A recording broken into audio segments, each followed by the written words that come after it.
Chapter 1251. Bear Hug hoped that human cultivators were good for the soil because there were going to be a lot of bodies. Counting was pointless. Bear Hug himself was focused only on a small portion of the total foes, but was holding one of the necessary openings in the ice shell. That was where ships went in and out, and it was difficult to fill in or create a new tunnel every time ships came. Thus, there were some permanent passages. They also served as a guidepost for incoming attackers, as they were somewhat obvious. Not too obvious, since they were openings mostly less than 10 meters across on the surface of a planetary-sized ice shell, but distinct enough to those with good senses. They were a good point of entry, which made enemies less likely to bash the ice. The swirling swarm really crammed themselves into the area. Bear Hug really crammed them into each other, while worrying about Second Gift and the battling domination cultivators. "Hey," Bear Hug commented. "I know that lady." Prospero Vandale had almost died, but he didn't, which was great. He was strong and important and Anton's friend, and a little bit Bear Hug's friend. He needed to live. Chitty was somewhere over there, not having energy and making the same true for others. Bear Hug wondered if they stacked on top of each other when they suddenly couldn't fly. There was still almost as much gravity at the outside of the shell. Bear Hug wanted to help the battle of domination cultivators, and the best method was doing good where they were and staying away from that battle. The sudden appearance of Zazel didn't miraculously cure Prospero Vandale's injuries, but it did make up for the sudden appearance of a third domination cultivator among the swirling swarm. Up until that point, he and Chitty had been doing well enough. In fact, the swirling swarm had likely been counting on that moment to take one of them out. Prospero was getting tired of killing people. He was fairly certain that more of his immediate surroundings was composed of dead people than empty space, which was saying something. Perhaps fortunately, it seemed they were running out of people. His large-scale attack had fulfilled its purpose. Now he was angling for more targeted attacks, especially since Zazel was creating a zone of death with her ring blades. He wasn't going to question her about her theoretical death, not when she was fighting by his side. Nor was there a reason to doubt her loyalty, since she could just have let him die. In fact, he'd bet she remained secret for something precisely like this. While technically having gone from a 2 against 2 to a 3 against 3 wasn't significantly different, Prospero was filled with a rising morale. That wasn't merely a nice feeling. He was drawing more efficiently on his domination energy, which meant he was stronger. If only the swirling swarm cared about their people, they might have been weakened. But alas, they didn't. So he'd just have to kill them. Or at least one. He started gathering smaller falling stars. The nearly space-filling density of swirling swarm cultivators was beginning to abate, so he might be able to slip some smaller attacks through without them losing momentum. If he could just pick out his target for more than a moment at a time, he could cause serious damage. Chitty wasn't used to fighting on ice. He was, however, used to fighting on top of blood or piles of bodies. Usually they were a bit smaller, but usually people cared about being alive. The swirling swarm didn't seem to, without being entirely devoid of personhood. They were more insane than mindless, in his estimation. He couldn't see his opponent, because there were too many bodies between them, and also because he was blind. He wondered if his opponent had figured that out yet. If they fought him head-on, they would have noticed in an instant, or at least that his eyes were closed. But they never remained within visual range for more than an instant, so they really might not have noticed. They were a surprisingly competent sword cultivator, though, especially given the style of most of the swirling swarm, beating people to death with clubs. Where had this person come from? Well, aside from out of the vast population of the swirling swarm, which was sort of an answer. With enough people, someone had to find both the right path and have the talent. Maybe that's where they got so many domination cultivators, by brute forcing the statistics. Chitty wanted to reject that, but he couldn't. It was logical. They could individually have talent, and once they reached a certain point, they wouldn't have all the drawbacks of the rest of the swirling swarm, such as lack of individual resources. Someone else might figure that out eventually. Before that, he was going to kill a sword master. Every time the enemy struck, their blades clashed. Neither had managed to touch the other just yet. Chitty had killed a great number of others, though fewer than Prospero, and probably not that many more than his opponent was with the shockwaves. But Chitty had been holding back. Not to play, but just in case his opponent had something up their sleeve.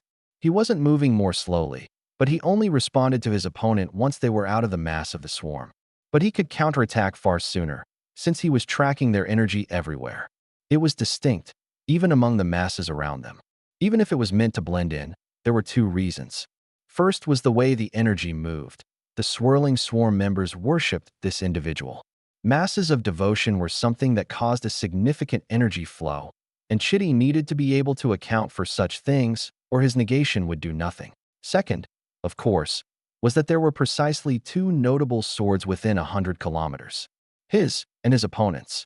The blade itself could be his target, though he did consider that a member of the swirling swarm might attack like a madman and divest themselves of their weapon. Or even worse, swap to a different one. He'd been keeping alert for that. But now he was just parrying incoming attacks, waiting for the perfect moment. Behind him, above him, left, right, front, back, up, down, and all of the angles in between. He waited for one that seemed to be an awkward angle to his left. Then his blade slashed out. He could have destroyed his opponent's weapon long before. Without energy, his blade was far superior, made to be durable in exactly such situations. A domination cultivator would obviously rely on the strongest enchantments they could buy or steal, but Chitty wanted to slay his opponent, both personally and for the sake of the alliance. So he performed negation, stopping all flow of energy. As much as possible, he counted the swirling swarm as a single entity, chaotic, yet predictable in some manners. He cut his opponent in half from shoulder to hip. It was unfortunate that he had to accept a stab into his left shoulder, piercing all the way through. He yanked the sword out, but the wound would still bleed. He'd have to continue with one arm to avoid exacerbating the wound. Most likely, he wouldn't be able to kill another domination cultivator today. So he focused on picking out hidden augmentation cultivators that might cause Prospero and apparently Zazel trouble. He'd felt her coming slightly before she intended, because of the way her energy had filled the space. It had nearly thrown off his calculations, but fortunately the mass of foes evened it out. Zazel felt comfortable pursuing the swirling swarm quite a distance. This random intersystem area was now her domain. But eventually she had to stop. She wasn't invincible, after all, and there were two of them in there.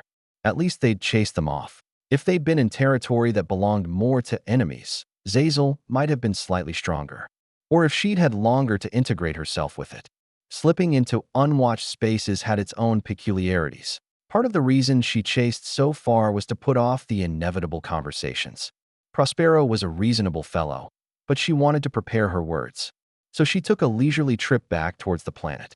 Zazel had kind of been hoping her first appearance could have been somewhere more isolated, not more distant from other systems, because this was sufficient, but rather not in front of millions of people.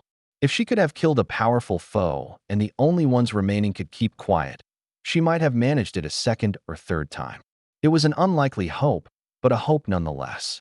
So, Prospero commented as she approached, projecting his voice to just her and Chitty for privacy. "You survived." "So I did," Zazel nodded, continuing her approach. She didn't want to chat at the remnants of the battlefield, and the others seemed to agree, moving a bit off of the shell into a decent orbit. "Caronis is going to be mad, I think." "She's always mad," Chitty said. "She's like an emotional child. Perfectly friendly when things are going her way, and then she throws tantrums when they are not." Zazel raised an eyebrow. "Were you a problem child, perhaps?" "Not in the same ways. I just stuck my hands into the mouths of giant wolves." He turned his head downward to suggest looking. "Spikes, specifically." "I didn't pay much attention to it," Zazel admitted. "Cultivators tend to have no descendants at all, or far too many. Or the worst case, a single individual treated overly precious. But yours let you join a war." "They couldn't stop me," Chitty shrugged. "So, how is your anchor here?" Prospero answered that.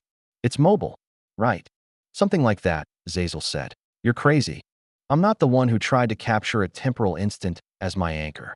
Prospero shrugged. "It's not as if I planned that. It was pure grief and inspiration mixed together." Zazel nodded solemnly. "Anyway, I think the details should be kept vague, but I'm most effective in enemy territory." "Truly?" Prospero asked. "That's convenient. Planned, really. I found an angle and went for it. And I nearly died for it." "Not everyone gets to shape their own anchor," Prospero commented. "But I suppose as plans go, one that sounds completely insane might be the most appropriate. Domination isn't something that conforms to normal logic. Of course, We have another here who has followed that path, but with less energy. Once I felt the path forward, Chitty said, I couldn't help but want to expand upon it. My parents were quite supportive of my odd choices, even if they were risky. Indeed, Prospero said. Now then, we can catch up later, but we should at least help with the cleanup a little bit. We need to assess what we lost, people and materials. I don't suppose you've miraculously learned a method to insulate a planet from the cold. Not so much, no, Zazel grinned. But I can help protect it, in secret. Even if people expect me, they won't know. Though it is good this journey is in its final stretch. Chitty's ability to help with the cleanup was limited to carrying a small number of bodies or chopping them up. A bit morbid, but sometimes necessary. And with the swirling swarm, there were many. He figured the best place to help was where Aconite had staked her claim, mainly because other people were hesitant to help. Is it contagious? He asked. He couldn't see the bodies, but what he felt was very goopy. Boils and pus, as well as various other quite unhealthy signs. Not yet, Aconite replied. Chitty paused. I must advise against it. Don't worry, Aconite said. If it works, it will be safe for allies. And if it doesn't, nothing will happen. I have some vague idea of what you're trying, Chitty said. What about the third thing? Safety measures are in place such that anything problematic would die with me. Aconite said. I don't like that option, but I'm not in a situation where I can tell you to not try something esoteric, Chitty admitted. But still, try to make sure it's the success option. For everyone's sake. And once you have plans you can talk about, go over them with people you trust. I will, Aconite confirmed. Chapter 1252. Seeing how Chitty was slicing things, Bear Hug had some comments. You're going to need to make the pieces smaller than that to spread things evenly. What? Bear Hug wondered if they made the wrong sounds. But Chitty was pretty good at understanding energy language too, with just a bit of practice. Planets are big, Bear Hug explained. If we're going to evenly spread things into the soil, we need a lot of small pieces, or it will be very uneven. Chitty took some time to think. Maybe he was trying to figure out the math. He was probably better at it than Bear Hug. Normally, we don't use people as fertilizer, Chitty finally said. Of course you do. Why else would you put people in the ground? Obviously, most of them have a particular spot they want to grow, Bear Hug explained. But these guys don't live here and kind of cause damage everywhere, so they should get spread out. But if Lev dies, he's going beneath the grandfather willow. I don't know where Anton would go, but I'm sure something big would grow there. Humans usually have different reasons for burial traditions and prefer to be intact. Unless they aren't our friends, then they don't get a choice, Bear Hug insisted. You are going to release their energy to second gift, right? Or do you think it would be bad for the planet because it's the wrong kind of energy? I think people have already started burying them. I believe it's your job to stabilize things if we get too much upper energy, Chitty said finally. The bodies of our allies will be brought off-world. Nobody wanted to be buried here. Bear Hug asked. I suppose some might have, Chitty admitted. We have records to check for that. And since our choices are to let these bodies rot in the open, toss them into space and waste everything, or bury them, I'm sure we can convince people that it's the right thing. Chitty swung his sword. It was one movement, but Bear Hug felt far more than that. You can begin with these. Be careful, though. I cannot catch human diseases, Bear Hug assured him. And they don't possess a large amount of resentment, which is a little bit sad. You can feel that. Bear Hug began using their energy to poke holes in the ground. Things needed to go deep into the soil so that no animals would eat the scraps. I can feel energy better than I can feel physical things, Bear Hug explained. I'm just as blind as you, but I also don't have ears, a nose, or a human sense of touch. I would have thought something like the latter, at least. Hugs are good because our energy goes around each other. But I can feel some things physically. Not much, though. They bonded a little over missing some normal senses, but they both had things to do. Bear Hug began evenly distributing the unintentional planetary contributions. It probably wouldn't make up for all the damage they caused. They took a lot of stuff and caused damage to more things without even gathering the materials properly. Then again, there was quite a lot of energy in them to return to second gift, so it might even out. It was going to take a lot of work to make sure it all eventually settled into natural energy, though. Bear Hug was ready for that. Merely one or two groups were foolish enough to attack after hearing that the swirling swarm was defeated. Or perhaps they were simply enough out of the loop that they didn't hear of domination cultivators acting. They were easily defeated, leaving the last decade and some years rather empty. Prospero was responsible for slowing the movement of Second Gift on the far end. He was the one with both the power and the expertise in affecting momentum. After all, his power wrapped around the planet, accelerating it like one of his falling stars, merely against the direction it was already going. He didn't have the normal benefits, actual gravity aiding him, but he did have quite a long period of time to accomplish the task. It was a gradual slowing that occurred over the course of a month, quite similar to how it was accelerated on the other end, just with less water. When it arrived in orbit, Ratna was there waiting. She hadn't been able to participate in defensive actions since before the swirling swarm's attack. Prospero understood there was some powerful Trigold Cluster clan involved. The Tilki clan, wasn't it? They were remote enough that the Scarlet Alliance hadn't yet had any significant interactions with them, positive or negative, but that was what made Prospero most concerned.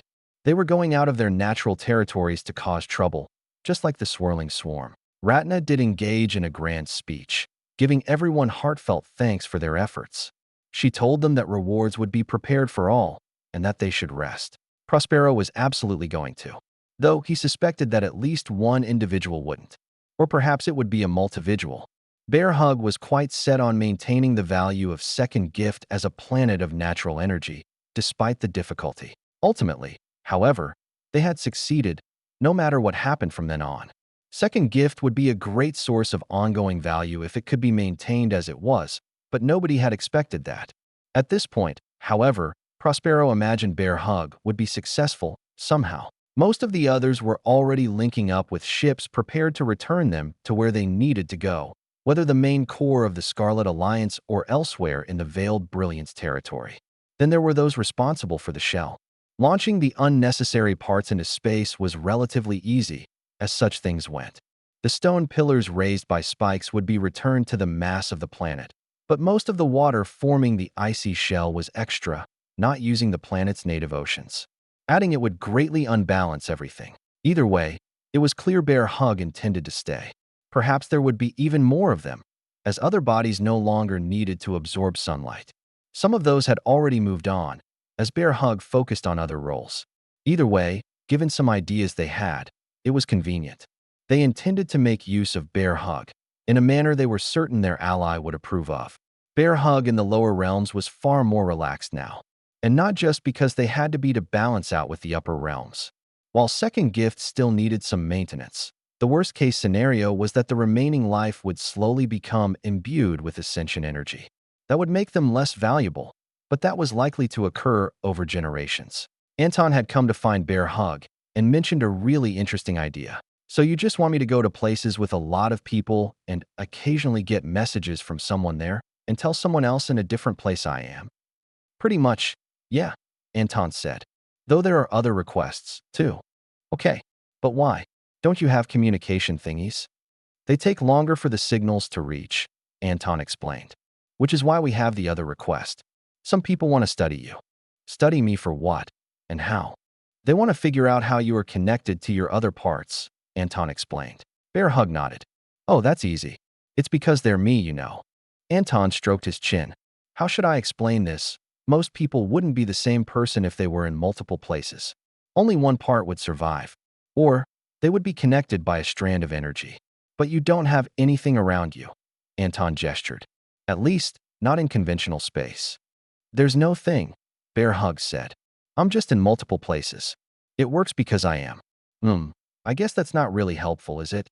Not so much, Anton admitted. That's why they want to study you. Maybe 2 or 3 bodies. I have been assured that they will be very careful. Can studying hurt people? If people are careless or heartless, Anton said. But they will be limited to observing as much as possible, not interacting. Mostly, you can expect them to ask you to do things. Difficult things? Probably not things that are difficult for you. But if you don't like anything, you can explain why. Words are hard, though, Bear Hug said. Anyone studying you will take lessons on how to speak the energy language, Anton said. It's only appropriate. It's not terribly hard to learn, and it can be used by more than just you and others from Klar. In that case, I don't mind at all, Bear Hug agreed. It will help you, right? It will help me and all of us, Anton said. Wow, really? Just to hear messages faster. Of course, Anton said. The limits on the exchange rate of information are a significant hindrance. What if it took me 1 minute to say anything? This conversation would have taken half a day already, because we would have to wait even if the response was immediate. Oh, I never thought about having a conversation from really far away. I'm always talking to people next to me. And that's the norm. I can personally extend my energy a significant distance, but that is still limited in various ways. Like only being in one place at a time. That's right, Anton agreed. If Ratna thought that the Tilke clan would give up their pestering once she was no longer distracted, she was wrong. It was both an insult and an annoyance. Technically, they owed her no loyalty, but they did owe her respect. It appeared they had none, so now, she was trying to determine whether they deserved any in return. Because so far, she had spared the lives of all of their important clan members. Not for free, but she could have slain a number of young masters and mistresses. They were particularly vindictive about the deaths of certain members. Ratna had a long-standing opinion that it might simply be used as an excuse. Otherwise, they should probably stop being idiots and sending useless, unqualified, arrogant brats to do their bidding. She knew they had some old monsters and talented branch members that nobody cared about. They should also know how to pick their battles, but maybe she was overestimating their intelligence. Regardless of that, she had a decent grasp on their power. Many augmentation elders, and at least one domination individual. Possibly two, depending on which rumors you believed. 3 was probably a bluff, but that didn't provide Ratna much comfort. She was most effective in single combat. Preferably single combat where her enemy didn't know they were in combat, but still quite effective otherwise. As part of the alliance, she knew that other domination cultivators would come to her aid if she called for it. Prospero Vandale had just spent several decades doing so, in fact, and Zazel, who was alive, apparently, which bumped the success and failure rates of the alliance one step more in the unbelievable direction. It was nice they would come to her aid. Useless if she didn't call soon enough and was killed, and rather suboptimal if she got her people killed instead. So she had to continue to take measured actions for the moment, even if she wanted to kill some of the brats. Continuously surprising them with which border system she was protecting, trying to predict their movements. It was exhausting. Good training, though, so she couldn't entirely complain. She couldn't help but think they had some greater motivation. However, nothing said they couldn't just attack her if they really wanted to. She had broken her ties to the Trigold cluster. After all, even if she did so gently, she could only hope they grew bored. Because if things went on, one of their important disciples might accidentally die. It might even be a real accident, given enough battles. Chapter 1253. When the formations were activated, there was no large wave of energy. In fact, it didn't feel like much at all, which was good. If it had failed, there would have been a surge of energy as the formations collapsed. As far as most people were concerned, nothing had happened. The spatial shifts would only occur in thin planes in very particular locations. Of course, it wasn't possible to entirely keep the project secret.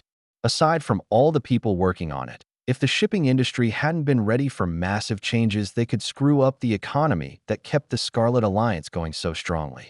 Not every planet could produce every kind of good optimally. Sometimes, obscure environments were required, or simply industry that wasn't prioritized in a particular place. Katerina did feel changes deep beneath the surface. That was because her senses were spread out over a large portion of their territory, expanding from various solar platforms, serving as her anchor. Everything was aligned like intended, thanks to their previous testing, which had revealed various flaws. They wouldn't have created something on such a scale without absolute certainty, which meant seeing it work and not just cultivator insights. Because the latter could be wrong, but when combined with the former, both became more reliable. What did it mean for the Alliance? Nothing and everything. It was options, it was speed. It was faster communication and travel, the former of which might soon be invalidated by other studies. But when they built their designs to take advantage of the spatial distortions, they could already relay a message several times as fast. It wasn't all communications, because if they simply moved through subspace, they wouldn't necessarily interact with the spatial distortions, or if they did, it might not be in a beneficial way. The goal was to draw together more of the Scarlet Alliance, not just making certain systems closer to Xianxia. The goal was to improve the prospects of every citizen under their banner, which, yes, would make their domination cultivators stronger, but that should be considered a benefit for all, especially since they'd just gotten a bonus one. Zazel's apparent demise was undone, and another success would improve the prospects of future advancements. After all, they only had limited records on attempts. Some less prominent augmentation cultivators had made the attempt, but they'd been looking to catapult into the spotlight more than they were looking to bring forward the Scarlet Alliance. Needless to say, none of them had been successful. If they'd come to any of the domination cultivators for advice, they doubtless would have been told not to make the attempt. Or maybe a few had been mentally ready, but otherwise unprepared. There was a lot that could go wrong, as exampled by Hoyt and Prospero. The Scarlet Alliance was already fortunate, though it seemed the swirling swarm had a reliable method as well. Or perhaps their cultivators reincarnated somehow. It was unclear, because they relied on obscurity among vast numbers. There wasn't any significant degree of communication with them, even for theoretically allied factions. Katarina's job for the next few years would be to travel and observe the formations personally. It would be a shame if they just assumed everything was doing well and it eventually failed. She believed in those working with her, but trusting their intent and their methods didn't mean it wasn't worth verifying the results. They'd be much happier to need a little patch than to see their segment fall apart, possibly causing a chain reaction. She really wanted this to work. It likely already had. She just wasn't willing to celebrate yet. It could bring great prosperity, as well as helping defend against their enemies. Most people would actually miss their current setup if they were attempting to sneak in. They would avoid most occupied systems near the core, which included the inner layer, approximately the middle of the galactic plane. If they were coming in force, they might go directly, in which case they would find themselves quite confused to end up in the wrong place. Verifying the adaptable locations would be easy. They'd already done it, technically. Individual ships swapping from place to place. It was just on-the-fly changes that would be riskier. Hopefully, they didn't have to do it too much. But the Scarlet Alliance was not at peace. Not as long as the Guardians of the Veiled Brilliance were under attack. At least they were closer now. Fleets from Xianxia could reach the border of the Trigold cluster in a fraction of the time. They were working on expanding their influence beyond that border, perhaps even shattering it. It was just a perception, after all. If people wanted to join the Scarlet Alliance instead, well, that was a project for the future. Mostly they'd be looking to take a small route that they could secure to connect to Ratna and her sections. Or maybe just the Guardians, since that was the public one. The lower realms were peaceful, even with a nest of particularly powerful distortion beasts. That was true to the widest extent possible. They were long past the journey of Second Gift, since it had spent more than half its journey in the upper realms. It was merely another achievement that drew people together. Spectacular in its own way and praiseworthy, for certain. It opened up so many possibilities, as people were less willing to say any projects were impossible. But as much as there was peace, it wouldn't last forever. Far to the east, the Free Planet Guardians had been discovering more populated systems. That wasn't a surprise, and wouldn't necessarily have been a source of conflict. Individual systems weren't much of a threat to any part of the Alliance or the other peoples of the lower realms. Not unless they had a backer, such as influence from the upper realms. These matters at current were hundreds of light years beyond Innistra and Azin, which marked the vague eastern border of the lower realms alliance. But they could not be ignored forever. At some point, people would expand close enough. Perhaps not in decades, but the alliance had to survive long term. And they preferred to grow. That growth was part of what made them strong. Not because they strictly needed more people and resources, but because it gave those people a sense of choosing their own destiny.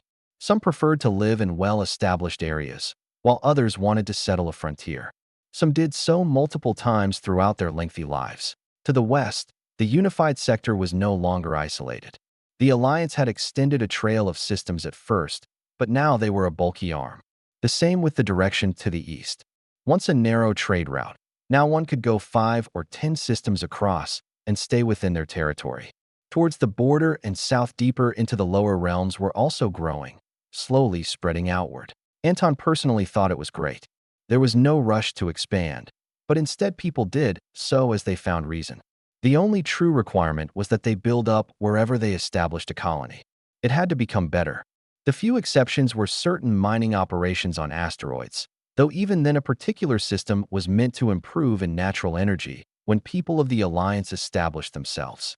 It was only right, and they ultimately got back more than what they put in. The wide-ranging aspects of the lower realms were a perfect place to have Bear Hug help with communication.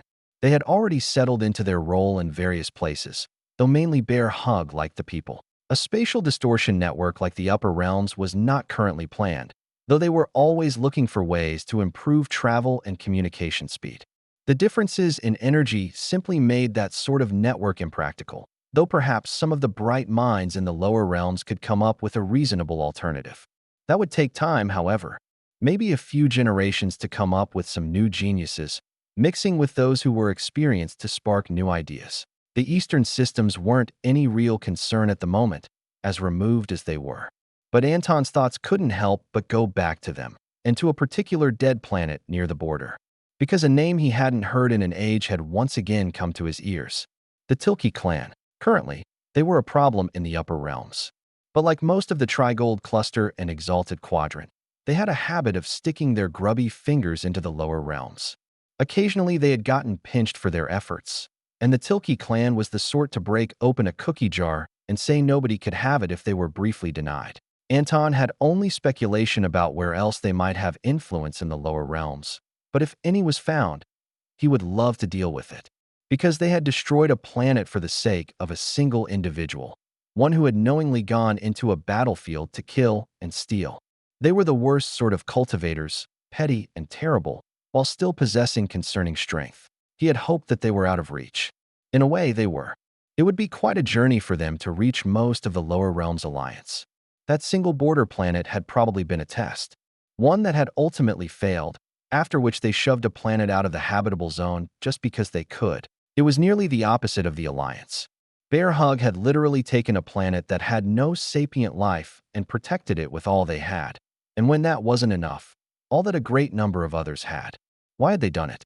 Because it seemed like the right thing. Instead of killing countless people because one fool got themselves killed, Anton understood to some extent. If some of those he had known had gotten themselves killed, he would have been filled with anger even if it was their own fault. Many of his descendants had died before he could really do anything about it, but none of the first had been at their own fault. A few others had begun a journey of cultivation without the talent that some of the others had. Anton had been saddened at their deaths and sought out vengeance once or twice. But even if they had gone into dangerous areas, they still had died at the hands of villains, not natives simply trying to protect their homes. Though perhaps the Tilke clan didn't see things like that. No doubt they had successfully dehumanized anyone from the lower realms. Probably anyone not in the main branch of their clan, if the information he was receiving was correct. He hadn't studied them deeply after the incident, except to make certain they weren't an imminent threat to allies in either the upper or lower realms. They had faded to the back of his mind. Now he wished they lived closer to the southern border, so he could fill them full of holes. Would it be an overreaction? Perhaps. Would it be fair? It was difficult to say, but assaulting Ratna's territory clearly wasn't something they had to do. It wasn't an inevitable result of border friction. They traveled far to cause trouble for allies of Anton, and they deserved the consequences. Anton considered rallying people against them, but that was a foolish idea. At least, the lower realms should leave them alone, as long as they stayed where they were. The shift in the tides were not too far off, but the lower realms really didn't need to be sending their people into the upper realms where they lost their advantage. A single incident to distract them from the Scarlet Alliance was one thing. A prolonged assault on a powerful clan? Not wise at all. They would lose much to gain nothing. That wasn't saying Anton thought they should give up on protecting their friends. He just didn't think this particular group of his friends should be the ones to get involved. That was what they had all those domination cultivators for. But they could make their own decisions about when and where they would fight the Tilke clan. Anton seriously doubted that there could even be a question of if, unless Ratna wished to give up her long-standing territory, including Second Gift, and the upper realms wasn't likely to give up even a single system without a fight. Anton wondered if the fancy new spatial distortion system could toss people near the borders of the lower realms. He didn't think it went that far, but if it did, he'd be happy to provide some covering fire. And near was an ever-expanding concept. His growth in range was slow, but it hadn't ceased yet. And as long as he continued to live, which also included improving his power, it probably never would. Not entirely. Chapter 1254. You'll pay for this. It had been trivially easy to lure one Siet Tilki into a trap. Once there, Ratna had torn apart the majority of his collection of blood aloe, setting his progression back years at a minimum. She did, however, spare most of the Tilki clan members along with him. "You're in a terrible position to be making threats," Ratna commented. "You're only alive because I need you to deliver a message." "I'm not a messenger." Ratna slapped him across the face. If she'd had any inclination at all, she could have taken off his head with trivial effort. "You are now, since you're good for nothing else. Here is the message. I will provide you with physical copies for when you are too slow to remember what I said. The Guardians of the Veiled Brilliance are not some minor sect your Tilki clan can act against as they please. I, Ratna, a domination cultivator, will destroy any who approach. Furthermore, the backing of the Scarlet Alliance and their many domination cultivators will bring swift retribution for further slights." This current young master in front of her was honestly far too old for the title. He really should have been sidelined several decades before, but he was likely the child of someone important, or a favored nephew. It was astounding how the Tilki clan retained any sort of influence with people like him bringing them down, but perhaps that simply meant they produced enough above-average individuals to make up for it. "I won't deliver your message." "Very well," Ratna said. With a swish of her fingers, she cut out his tongue. Then she fed the blood dripping from it to the remaining blood aloe she had not destroyed. Providing his own blood to the carnivorous plants might be a powerful training method, if it was on purpose. But he wasn't in any place to direct the thing's urges. Now, it would have his taste. Trying to regrow his small army of plants would be much more difficult when they wanted to feed on him as well. Thus were the risks of imbuing part of yourself into an external source. Though in his current state of helplessness, Siet wouldn't have been able to resist her digging around inside his dantian, either. No doubt the young man had ambitions of imbuing the plants as his anchor, but he wasn't even in the augmentation stage yet. Domination was not in this man's future. "You all," Ratna gestured to the others. "You'll deliver the message along with him. Take this tongue. Maybe put it on ice." They looked properly horrified, as they should. Ratna recorded the state of Siet for future display. Putting heads on pikes was so outdated. Instead, she was going to display giant projections of every young master and mistress that dared to step into her territory. Ratna left Siet behind without even another glance. Her subordinates would take care of the rest, setting them up with a ship functional enough to return them to Tilki clan territory. Ratna had other things to do, such as planning accidents. She didn't want all-out war with the Tilki clan, but if they were going to have it, she wanted to win. And that meant killing their younger generation, preferably without them realizing. Hopefully they'd decide it wasn't worth it before things began. A couple people dying on the way to her territory, but not killed by her, and maybe they'd believe things were cursed. Ratna put the odds at about a third.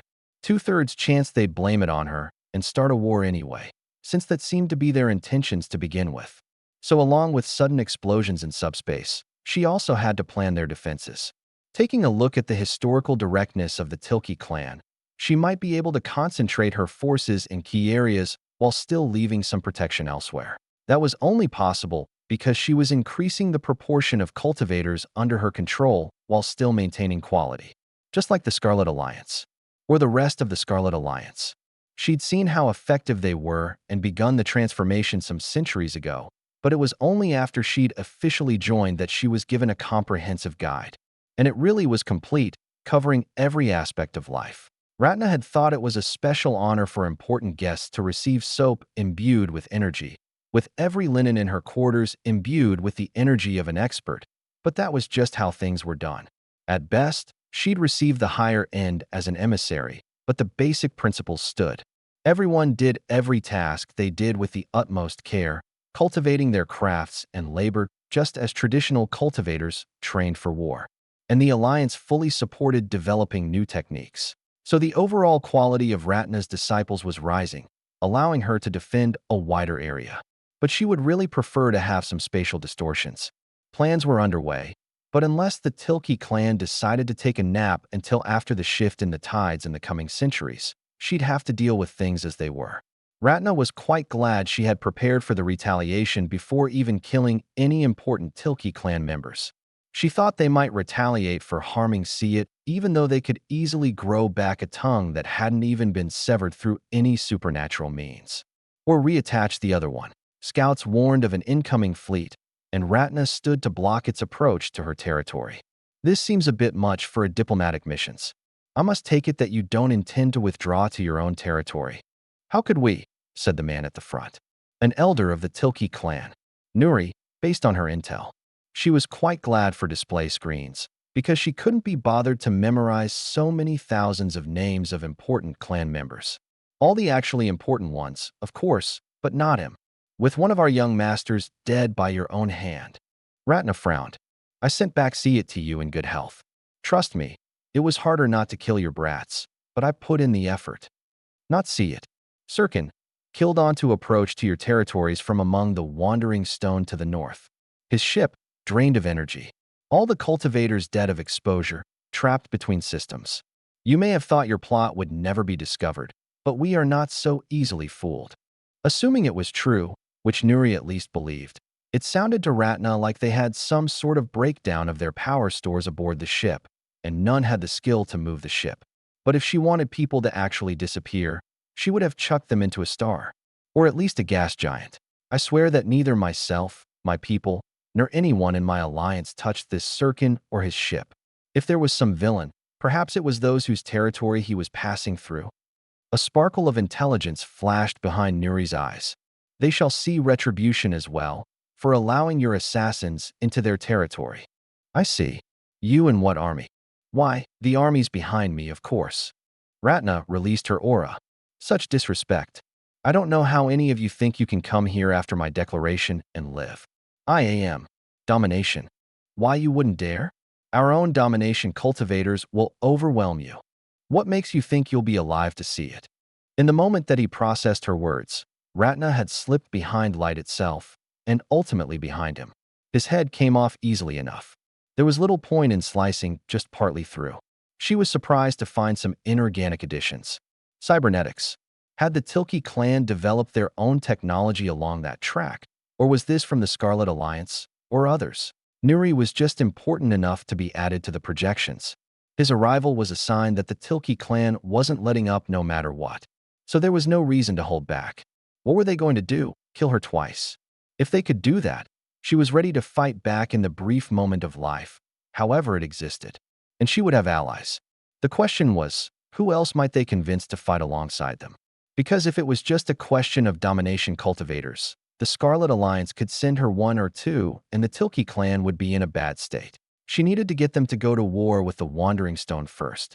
Ratna wondered how many other Trigold sects she could turn the Tilki clan against. It would be a difficult balancing act, because if she killed people in their name, she might draw them into the war against her. The Tilki clan might demand their services in exchange for forgiveness, but they might also just try to wipe them out. Most people didn't have a domination cultivator or nearly as many augmentation cultivators, so they wouldn't last. Well, the Tilki clan was down one of the latter today. She wondered if he was supposed to be a sacrifice to get the war started, but they hadn't really given her much choice. Letting him live would just mean he could cause trouble elsewhere at a later date. They hadn't listened to her ultimatum or chosen to negotiate, so death was all they would get. Before the war escalated in Veiled Brilliance territory, the Scarlet Alliance had been working in a particular project for some time. It had become ever more relevant upon discovering more domination cultivators from the swirling swarm. Essentially, they were looking into ways to defeat the sect aside from simply wiping them out with overwhelming force. That was impractical. There were simply too many people, and their territory was too far to enter openly without risking getting surrounded by them and other Trigold cultivators. They had ideas for wide-area weapons. Low-power ship-bound weapons that would essentially weaponize aura. That would help against the masses to some extent. But they still had to be taken seriously as well as the domination cultivators. It's simple, Aconite said. All I have to do is infect a few of them with this, and then, bam, they're dead. There are more than a few problems with that, Uzan commented. I'm pretty sure it will work, Aconite said. You see, it's attuned to their particular style of energy. First, Uzan commented. Let's say it does work. How many people die? Well, probably everyone. Which is trillions, Uzan declared, if not quadrillions. Even if we are convinced they have no civilian population at all, it would create a field of resentment and misery that far outdoes the blood-soaked nebula. Are you prepared to face that? It could drive me to domination, Aconite commented. But I concede the point. It has some risks. Furthermore, Uzun continued. Who is to say this virus will not mutate? You are the foremost expert in poisons, but this is somewhat outside your field of expertise. Many of the poison I use live as well, Aconite commented. But how would it mutate? That's so unlikely. I don't know. Perhaps by devouring the energy of cultivators? It would only take one incident. Right, Aconite said. Then I'm out of ideas. And you've made another idea I have much harder. Katerina cleared her throat. We do appreciate your contribution. And as long as we speak only in theory, there are few things too extreme to consider against a threat such as them. We did already wipe out a population center, and they barely flinched. However, I believe Uzun has some methods that may prove helpful. He nodded. Along with the wide area assaults, our chief concern is the domination cultivators themselves. They rely on anonymity among the swarm. Their actual strength, while still significant, is generally on the weaker end of domination. So we need some way to find and mark them. The plan is to use devotional resonance to reveal them. We have tested some scanners that are promising, and once we have locked onto any of them, we should be able to effectively force their aura to concentrate around them and not distribute it among their allies. Then I can kill them, Chitty said. Uzun nodded.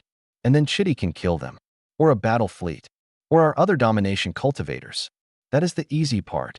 The work would continue even during the war with the Tilki clan, but it would become somewhat more distracted. However, the Scarlet Alliance didn't intend to suffer against any threat repeatedly. They would learn and overcome. And even if they'd been victorious against the swirling swarm, it didn't always feel like it. Chapter 1255. It was amazing how rapidly the little alliance grew with just a short century of minimal conflict after they settled in properly. That didn't mean no conflict. That was a bit of an excessive ask for a smallish group still on the border with the Exalted Quadrant. They just weren't directly in the path to the most desirable parts of the chaotic conglomeration anymore, so people were less motivated to come for them. Of course, there were still groups who were outraged by the fact that they colluded with Void Ants. The problem those people ran into was, of course, that they had Void Ants. Said Void Ants were quite happy to fight for themselves and their allies, and extremely good at killing cultivators. Even more so now that they had minuscule ships to carry battle squads onto enemy ships, usually without being noticed. The miniaturization efforts were actually improving their standard ships as well, as they had been able to reduce the size of certain components without reducing efficiency. Alternatively, they kept them the same size, but had greater power. If they had more rapid access to the core alliance's techs, they might have made even faster progress. But they had reasons to remain where they were. It had partially been a matter of logistics first. Moving people from a myriad of planets was already hell. Just getting them to the border was a feat that had taken over a century. Following that with moving every single individual to the lower realms or through it would have been excessive. And Runa had discovered a reason for their reluctance. Ultimately, they were tied to their home to some extent. It wasn't necessarily a specific world, but this little region sandwiched between the chaotic conglomeration and the Exalted Quadrant. It was home, and for cultivators that was more than nostalgia. That didn't mean they had to be crazy and remain in the most vulnerable position where they might be attacked by both sides. Moving to the border was a good choice, especially because, apparently, they might be able to call upon the aid of the strongest cultivator in the lower realms. Runa's interactions with Anton were pretty much non-existent. A few communication groups they were both connected to and little more. Velvet, however, had spoken about him at length. She spoke of his great deeds of strength, but also how he was responsible for her transformation from a great fool into a flourishing member of the Order of 100 Stars. She hadn't already been a decent person. Then again, so few cultivators were decent people. Now, most of them seemed to be in the Scarlet Alliance. For all the talk of certain sects about being righteous, there were very few that actually acted that way. Of course, the border conflict had hardly been connected to such concepts anyway. It was just war. Runa was glad that Velvet had been assigned to the Little Alliance for as long as she had, but now the time was up. Temporarily, hopefully. Velvet had come to her to explain that she was being called upon to train spies for the Core Alliance. She might personally get involved in missions afterwards. You seem to be in a better state now, Runa commented. I'm certain you will flourish. Velvet shrugged. I can at least teach. And Zazel's rise to domination has validated some of my thoughts on cultivation. Oh, should I expect you to be domination when you return? Velvet shook her head. I wouldn't go that far. It's always possible, but I feel like I can personally afford to wait a few centuries. And I will return long before that, for more than brief visits. Good. Take care of Misai while you're there. The formation-focused twin was taking an opportunity to study with Katerina directly. He had been excited about the prospect for some time. Now that the roundabout trip was being made, he would be going at the same time as Velvet. That I can't promise, Velvet grinned. Katerina and those around her rarely end up threatened with great harm, but if they do, it's their own fault. Whatever his specific plans are, I'm sure it's a surprising field of formations. And that bears some risk. He's not going to be anywhere near any battles, though, unless the core alliance got attacked. Though in that case, there would be far more to worry about than a single friend. Misai wasn't the type to recklessly charge to the forefront of a battlefield either. It simply wasn't the correct place for him to be most of the time, especially not when he could be augmenting formations. As for what he was going to study, that was simple, or at least, stating the topic was easy. Misai wanted to determine if it was feasible to cross the width of the Exalted Quadrant to connect the Little Alliance to the rest of things, even if only a small section. In fact, that might be better, as it would be easier to keep secret if it covered just a small area that ships rarely pass through. An impossible project. But they'd already done a few of those, so given another century or two, who could say? The success of a single layer of the spatial sectioning in the core Scarlet Alliance made it more likely. Misai and Julie had long grown attached to their new surroundings, the people that made up the formerly chaotic conglomeration aligned group. It was clear to everyone that dangers would grow stronger in the future, and they wanted to take every option to find solutions. If they had a warning of more than a year, they could potentially transport a domination cultivator through the lower realms the long way, but things weren't always going to be that telegraphed. Besides, if they had so much warning, they could actually get Anton more easily. And they were so close across the border that he would actually be more dangerous than most of the domination cultivators, since few foes could do anything but endure his hail of arrows. In a situation where he didn't have to consider his own defense in the slightest, Anton had the greatest offense of any of their allies. Furthermore, he was actually able to exploit the upper realm's rejection of his energy to cause even more damage, as long as he didn't have to go deeper. There was little risk to be had, traveling through the friendly lower realms. Runa knew that they would be safe on their journey. She was more worried about herself, or alternatively what Velvet would get up to. After, she helped people train, because she could easily get herself involved in a dangerous mission spying deep in enemy space. She was still the best, even if they were trying to raise as many people as they could to a similar standard. At least Durf was still around, because he was useful. They'd long since perfected their void or mining techniques, so he wasn't needed there. But he was helpful, and his true purpose was as a warrior. They could always use another strong augmentation cultivator. He was one of the rare individuals whose battle prowess consistently outperformed expectations. As a cultivator, it would take years before Runa truly began to miss her friend's presence. The long lifespan and mental training combined made even small sorrows more tolerable. It was unreasonable to expect friends to be around all the time, and it was also unfair to other friends to focus too much on one.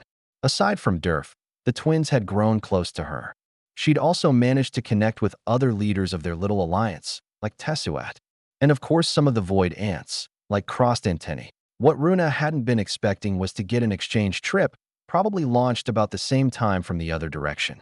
She did notice a particularly odd energy signature once one of the inter-realm ships was approaching, but she wasn't prepared for it to speak to her.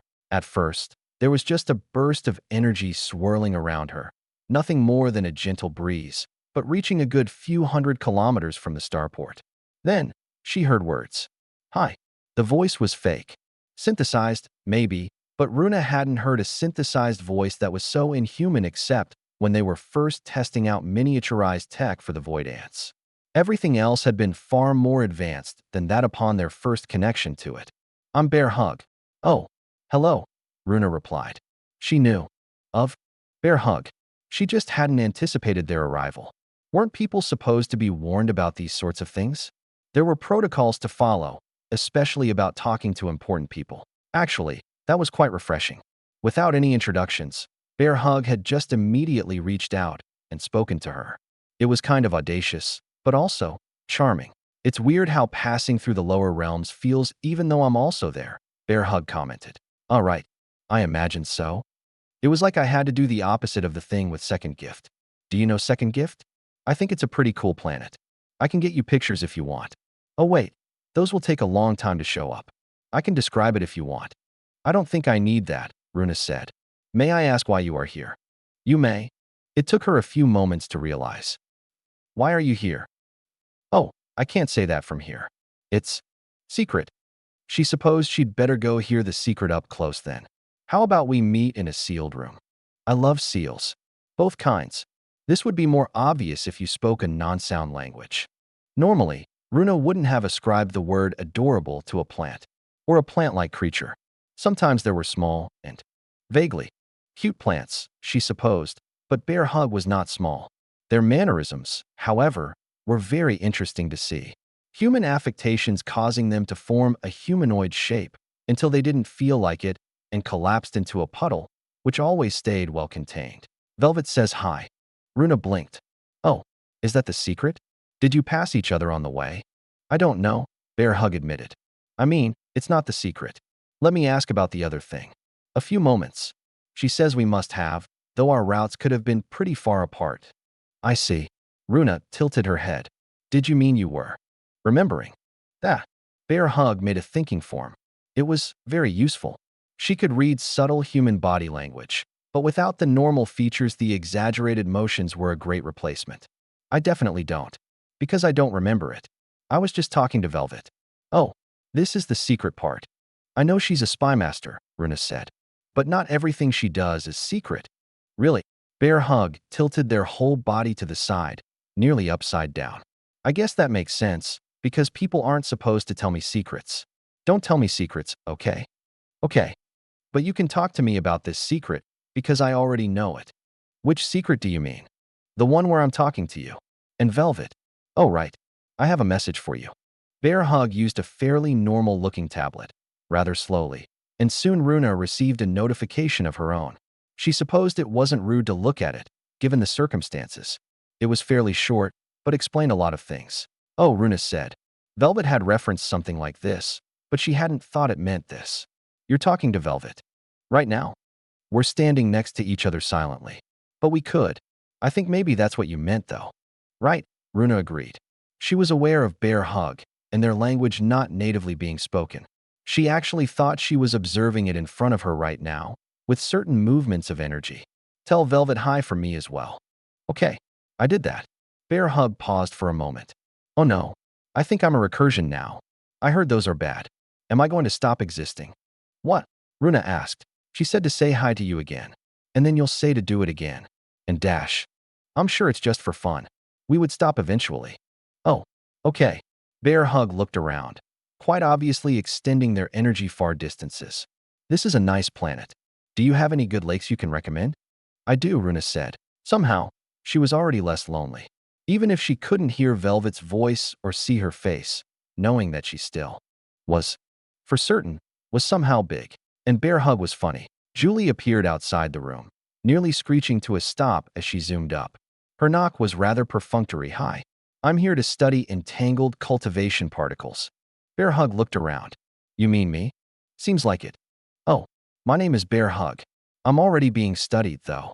I can provide fish for any lake you want. I could be studied. More. Chapter 1256. Velvet says to greet you. Bear Hug commented to Anton. So greet. By mutual agreement, part of Bear Hug was nearly permanently stationed with Anton. If he truly wanted solitude, he could have it, but most of the time he quite enjoyed having a companion. If Anton had to rush somewhere, Bear Hug might get left behind. If he didn't think he could afford the reduction in speed to bring them along. Greetings are things like hello and hi. Of course, Bear Hug nodded. There are a lot of people who want to say that to you. Indeed. I am quite glad to be remembered so strongly, Anton smiled. It would be nice if I could feel them and hear their voices, but their words are comfort enough. If everyone who wanted to speak to Anton could actually do so through Bear Hug, perhaps he might be flooded with words. However, just like his communicator, messages were restricted. In general, only a small number of individuals were authorized to pass a message through Bear Hug. The friendly individual never minded talking to others as long as they were polite, but there were certain priorities that had to be considered. It's a good thing there are so many of me, Bear Hug said. Otherwise, I'd only ever be doing messages. I'm sorry if you feel we're only using you for that, Anton apologized. Interacting with people is something I like to do, Bear Hug insisted. There are just so many more than I thought there were. But I also get to do lots of things. I'm cultivating all throughout Klar and all over Second Gift. That planet, I wonder if it will ever take over its own energy propagation. Anton frowned. Do you think it can? Maybe. If all the things living on it develop in a way that will reject upper energy nicely, because people still have to use that stuff. Bear Hug drew themselves up to full human height. I am pleased to report that resources are being faithfully managed. Second Gift will provide for our allies for a very long time. Not forever? Anton raised an eyebrow. They'll run out of rocks eventually, Bear Hug said. Or air and dirt. Or water. Perhaps those things could be replenished and reinfused. Maybe.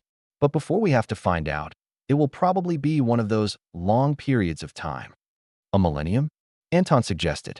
Could be. Bear Hug agreed. I heard that some people tore apart whole planets faster than that, though.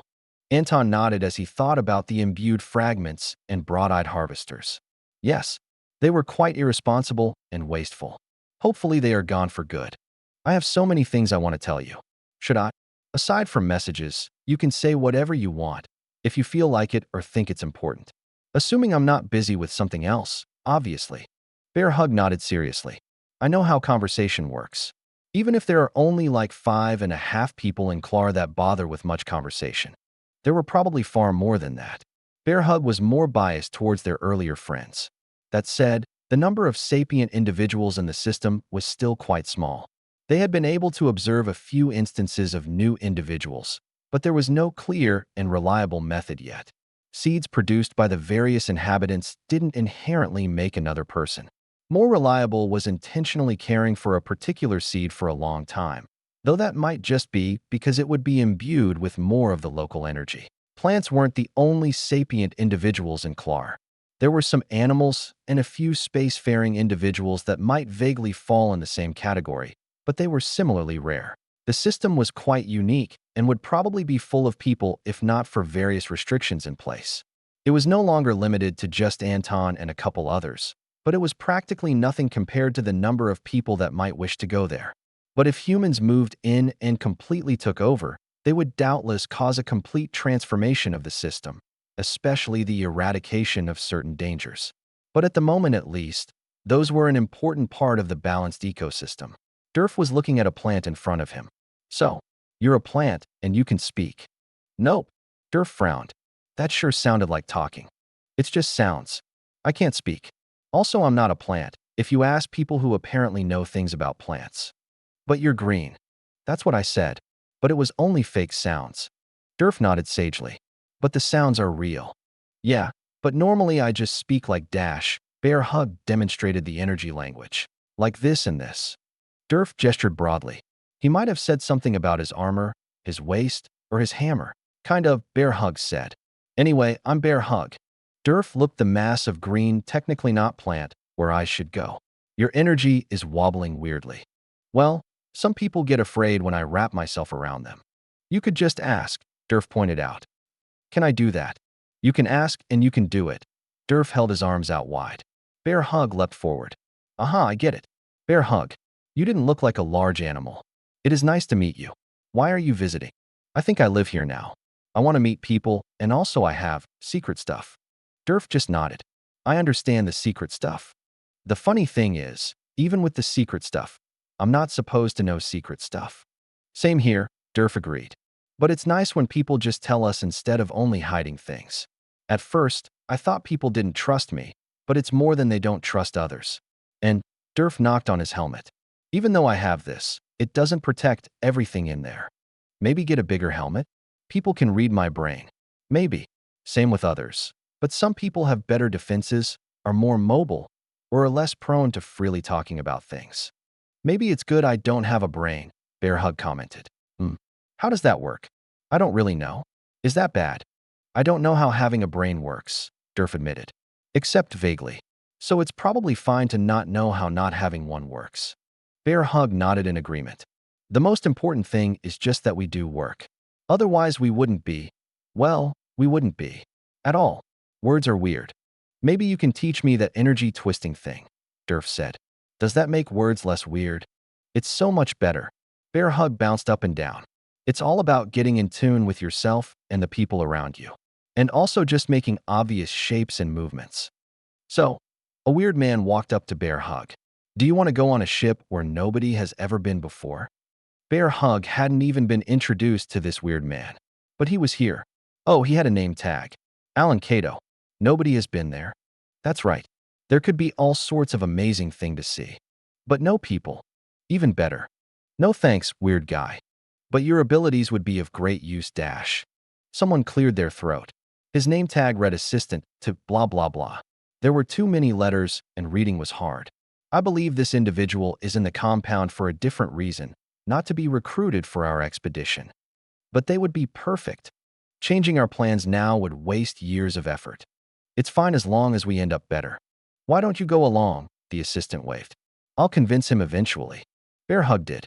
Being called an individual wasn't a bad thing, but it was strange when they were on their way to be studied for being a multividual, or any number of other names for things. There were so many tests, mostly just Bear Hug doing something in multiple places like before. Then there were scans, questions about how things had changed. The most interesting one was if their cultivation was linked between upper and lower realms. I'm linked, and my cultivation is me, Bear Hug explained. The research group wasn't satisfied with that explanation. If I get better at controlling upper energy, how can I not get better with natural energy?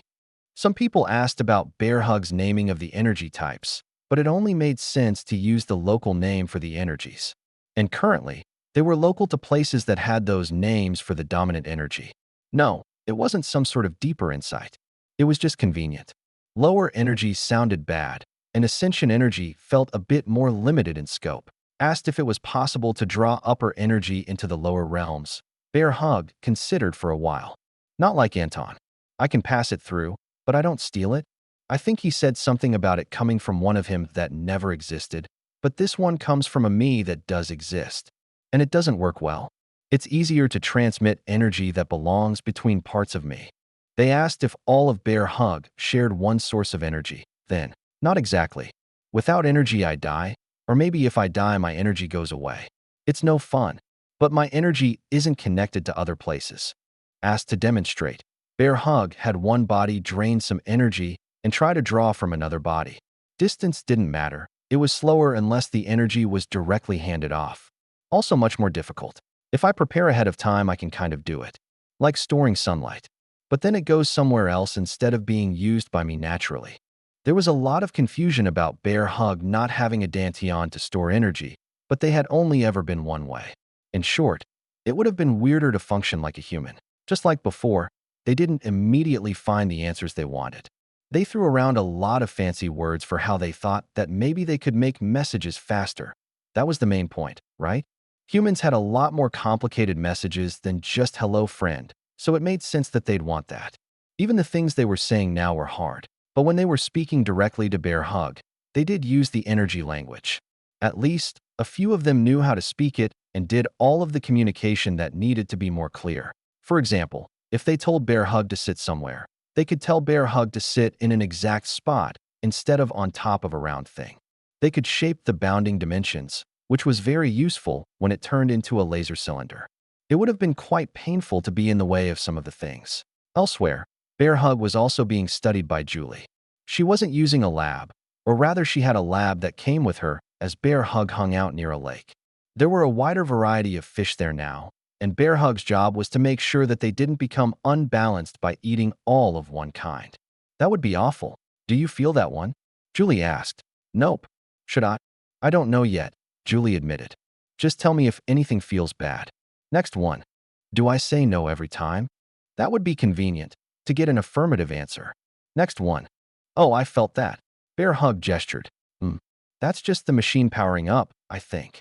Not some connection to entangled particles. Ugh, it's so hard to maintain connections on any proper scale. Yet here you are. Here I am, Bear Hug agreed. Why do you keep scanning my body? Because you're connected? But my body isn't. Julie blinked. Humans blinked all the time, but sometimes they did it more, generally while not doing anything else. You're right. I should be filtering that out. Filtering is good as long as you don't need any of the things being filtered, Bear Hug said. Yep, Julie said. Okay, this one. I don't feel anything. I'll be back later. Chapter 12:57. How did you spy on someone? Velvet knew the answer, of course, but it wasn't necessarily helpful in their case. The most basic method was to blend in. Stealth was an option, but that was more for stealing particular secrets instead of top-level spying. Blending in with the swirling swarm was possible. In fact, that was the thing they were best at in a certain manner, becoming an amorphous blob. However, that might make proper individuals stand out more. It was trivially easy to find out, but the Alliance wasn't going to test it. It didn't matter how many people they had. They weren't just going to toss people as sacrifices. Not that they wouldn't send people on dangerous missions, but they had to at least train them and have a reasonable belief that they could be successful. For that, they were reviewing all of the footage of the swirling swarm, such as it was. This was one area they still possessed a significant advantage over their foes. Even as they began to see certain technological components being integrated into enemy ships, especially with regards to energy storage and weaponry, the pervasive nature of technology simply didn't exist. The Scarlet Alliance had people from Ruterra since its formation, approximately a millennium prior. Technology was part of everything they did. Thus, they had recordings of everything, not just what some master cultivators saw and heard. Proper, factual reproductions. The swirling swarm was a mess. The energy flow they had barely made sense. Chitty was helpful in dissecting it. However, it's not truly chaotic. They are still people, after all, he said. The recordings were more focused on energy than visuals. That was a thing that cultivators agreed was important. There were only so many light particles that could reach a camera from a certain position without enhancing it somehow. The same was true with the flow of energy, but that tended to spread quite far. It could be pieced together from many angles. From those we have captured, they don't appear properly insane. Just a bit fanatical. Zealous, maybe, depending on how charitable you wish to be. How would I fit in, do you think? Velvet asked, modifying her energy. Energy-wise. Quite close. But you look too real? Too unique. Of course, it wasn't about the visuals directly. Chitty was only picking out color because he knew the dyes that went into materials well enough.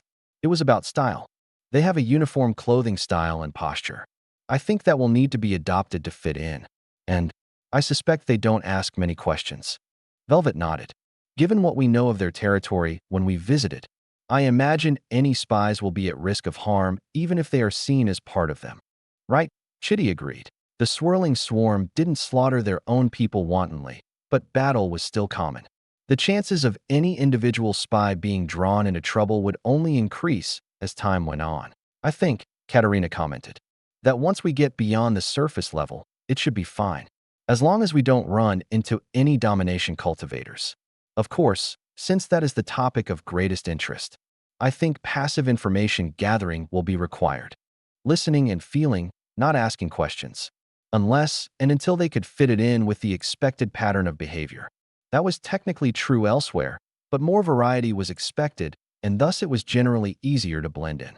I might be able to make a more comprehensive training plan if I visit there myself, Velvet suggested. No, Chitty shook his head.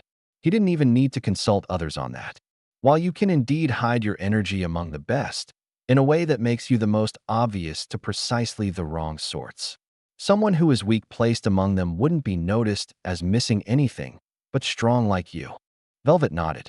I hate to send anyone into something I haven't gone into myself, but I get your point. And you would go yourself? Chitty assured her. We've seen it. But in this case, you might not be the best option. I know some people who will be glad to hear that, Velvet commented. The movement of the Tilke clan was both slow and quick. They were like a ponderous beast with a lashing tail, striking out immediately, but their full power would take far longer to come to bear. Ratna hated being on the defensive, which was why she was glad to have Zazel come to aid her. The younger woman was out among the wandering stone, preparing to cause chaos between them and the Tilke clan. If the death of Sirkin hadn't been a fluke, they were the ones responsible. And if it had, they probably deserved some form of retribution anyway. If nothing else, they were enemies of the Alliance now, not merely by virtue of being part of the Trigold cluster, but also by supporting other trespasses into the territory of the Guardians of the Veiled Brilliance. Zazel's domination was unique even to Ratna's understanding. It wasn't simply a mobile anchor. The very concept it embodied was mutable, and yet, its basis in her true history made it far stronger. It did come with the apparent downside that she had to move her anchor to keep it from being damaged without her support, and similar to assimilation cultivators of the lower realms, she was restricted by access to her anchor. She was not as strong away from it, but perhaps Zazel would be more powerful within her territory, eventually. For the moment, she was still new and within the weaker tier of domination cultivators. That included the various swirling swarm cultivators, though they made up for that with numbers. She wouldn't be a match for Zorbarid's yet, even though the man was sometimes reckless. Then again, he'd been a domination cultivator for a long age before the Scarlet Alliance even began to form. Ratna was also judging her effectiveness as she would be alone, without the support of her allies. She'd seen many times that the Scarlet Alliance was more powerful than just the sum of their members. Ratna's assessment was rather harsh, but ultimately, she was confident Zazel would grow into something amazing. Perhaps she might surpass her a millennium down the road. No, most likely more. Ratna wasn't going to let her own power stagnate. Of course, that assumed any of them lived that long. If they did, the entire world that Ratna knew and understood her whole existence would be overturned. It was already close, with a faction able to rival the great power springing into existence practically overnight. One might assume that they could also perish just as easily, but they hadn't yet. And their growth showed no end, unlike the bloated Trigold cluster and exalted quadrant. Now that they were already going to be truly at war, Ratna had little reason to hold back against the Tilke clan. What were they going to do? Rapidly raise new domination cultivators and send them after her. Whoever they were sending would already be on their way, though perhaps not physically. They might wait a few years before starting a long tour of their territory in the upper realms. Or they might be headed for her directly. Either way, Ratna focused on killing all of the most important members that came near her territory, unless they were emissaries sent in good faith. Even if they came with a unilateral declaration that she should surrender and die, they could live. If their people didn't do anything stupid within her territory, more and more faces of those who had perished were displayed at every border system. Images projected larger than planets to really get their attention. Once they were provoked, she figured she might as well try to get them angry enough to go all the way over the edge, preferably without her. She might die for her attitude. Others would die, though that was inevitable once the Tilke clan chose to make her an enemy. Not fighting them wouldn't help. It would merely let them set up their punishments more meticulously. And Ratna wasn't looking to have any of her planets ruined. Especially not Second Gift, though that was deep enough in her territory that if they could sneak all the way there and still have sufficient power to destroy it, she couldn't do much of anything. More likely, that was their target to begin with, and they prefer to dismantle it, and they'd been slowly provoking her. They might have sacrificed a young master for an excuse. She wouldn't put it past them. They weren't getting Second Gift, not even over her cold, dead body. She'd figure out some way to haunt them if it was necessary. She doubted she could convince Bear Hug to let the planet be flung into the local sun rather than go to them. But they were yet another reason to protect things. A unique individual that didn't deserve to be harmed by human squabbles. An ambitious project. Katerina had already commented on Misai's project, planning to link the Little Alliance to Misai. But now that I have given it a proper amount of study, while the attempt to expand is worthwhile, I can say it is impossible. It is simply too far. Everything would be imbalanced. Misai hung his head. Are you certain? I was hoping. I am certain, Katerina said. And I would have hoped you already saw this end. You have a good head on your shoulders. I have much to learn still, Misai sighed. Yes, you do, Katerina agreed. So how do you fix it? Smaller scale? But the distance won't change. So it might not be possible. Your problem, Katerina said, is that you didn't go ambitious enough. Look at this. She drew a pair of simple shapes in the air. What is this? A square and a line off to one side? Completely unbalanced, Katerina declared. So how do you fix it? Misai took her question seriously. He was here to learn, after all. She didn't say it was possible to fix it, but he hoped it was. Did she have a solution, or did she just want to hear him try and fail? In the nice way, where he could learn. Oh, I know. Bear Hug drew Misai's attention. He had run into the fellow on the way to his lesson and asked them to contact Julie. It was so easy. Apparently, Julie was studying their abilities to try to expand the potential to a greater level, along with some in the lower realms. And some people around Xianxia, probably. Ironically, they couldn't share their results except with the old way. You know? Misai asked. Bear Hug had come along to the lesson because they wanted to hear about formations. Katerina had agreed, as nothing was currently secret. The potential expansion plans might be sensitive, but they weren't really going deep into methods. It's pretty simple, Bear Hug confirmed. I'm sure you already get it. Simple? Spanning hundreds of light years? Actually, for Bear Hug perhaps it was. But that wasn't what they meant, was it? Bear Hug was looking at Katerina's energy drawing. Technically, if Misai wanted to balance that, all he had to do was put another line on the right side. Misai blinked. Like this, right? Yeah. Bear Hug bounced up and down. It's balanced now.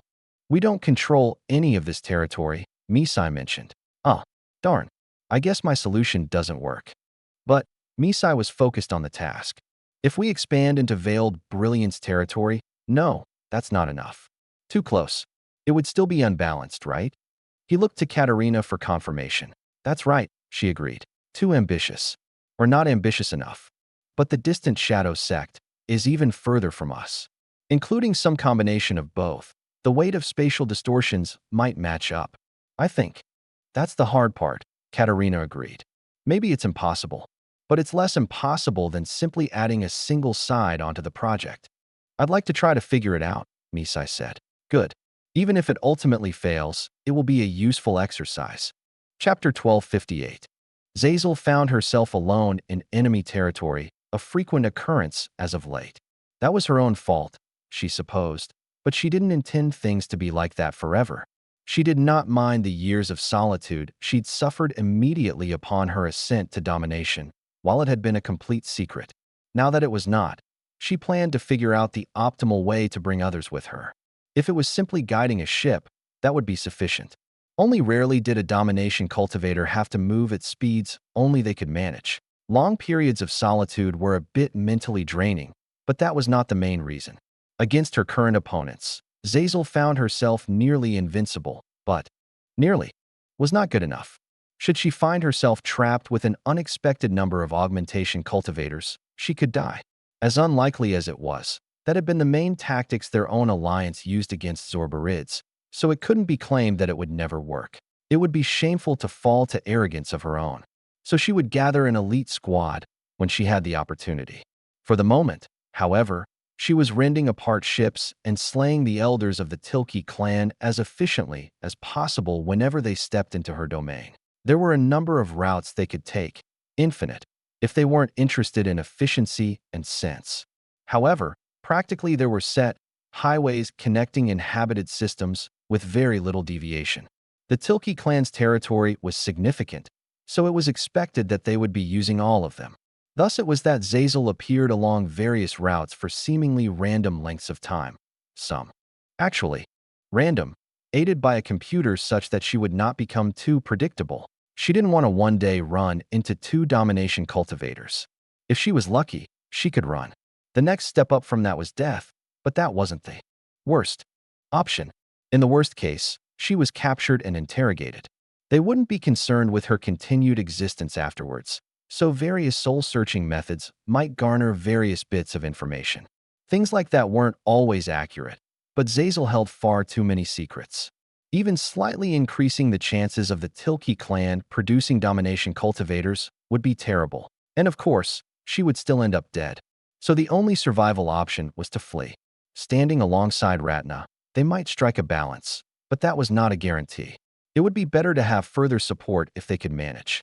Chitty or Vandale, for example. Or both, plus Katerina made formations. Obviously, they had to leave people to guard the core of the Scarlet Alliance, so anything close wouldn't be practical. That was just the dream scenario for facing other domination cultivators. Having a fair fight sounded like a good way to get killed half of the time. Despite her ability to do so, Zazel wasn't actually killing every Tilky cultivator that passed through. The reason was simple: that wouldn't actually cause them maximum grief. When she could, she sliced a ship in half with an expanded ring blade, her domination energy happily projecting her attacks to concerning sizes. For dramatic effect, if she could catch some elders in the same slice that brought down a ship, she would. But she wouldn't kill all of the weaker cultivators aboard. Instead, she would try to make certain they landed on local worlds where they could cause extra trouble and brew resentment against the Tilky clan for demanding people give them ships. If the locals made them disappear, that was acceptable. Most would probably give in, but it would still strain their reputation. All of the stronger cultivators were slain, though. Integration cultivators would not be able to counterattack at the distances she fought from. Only augmentation cultivators, or a few exceptions that would ultimately be too weak to matter. So unless they brought 5 or 10 augmentation cultivators in a convoy, Zazel was safe to continue her activities. She figured they had to change tactics eventually, but they were probably not expecting her to be in the territory she showed up in. Nobody was, because it was all territory that people forgot about. The places between what they valued, such that outsiders couldn't even comprehend anything existed. Planets without resources, asteroids made of common materials, and of course the empty space that made up the in-between that nobody wanted.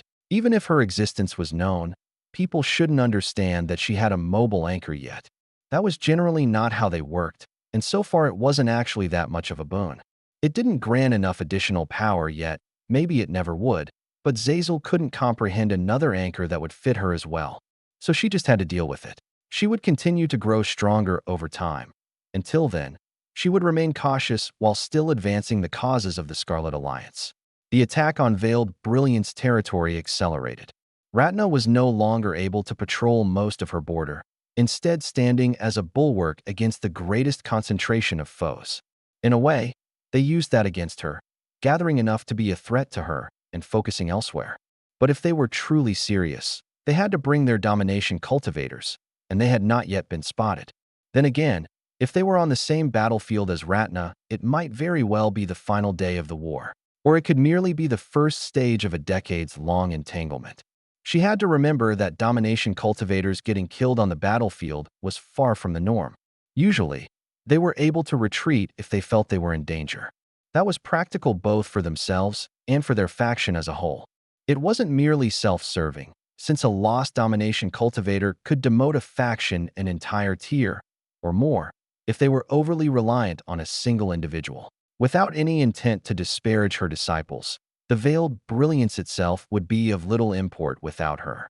She did see some sparks of potential in certain individuals, but none of her current elders had any real chance to reach domination themselves, not even with her direct guidance or that of the Alliance. That was expected, as it took a great many people over many centuries to produce one individual with the right potential. Or a handful of them would be born in offset generations centered on a single place. Counting the number of domination cultivators from Cerritos directly was difficult, but it could range from 2 to 4. It depended if one counted reincarnations and a child that was not born there. Ratna wished she could call upon the forces of the Scarlet Alliance, their fleets, specifically. However, that was more difficult than it seemed. They were willing to help, but while they could slip a few ships through here and there, larger fleets would doubtless be met with opposition along the way. That didn't mean she didn't get some proper support over time. Just less than what could have been if their territories connected more directly.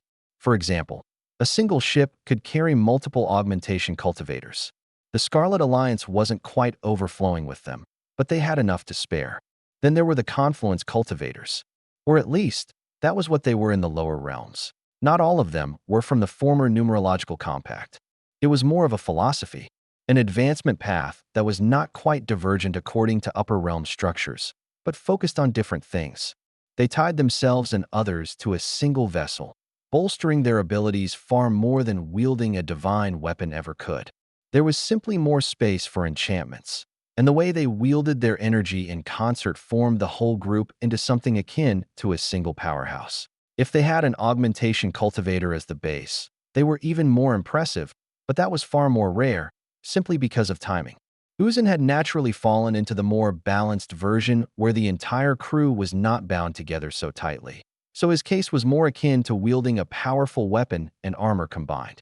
Still an efficient use of power, but not quite as overwhelming. Then again, the man didn't spend most of his time fighting. He was a researcher at heart, making technological advancements that bolstered the alliance as whole more than focusing on his own advancement. Otherwise, he might have been a domination cultivator already, though Ratna couldn't say what that would look like. But a ship as an anchor would be quite interesting. It would be a huge investment of resources, though. Simply continuing to use what he had shouldn't be good enough. Constant fighting wore on Ratna more than it used to. Perhaps because she was older, but more likely it was because she saw alternatives. Being a better person perhaps came with disadvantages, but the upsides outweighed it. For example, there were better forms of rejuvenation, not just physical healing, but mental healing. Ratna wasn't simply speaking of giving into excess, drinking, and partying to forget your worries. There were psychological cultivators that developed proper guides to relaxation and recovery. And of course, friends.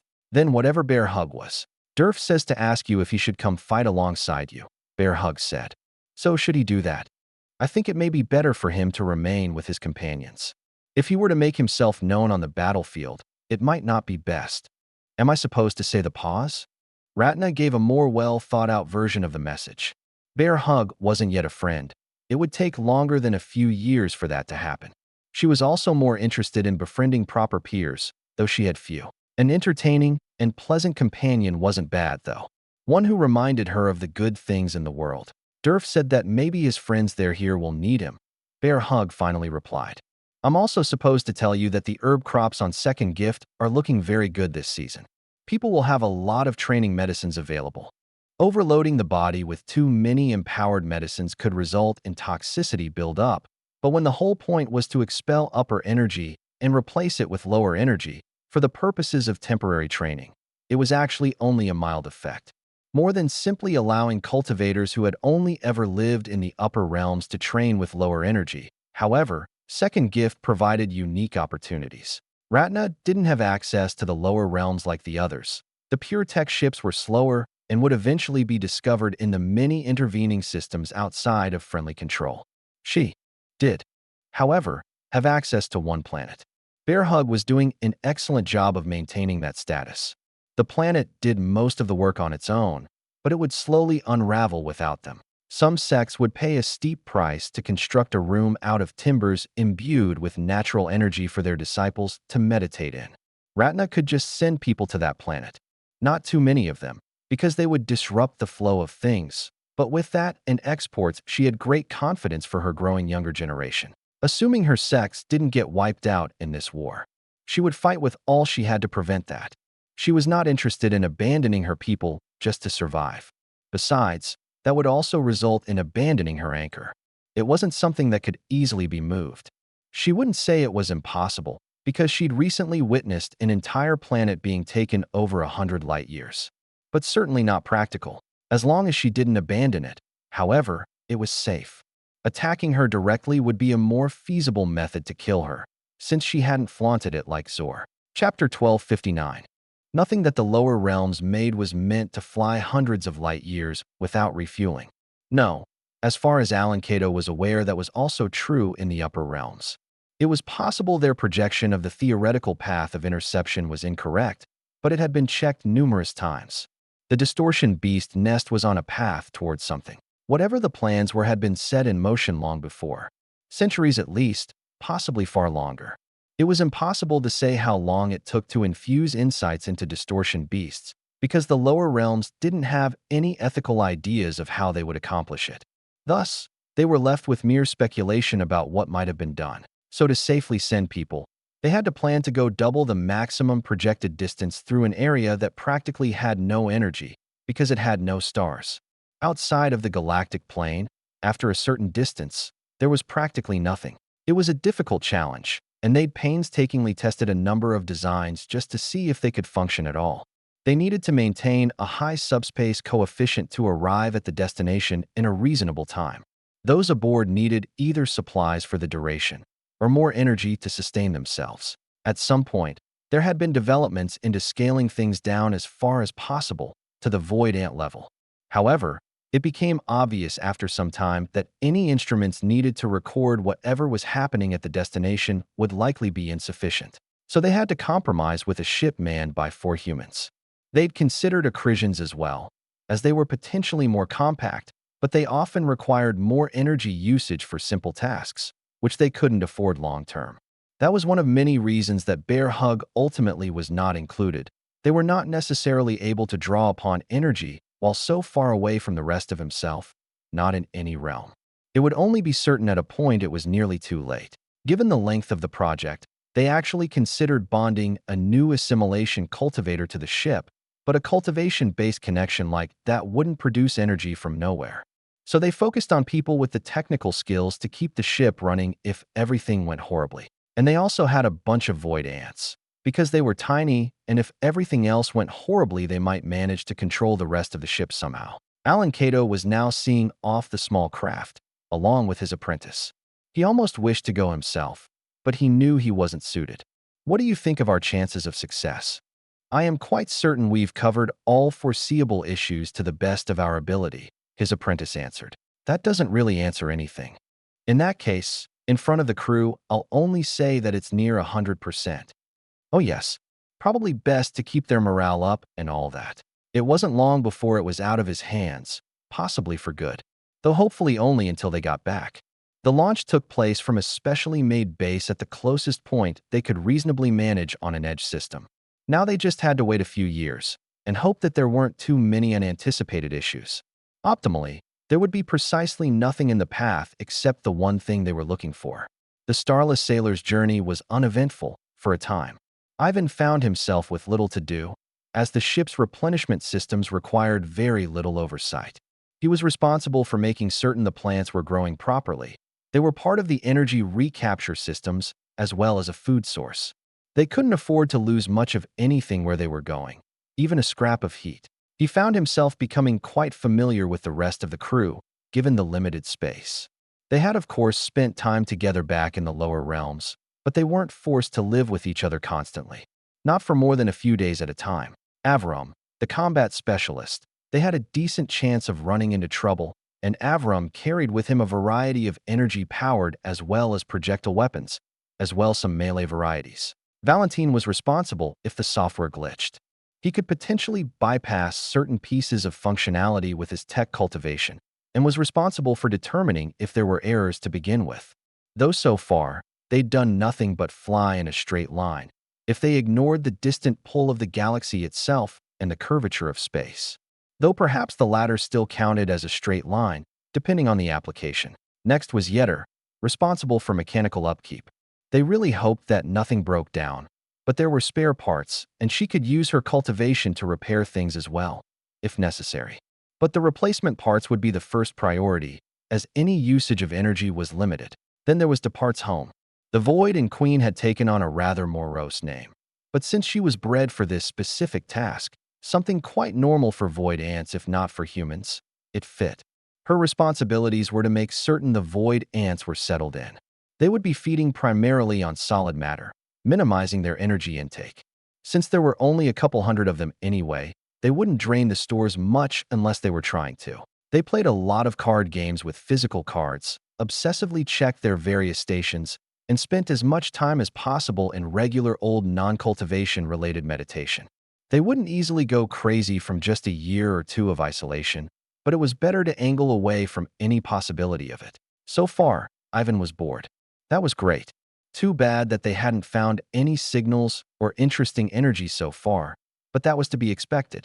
There should be nothing out here, but an alarm beeped. Ivan kind of hoped it was an error, though that would be its own issue. It took approximately 2 seconds for everyone to gather at the helm. What is it? Ivan asked. Energy anomaly, Valentin declared, which out here indicates literally any sort of energy.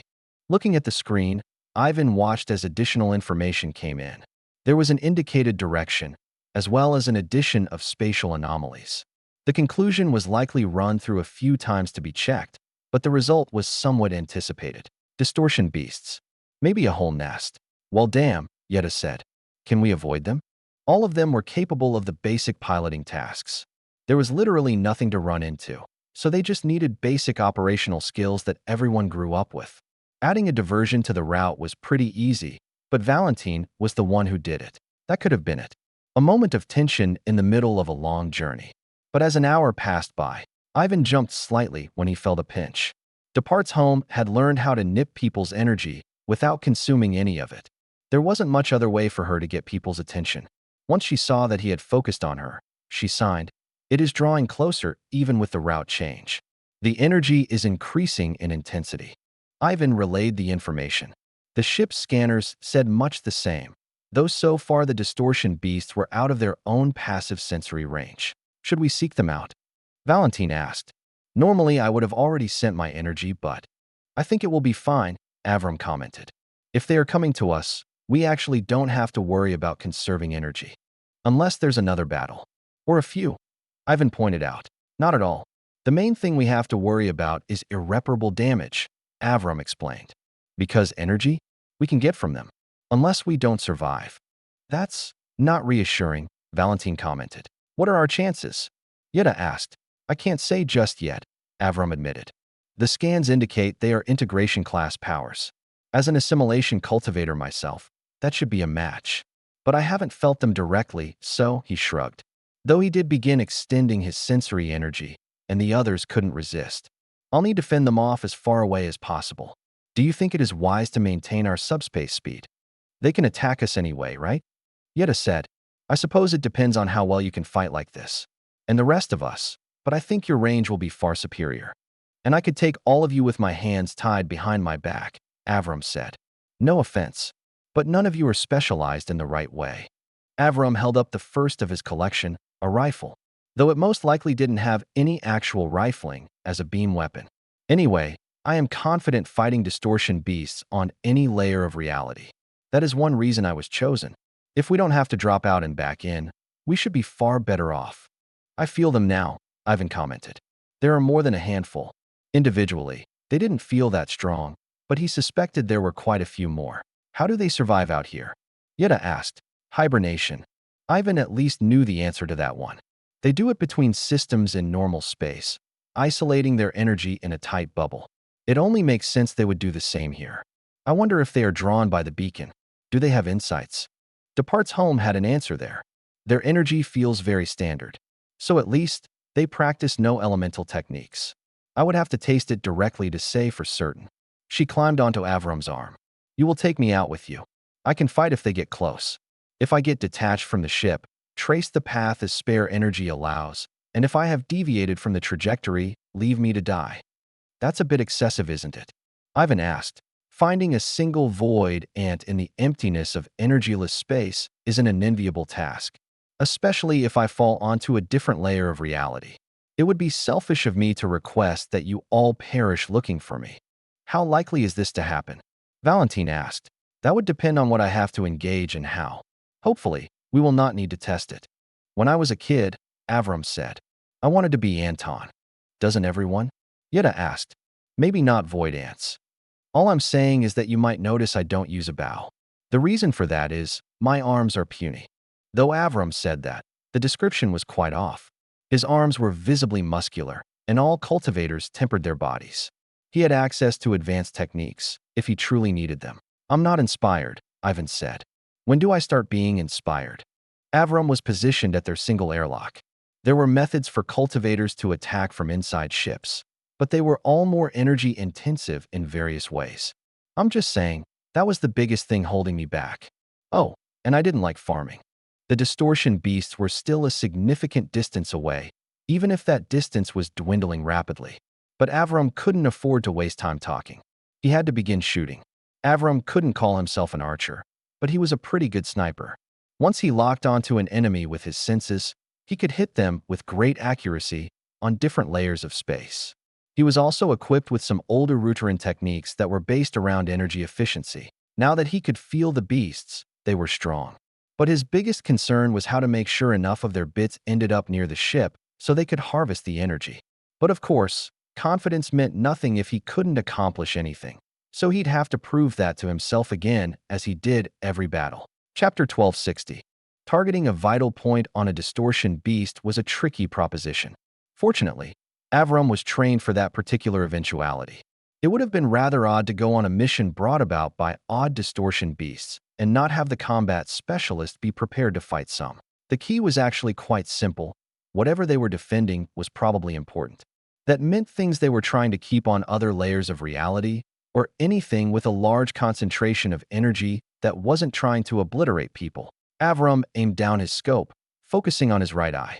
He'd lost it when he was young, which was quite a setback for his dreams of being a sniper.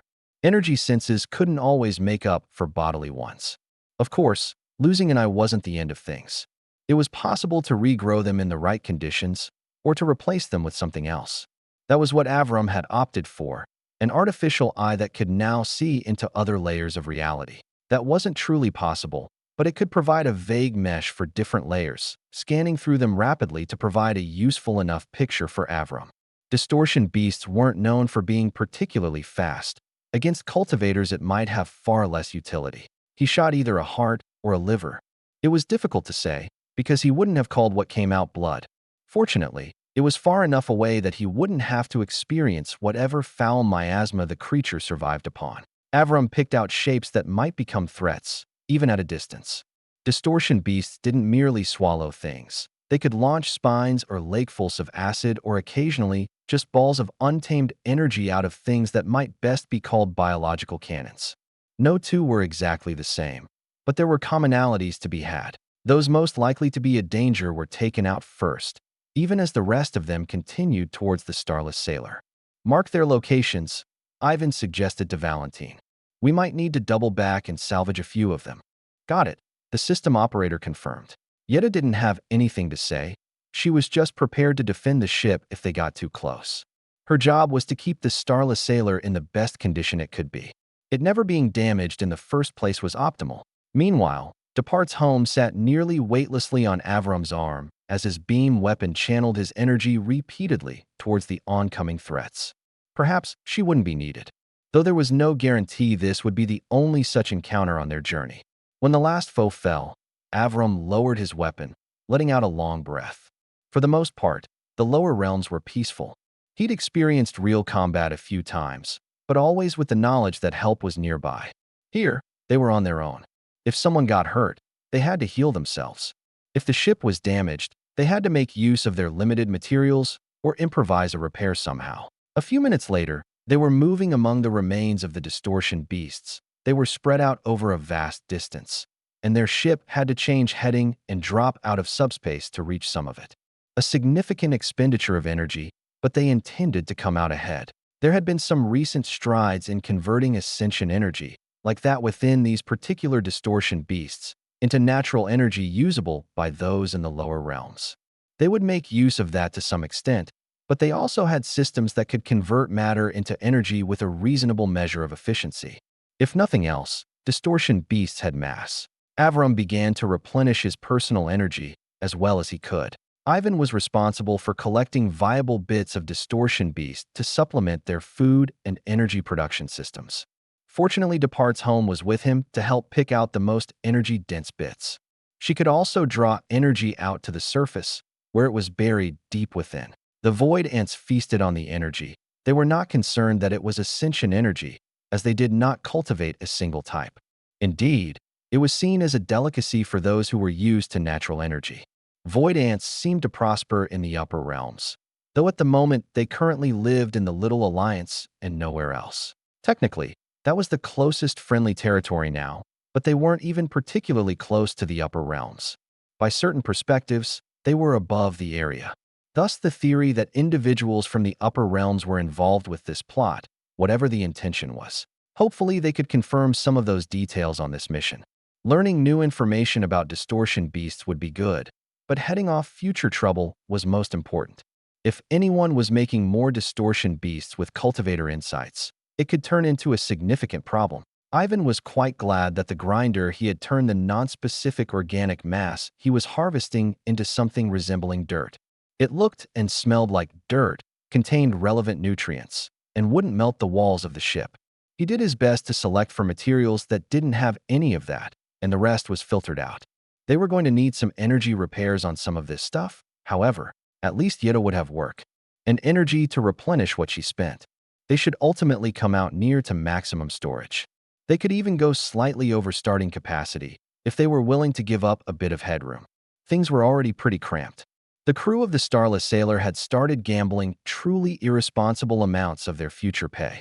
It was unlikely anyone would actually collect on the debts at the end of the mission, but theoretical stakes helped stave off some of the boredom. They had anywhere between 6 and 12 more months of travel before they reached their end destination. Then, they would be turning back around. In games that were 2 parts luck and 1 part skill, one would have thought that the Void Ant wouldn't be winning as consistently as she was. But Depart's home was raking in cash hand over fist, which was embarrassing given she didn't have either of those things. She could barely even lift the cards. Accusing her of cheating would be absurd. Conversely, if any of them were to attempt to cheat with energy, there was no way it would go unnoticed by her. Sleight of hand might work, if people's passive senses weren't far above such things.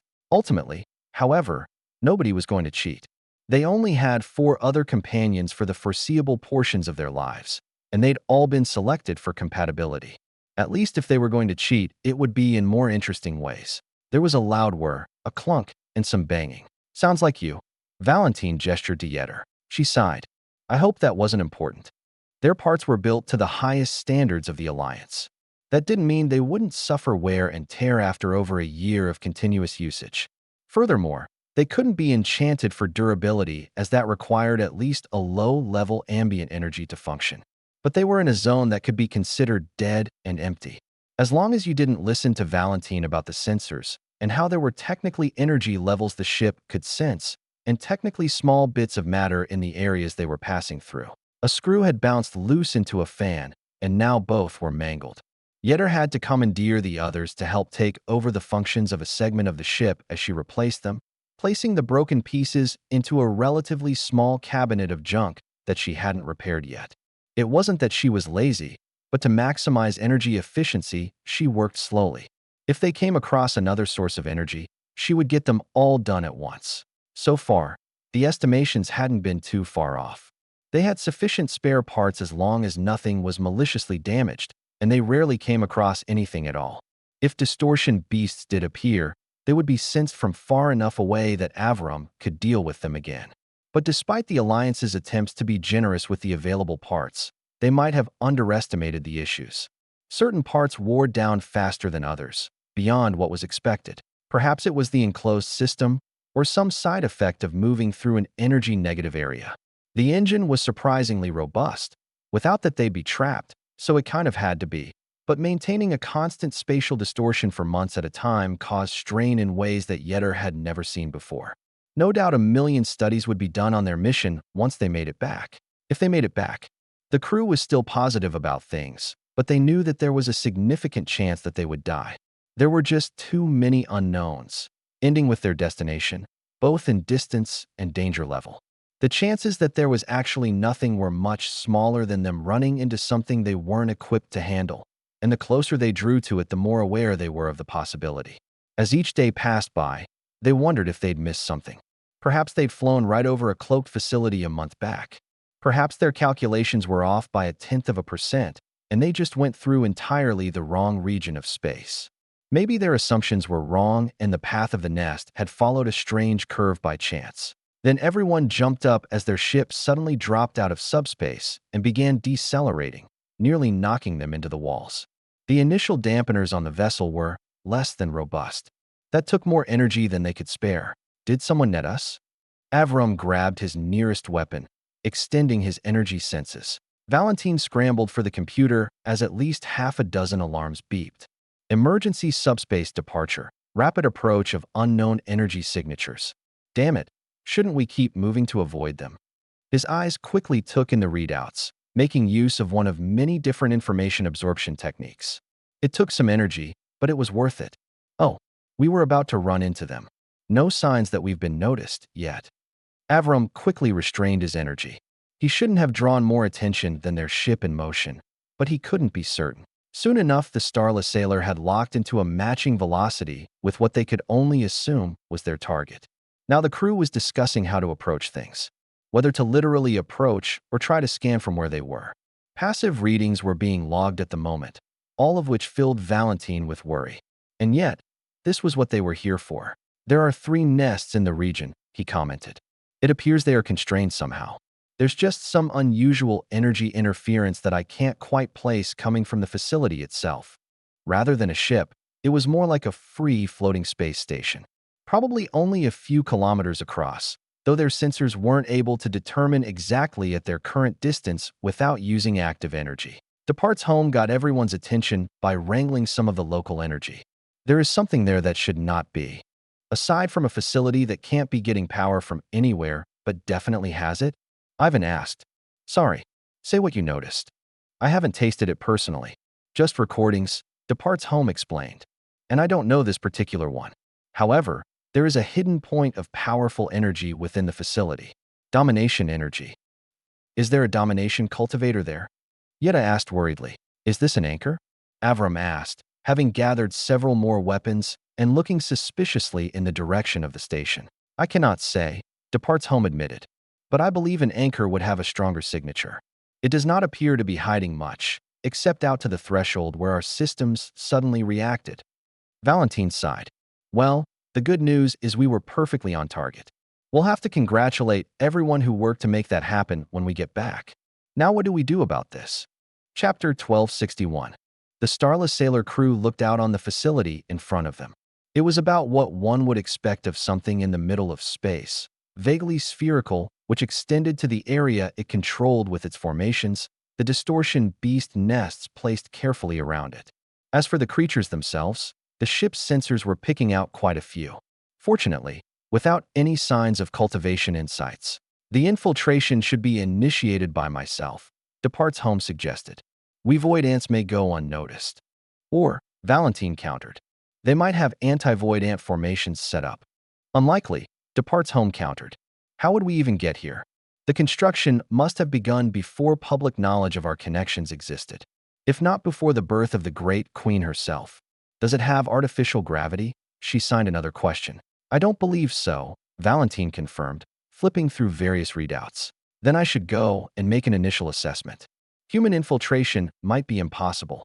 If I should die without any sort of report, you may have to consider returning with only passive scans, though I leave that up to your judgment.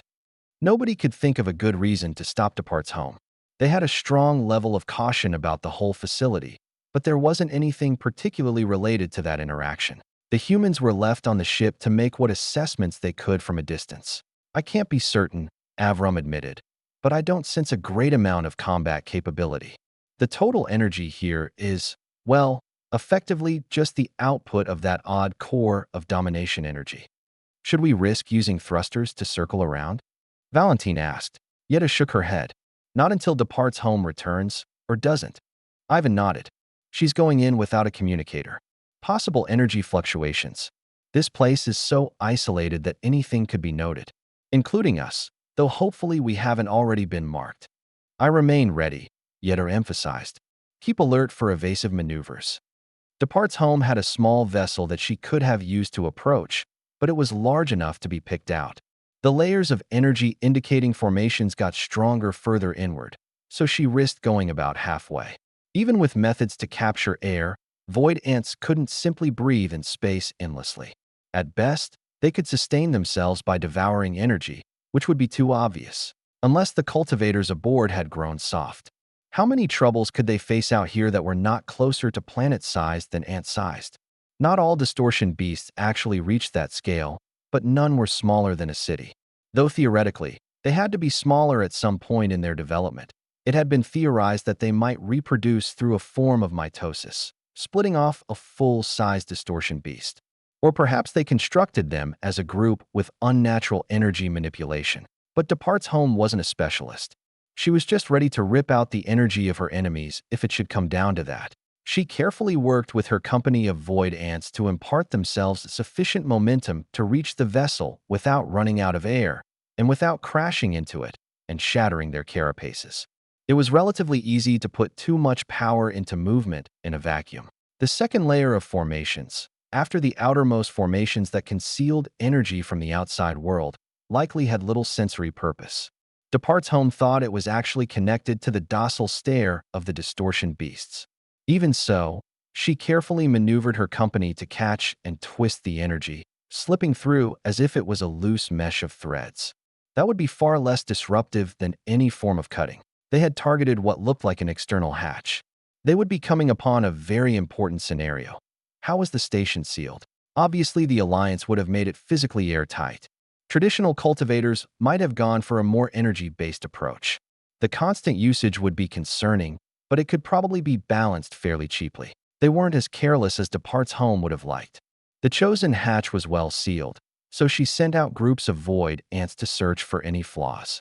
Flows of energy would be the easiest to pick out. Perhaps they could find something. Some would die.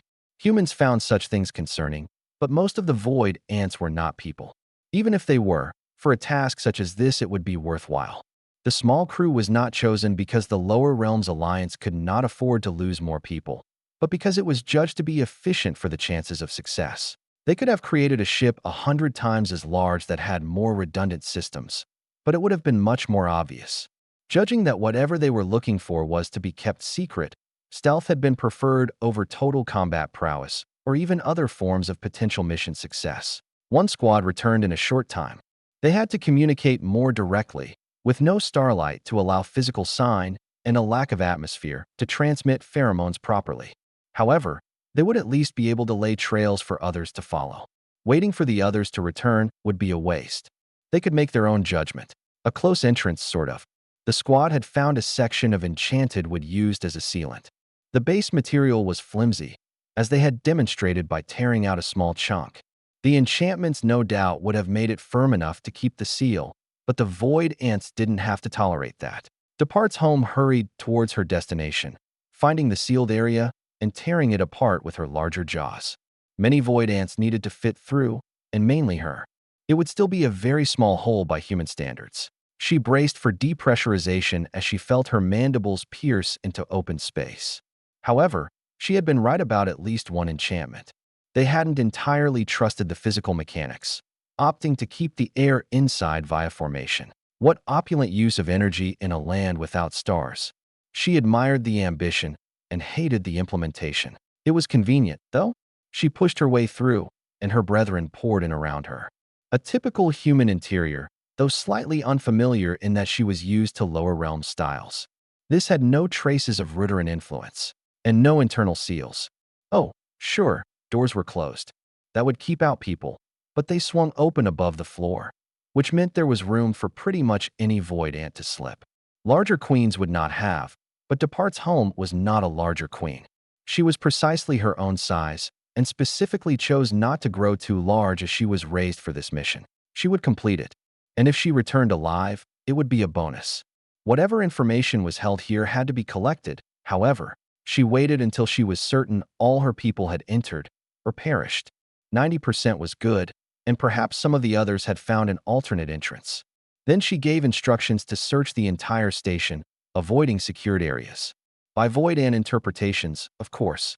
Their goals were to return with a map of the facility that the humans could use, as well as a reasonable count of the local cultivators. Now that she was inside, she could already sense a few handfuls, and that was in one small section. Most of them were relatively weak, however. Ironically, that was bad for the void ants. Stronger cultivators weren't much more of a threat, and generally were more likely to be isolated. Nobody would die, and in a place that should have no insects, they couldn't afford to get caught. Depart's home followed that thought by running directly into a spider's web. Just a single strand, and her companions tore her out in a moment. How sloppy.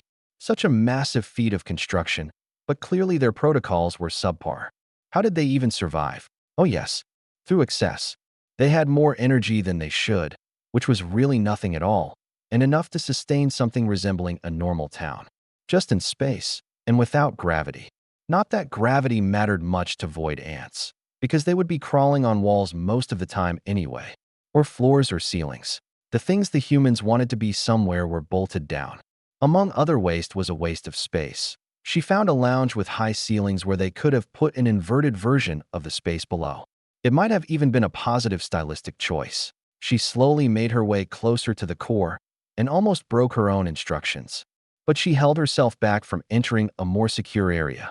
Even if the formations weren't meant to stop her specifically, Any minor disruptions were likely to be more considered. Still, if their goal had been to shut down this facility, she would have gone directly in and tried to sever the connection to whichever domination cultivator sponsored this place.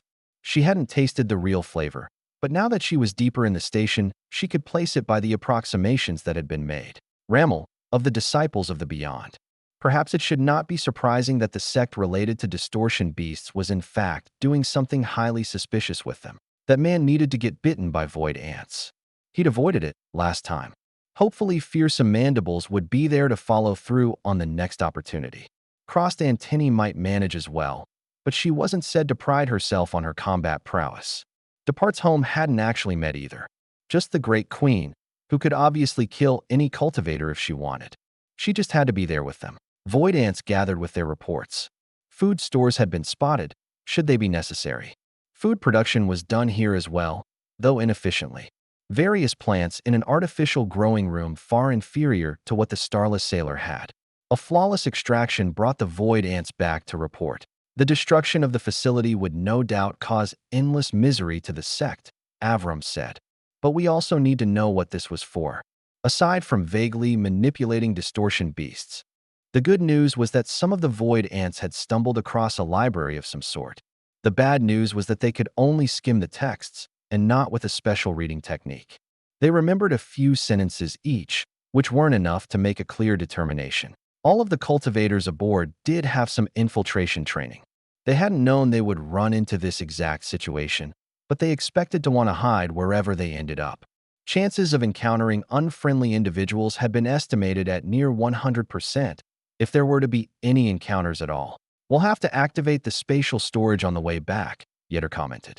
It would take extra energy, but they had recovered enough energy that it should be fine.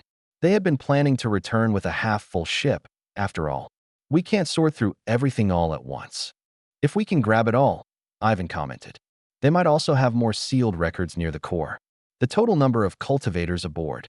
More than 1,000, Depart's home confirmed, but significantly spread out. Only a single augmentation cultivator. That's a bit tough, Avram made a face. One-on-one from 1,000,000 kilometers away, I might stand a chance, but we will be responsible for the strongest cultivators. Obviously, Depart's home declared. You must take out the weaker ones so they don't just stomp on us. Obviously, void ants could avoid being killed by a single human, but the more times they encountered them, the more chances one would finally crush them. Specifically Depart's home, but with too many lost void ants, their battle formations would break down and they would become more vulnerable. Not once did they believe they weren't up to the task. After all, they had to be, so they would be. Chapter 1262. Choosing a method of entrance to the deep space outpost was the most important choice the crew of the Starless Sailor had to make. Ultimately, they went with a proper airlock. Cutting open a large hole in the side would be easily noticed and was more likely to be picked up by passing cultivators than tampering with formations. They did have some training to that end.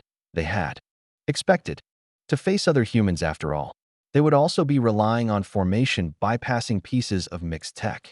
As long as it wasn't too complex, they could handle it. Stealth was important. They weren't looking forward to fighting the entire station with all of its inhabitants. Though that was counting the stronger cultivators. If they could be taken out by Depart's home and her companions, the rest might be handled in the confines of tight corridors.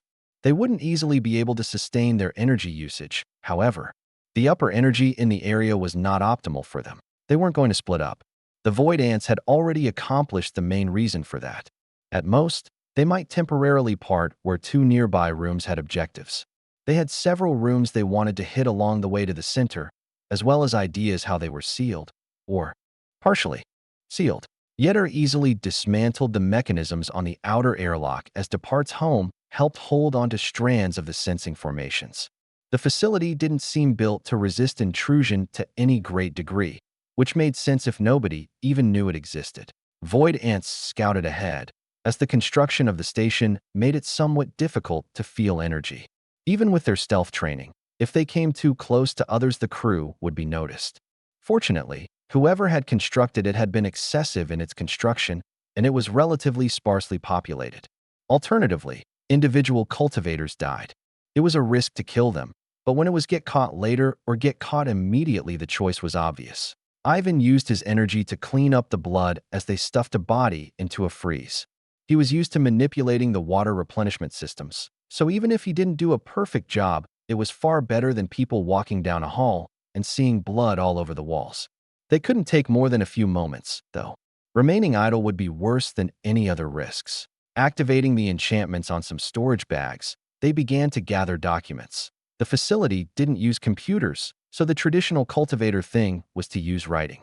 There were other options cultivators had tried at various points, but mental impressions wore down over time and were difficult to copy. Writing simply endured, and it could be secure enough in its own ways. If they expected intruders, some of it might be encoded. Actually, that might be the case regardless. Perhaps not all of those aboard were trusted the same amount. Sects could have internal disagreements. After all, someone might want to claim an important discovery for themselves. Especially for a long-term station like this, people could squabble for local power. They had little proof of such things as they didn't have time to read people's journals, but they could assume. They ended up crossing a long corridor at exactly the wrong moment. Avram sensed enemies about the time they saw the group. 3 quick shots took down the group, but his energy was probably noticed. "Let's move," Avram said. "Void ants, hop on." While the void ants could move quite quickly in some particular patterns, human cultivators could be far faster. They kept their energy as controlled as possible as they moved from room to room, trying to avoid unnecessary interactions.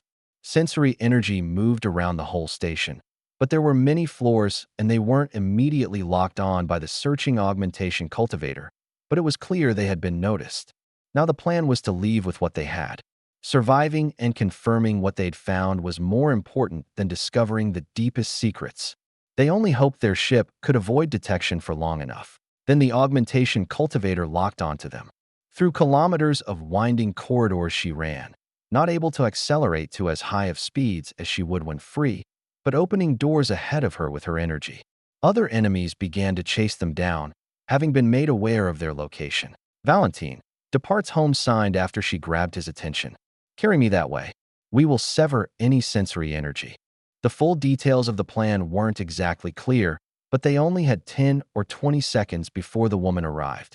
Fortunately, she was the only one. Valentine stood next to a door, hoping he had been unnoticed. The augmentation cultivator rushed into the corridor, an energy beam from Avram targeting her before she even rounded the final corner. Yetter carried a projectile weapon, a shotgun. It wasn't a traditional weapon for cultivators, but it had a specific purpose for the mission. Each piece of buckshot was made from void or taken from the upper realms, carefully contained. Most of it missed the woman. Most of the rest shattered on her body. It was exceedingly weak material. But a few pieces hit her skin directly instead of flexible cloth armor, sinking in through her defenses. Ivan had nothing to attack with at range. He could have carried a router and energy weapon, but it would have been one more piece of gear that was inefficient, at least in his hands. He opted instead for a few more vials of different sorts of poison he could put on his dagger. Ivan hoped that the augmentation cultivator didn't get close enough for him to attack. Valentine, rather than launching an attack, had tried to toss Depart's home with precision. He couldn't be certain if he succeeded. The augmentation cultivator's aura expanded as they all came into her range, forming into deadly projections of a vicious distortion beast. Claws and spikes appeared from nowhere. Teeth chomped at them, and much smaller mandibles chomped at her. Depart's home was not a long-lived queen like fearsome mandibles or crossed antennae, nor did she have the combat insights of their royal guard. But her jaws were sharp, and she knew the safest place to attack from. The biggest danger a cultivator posed to void ants was squashing them. A powerful one could slightly affect void ants with their energy, but a simple slap was far superior. So all she had to do was go somewhere they couldn't reach. There were a few good places, the middle of the back, or anywhere on the lower legs that would cause them to have to bend down or twist their steps. But there was another location Depart's home had never heard of void ants attacking, at least, not any queens individually. It had barely even been discussed. The location? Inside a cultivator. She fit easily enough through a nostril. Then she dug up towards the brain. It probably helped that she was somewhat smaller. The augmentation cultivator was still throwing energy all around her, but now it was split with her inside. So regardless of whether Depart's home could actually cause lethal damage, she was restricting the woman. In fact, She was tearing holes in the station itself. Nothing had reached the outer edge yet, but her wild attacks were a threat to everyone from the crew.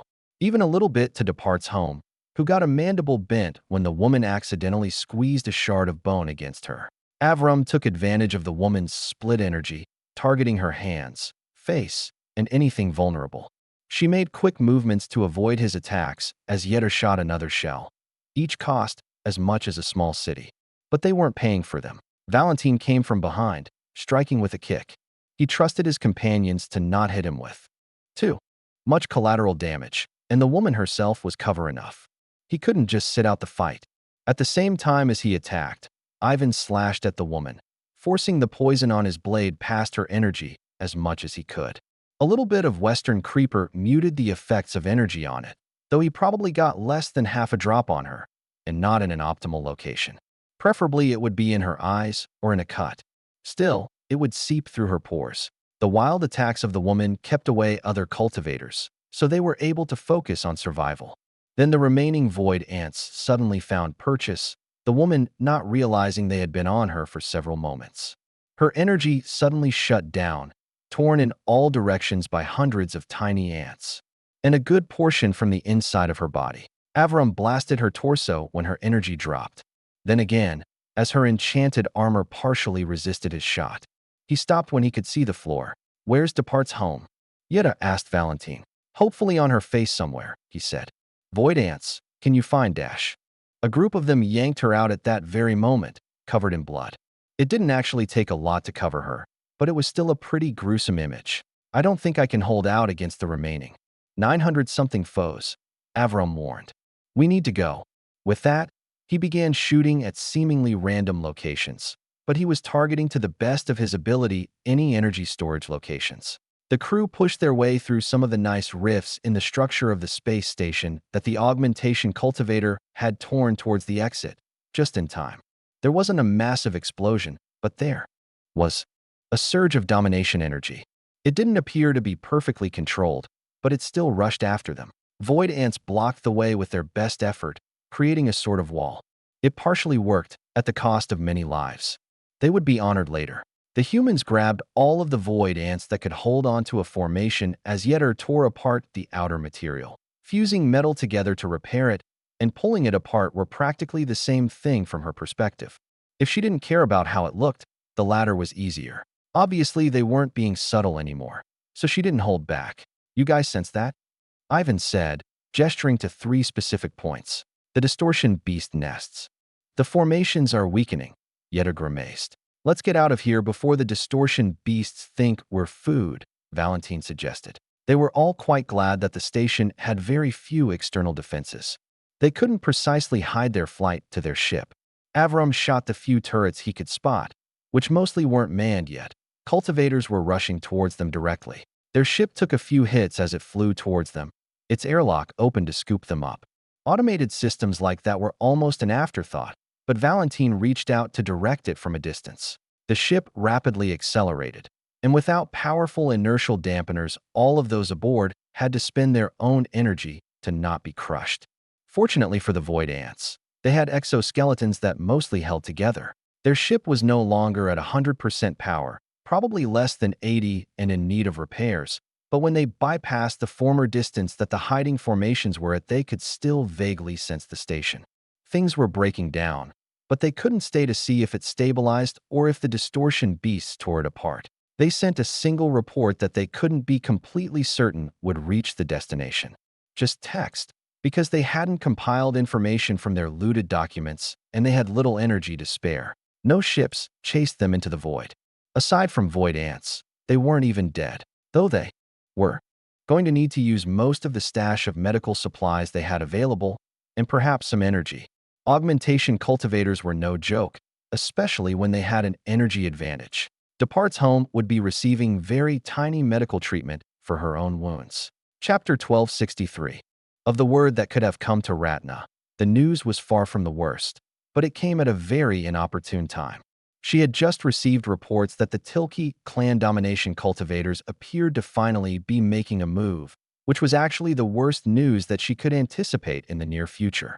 Losing some territory on her southern border was a surprise, but ultimately not something she could deal with at the moment. As systems formerly under the control of the Twin Soul sect, they weren't terribly important. The main issue was the confusing reports about what precisely happened. All that was clear was that the Elder Sheed had governing the area had been pushed back. At some point, she would report to Ratna in person, but the message had far preceded the individual. Perhaps Ratna had already grown too used to BHCP, the Bear Hug Communication Protocol. Certainly, it was an inefficient communication method, but it was fast. But despite their many bodies, Bear Hug was limited in scope and couldn't be everywhere. Relevantly, the increasing number of bodies seemed to be growing linearly or perhaps even falling off as time went on instead of any form of positive geometric growth. Then again, that would have been more concerning in its own way. Dealing with a couple dozen copies of Bear Hug was fine. And realistically, they didn't have to worry about Bear Hug warming a planet because they could just stop. The main issue would be if others who were less positively inclined could replicate something of the sort. Of course, there were no other algae cultivators in the upper realms, not that were algae, so it was a mood issue. Returning to the lost southern territory, she would have to react. Losing more territory would be problematic. That meant taking some portion of her people that could be facing against the Tilke clan. How inconvenient. If only it could have happened at some other time. But of course, it wouldn't. Most likely, this happened precisely because she was distracted. She needed to raise some disciples into domination. Maybe in a few centuries, which would have been a wildly ambitious thought in the past. Are you seeing the same things I am, assistant? Alan Cato commented. The starless sailor had returned, wildly successful by certain accounts. Alan could have asked for more, but that may have been a weakness in preparation more than a failure on the crew's part. Who could have anticipated such a large army of cultivators in deep space? At least, large by relative standards. Obviously, proper interstellar fleets were far more numerous. I can't believe that people always go for the most inefficient routes. They might not know, the assistant offered. But more likely, they don't care. The results produced were likely sufficient for them. Still, why does it always have to be whole planets? Alan shook his head. Surely they could raise up a disciple with proper insights and have them fused into a distortion beast if they were truly dedicated to their craft. A true lack of dedication to their craft, the assistant agreed, and their scholarly language could use some work. Where are the details? The references to other documents? Certainly, we didn't retrieve everything, but merely noting that they created an attraction field is insufficient. I suppose this leaves only one further possibility for answers, unless they are foolish enough to leave the station precisely where it was, Alan commented. We must track down these planets. Unfortunately, their records are quite sparse. Simple designations without any merit, and no tracking of the original planets. Why, they could be half a light year off course now. Alan shrugged. Not too bad, actually. Assuming they are along the inverted arc of the nest. Didn't we send some ships out that way? Quite some time ago, the assistant agreed. However, long-distance exploration has more than a few difficulties, even within the lower realms. I don't believe we confirmed much information, though perhaps we can match something to this information. Since the damage has been done, we might as well make use of the information. The study of insights is fascinating, Alan said. I am certain the right individuals could make good use of it. But I must wonder, why distortion beasts? Was it simply because the sect involved was obsessed with them, or is this the reason? I am not aware of anything to suggest that there were any cultivating distortion beasts before this group. Apparently, the disciples of the Beyond seems to have created them. But it is an interesting thought. Perhaps there was some encounter long in the past, but I am getting into speculative territory. Speculation is the foundation of science, my assistant. Please, continue. Assuming Rammel is the founder, either he or the founder that came before him might have come across a distortion beast with insight. Then they could have spent millennia trying to replicate it in themselves and externally to view once more. I would imagine that since Rammel is a domination cultivator, he himself was involved. Though certainly, it would not be strange for one of a later generation to stand on the shoulders of those before him. The history we have on the sect is a bit incomplete. Perhaps we can send some spies? Not for anything dangerous, but to hear their internal story of their founding. That should be public enough. We should petition the Little Alliance. Alan Cato didn't know why they had chosen such a name to call themselves, but perhaps it was a sign of humility. Either way, it was certainly a mark of connection to the greater alliance spanning the upper and lower realms. The Little Alliance happened to not have their spymaster at the moment, but they had a certain group of individuals volunteer anyway. A very large number of individuals. Fortunately, they made up precisely one stealth squad. The limits of void ants for spying were relatively apparent. They were excellent if they could get a planet. And if they couldn't, they were worthless. They couldn't see anything a human couldn't when both were light years away. At best, they might be more sensitive to a large but not overpowering aura. If the world had remained precisely where it was, their prior limitations would continue to hold them back. But it hadn't, and the Little Alliance was one of the places most strongly promoting their technological growth. The lower realms were not inactive either. They simply had fewer reasons to develop void ant-specific vessels. Their neighbors were allies, and their people well-connected. Insights had been provided when asked. Technology was the key, not because void ants didn't get along with formations and cultivator methods, but because cultivators were most prepared to discover such things. While pure tech vessels that could travel between systems in a timely manner were quite a chore to build, the inter-realm ships were the main example. Nearly pure tech vessels could do far better. So as long as they were staying in the upper realms, the void ants had ways to travel between systems, recharging their energy stores. The void ants could perform their own maintenance and repairs, though they lacked the human factor of supernatural repairs. Specifically, fusing things together that had broken apart, or changing the internal structure of things. But they had long surpassed the level of viability, and thus a vessel was sent into Disciples of the Beyond territory. They had several objectives. The humans primarily wanted them to learn information. They could transmit that back, depending on the form it came in. Miniaturization of communications devices had progressed immensely under the care of Julie and her peers. Uzan had given a few insights from the core Scarlet Alliance, but the effort owed itself to her direction. Crossed Antennae had wanted to go, but ultimately she was convinced to send some of her royal guard, specifically Bullet and Fire. The two ants had trained with poisons under aconite, and along with that came some measure of stealth training. Otherwise, applying poison was pretty much the same as stabbing someone normally, or maybe even less efficient. Obviously, it wasn't just the two of them. Void ants really didn't prefer to travel in numbers smaller than 100, and even a fist-sized vessel could easily fit that many. The actual size of a void ant ship varied depending on which components it needed.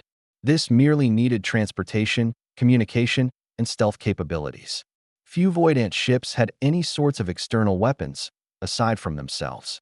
Miniaturization on that end simply didn't work, since the energy output that came with size was actually the goal of most weapons. Some might have weapons in the form of hull cutters, but this wasn't a war vessel. They were spying, and a single, tiny ship seemed to do quite well slipping into enemy territory. There was less energy and less mass and less everything to detect.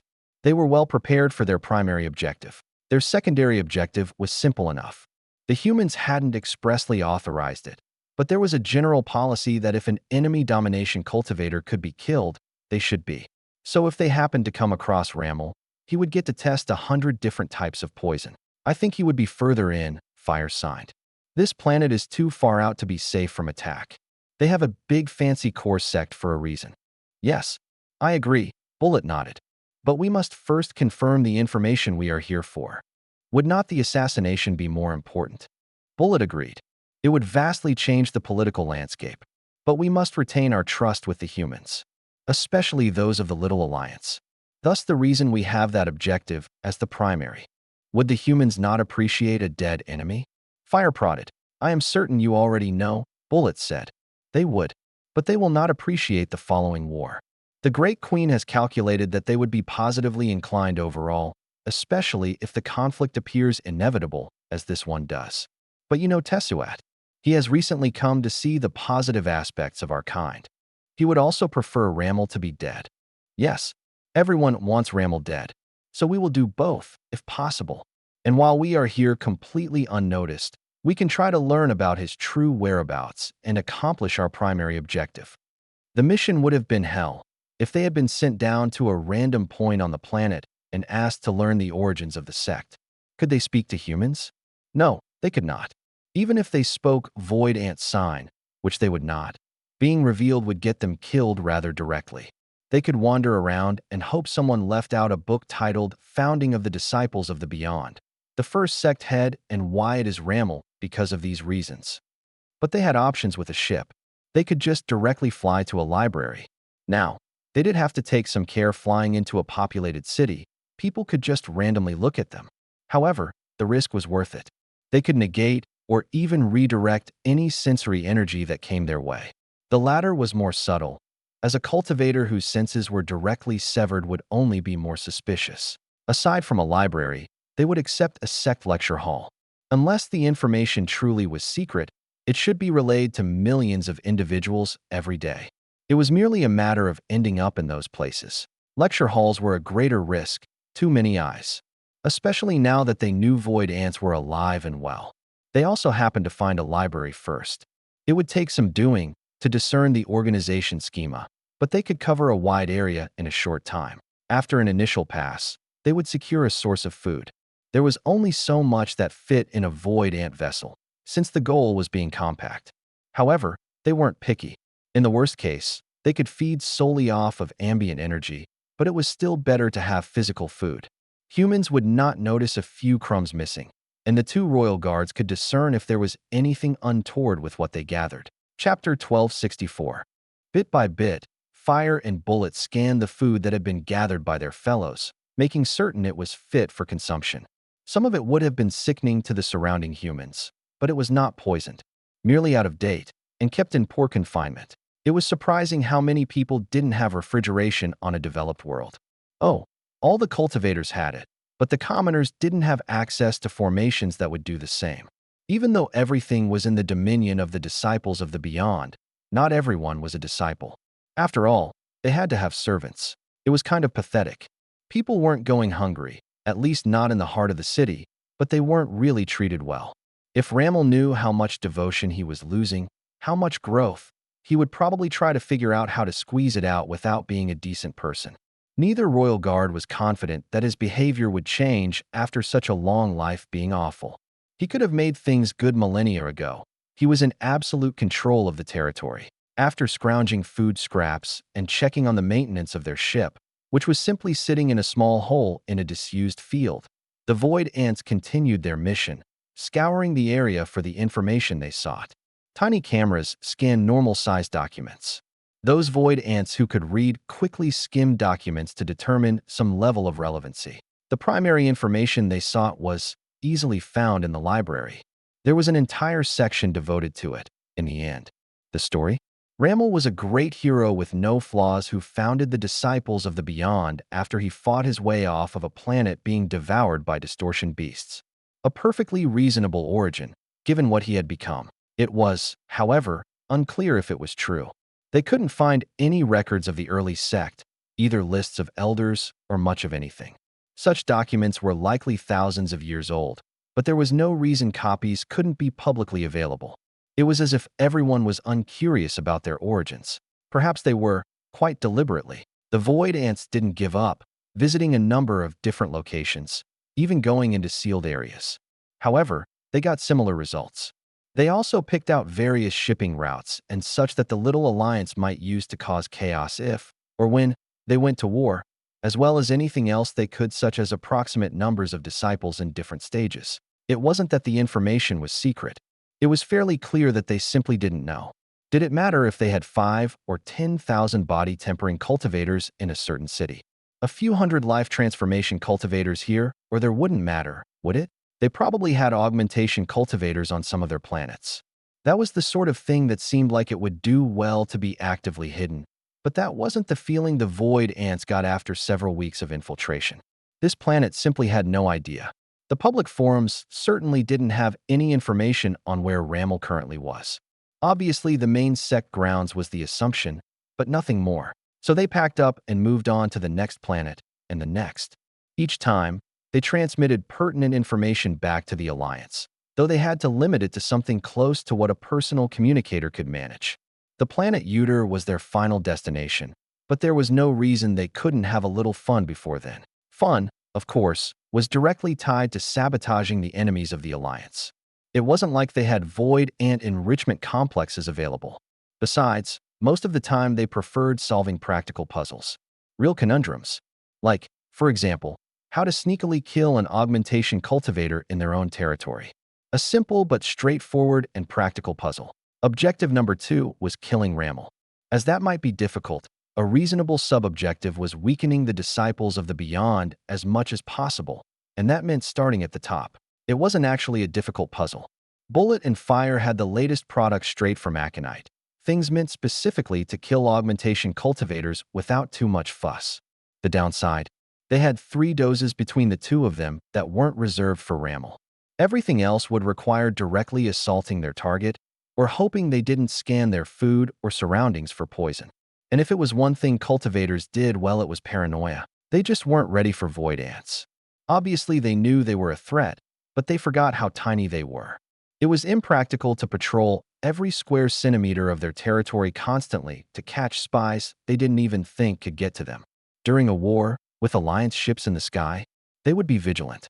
Now, on a random day in the middle of a period of peace, they were vulnerable. Once they actually killed an augmentation cultivator, they would be more cautious. Assuming the communications outpaced them, of course. That might not be the case. Not because their ship was particularly fast, but because there might be delays. Nobody would want to advertise that their planet let an augmentation cultivator die. They couldn't count on that, but they had options. Like, for example, finding an augmentation cultivator in sealed cultivation. If they had to pick a random example of something they stumbled across, are we blessed with luck? Fire asked. Bullet shook her head. Not so. For we have scoured these lands with all of our senses, circling their planets for signs of any out-of-place energy. And only now do we find a single individual. Nobody should have been able to get into the area, but sealed wasn't really a true meaning. It simply meant being in isolation, not coming out. Sometimes, that was in a protected area. More often, it should have been in an airtight area. Or guarded. But the void ants would not complain. This was their one chance. You know, this young woman could suffer a random heart attack. Or a stroke, Fire suggested. We might as well, Bullet signed. Though the death of one of such youthful appearance is likely to be thoroughly investigated. She must have talent. Perfect. Now, what is our escape plan? Leave before she dies. Right. In that case, we'll want numbing agents. But not energy suppressors. The body should feel nothing, such that her energy need not look for anything wrong. Until it is too late. It would be a shame if we failed, but we can't leave evidence. No. We will apply precisely no wounds. The two of them discussed the optimal method, then carried it out. If they were fortunate, the augmentation cultivator would not be missed for weeks. It was a bit much to assume it would be years, unless those around her were particularly poor at energy sensing. They might wait a bit, not wanting to intrude, but eventually they would check. They intended to have taken their chance with Rammel before it happened. The capital planet of Uter was disappointing. They were biased, of course, but it had grand structures less than a few kilometers from slums. Most likely, it was limited by easy sensory range for most of the stronger cultivators. Obviously, Rammel would be able to stretch further from his palace, reaching around the entire planet if he truly wished to, but a comfortable distance and atmosphere for most integration cultivators would rarely stretch much more than that. They were here to kill Rammel. The problem? Rammel was not there to die. And relevantly, they couldn't find the next best option, his anchor. It wasn't the palace or any of the grand statues. Granted, they couldn't have poisoned it, so it would have taken a lot of chewing to destroy any proper anchor, but they would have given it a go. Perhaps he was cautious. They would find out. Breaking into libraries on Uter was a bit more difficult. They had to take such drastic measures as following people through doors, or rather, hopping onto the hems of their robes and dangling on the inside while they walked in. If someone was sufficiently sensitive, they might notice the fractions of a gram difference. Alternatively, if they were very unlucky, someone might accidentally stomp on them. Most cultivators in friendly territory were not constantly scanning around their ankles for tiny blips of lacking energy, and that was no different on Uter. Certainly, they would have techniques, but they would need a reason to use them. The void ants were trained enough to not randomly eat the ambient energy, so they wouldn't make any signs most people should notice. The problem with actively used libraries was that people would notice if books toppled off shelves onto the floor, or if they mysteriously opened when out on a table, pages flipping. So they had a very difficult time prying open books on shelves and crinkling scrolls to hopefully spot some writing. If they had access to every piece of technology, they could just bring a book into a scanner, but if they could steal the whole book, then they wouldn't be having this issue to begin with. Small squads were assigned to listen in on elders. It was tempting to think about assassinating several augmentation cultivators at once, but they held out. Until, finally, 3 days before they planned to give up, Rammel arrived. Then he was going from city to city for a day, speaking with various administrators.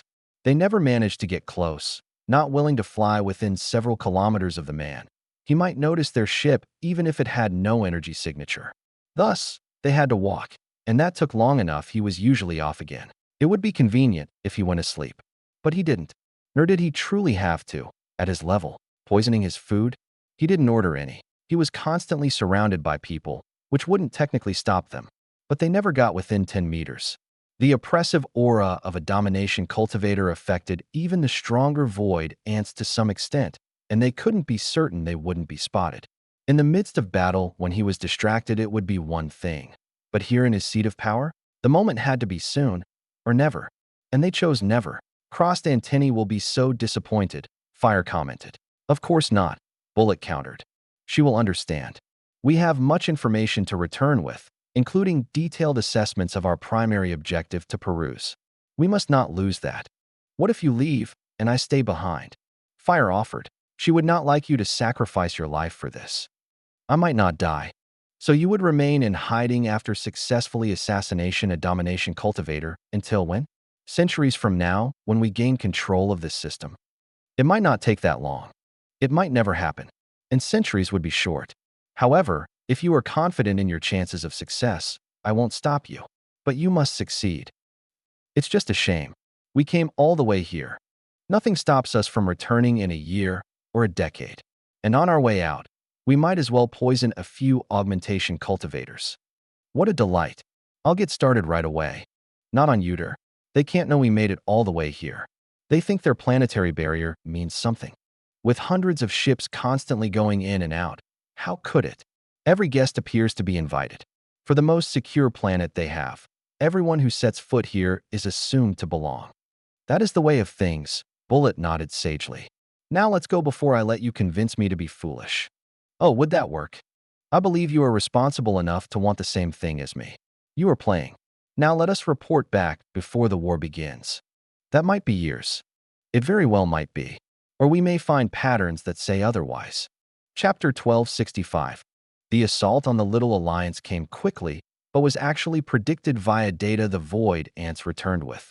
It wasn't a clear declaration they would be attacking, but subtle movements that had been garnered from various sets of data. In fact, the Royal Guard might have stepped up the timeline with their assassination of an augmentation cultivator, regardless of whether it was known to be them or not. But that made the assault from chaotic conglomeration forces slightly off in its timing. The anticipated collusion had come to pass, and while it wasn't the whole of the chaotic conglomeration, it was a few sects that had previously had strife with those now part of the Little Alliance, even when they had watched the border. In that position, they had not been able to directly act, but now after decades they seemed to be viable targets. Bear Hug wobbled unhappily. They're getting pretty close to me, Bear Hug said. I can sense them. I know, Anton said. Aren't you going to do something? Bear Hug asked solemnly. Or is it too far? I don't want you to feel bad if you can't. I promise to aid them, Anton said. And I will, to the best of my ability. I would judge that to mean causing maximum destruction to their enemies. Our enemies. The last time Anton had been to war was the assault to distract foes from the Scarlet Alliance, shortly after the end of the previous cycle. Now they were close to the next cycle, where the whole of the lower realms was prepared to crush anyone who came across. They probably wouldn't need Anton for that, but he could do this. He was waiting, not because he didn't have the range, but because the further entangled enemy forces were, the longer he would be able to shoot at them with impunity. He did have to aim between 25 and 30 light years at his targets, but that was fine. He really wanted to make sure Rammel got close, though. If he spooked off the domination cultivator, he could just come back later with more fleets. So he focused on the western flank for the moment. The chaotic conglomeration had seemed like decent folk, but that was probably because all of his contact was through those who would eventually become allies. Velvet had accidentally become friends with Runa, which said something about her temperament. The Scarlet Alliance had grown close to some sects, and some others hated void ants. Anton understood why people would fear them. They were scary. The ability to devour energy? Cultivators could barely touch them. And yet, from what Anton had seen, they were far more reasonable than cultivators. Perhaps he was biased, as the only void ants that had been enemies of the lower realms were mainly suppressed by the Great Queen's forces, and they hadn't been well organized. Ultimately, Anton wasn't going to be afraid of his friends, but people were going to be afraid of Anton's friends. They just wouldn't need to be if they weren't awful people. Anton might have said if they didn't start any conflicts, the Alliance wouldn't, but it wasn't so simple. Who struck the first blow wasn't always as clear as stories. Arrows flew, cutting through space. A few exchanges with Alva had helped him there. To his understanding, she was expanding her own range, though she would never be quite the sniper he was. It was something built into earlier layers of cultivation, where their paths had diverged. The upper realms hated Anton's energy. It might not actually be alive, but the future him that never was might have scared the energy itself on an instinctive level. Everhart hadn't tested it himself, or he might have come up with an explanation. Anton was the main practitioner of fleeting youth, as it was difficult to recommend to the majority of others. Slightly less so with assimilation as an option, but most people didn't start cultivating while aged, so it provided very little effect. Yet it was perfect for him. He couldn't thank Everhart enough. He might also kill the guy the next time they met, depending on the circumstances. Fortunately, he'd been staying away from Alliance targets for the most part. Anton's arrows struck deeply embattled augmentation cultivators. The energy of the upper realms meant to stop him, then went after them, creating shockwaves they had to resist if they didn't fall to his arrows. And while he was a unity cultivator, he didn't have it in him to kill most augmentation cultivators in a single shot. Not while they were in the upper realms, anyway. They would sense the attack coming as it neared the system, plenty of time for a cultivator to react. Not to dodge, but they at least go to defend. Against him. Half the time, that resulted in something like Runa or Emmerich stabbing them, or Durf bashing someone's head in. He was in a different system, but the battles were happening nearly simultaneously. The disciples of the Beyond and other upper realm sects roped into the assault had arrived both earlier and later, assaulting a few systems and pulling back when they realized the attention wasn't split as far as they wanted. Anton had been very patient not to shoot them, so they would commit further forces. It was a shame to lose the lives he could have protected, but he would ultimately save so many more this way. Wow, you're a great shot. You hit that guy from all the way over here. Bearhug's commentary was fortunately not terribly distracting. It was a small channel of communication among a vast river of precise energy control. I've had over 1,000 years to practice. I ought to hit if I take the shot. Anton wasn't going to say that everyone should be able to hit a target at any distance, but at a certain point their shots should have meaning. Technically, a miss could have its own valuable in group combat, or as a feint of sorts in single combat. If Anton had to defend himself against the enemy cultivators, he might have been more conservative with his shots, but they were just as far away from him as he was from them. And unless he was greatly mistaken, they didn't have any way to reach him. And if he was wrong, he had allies.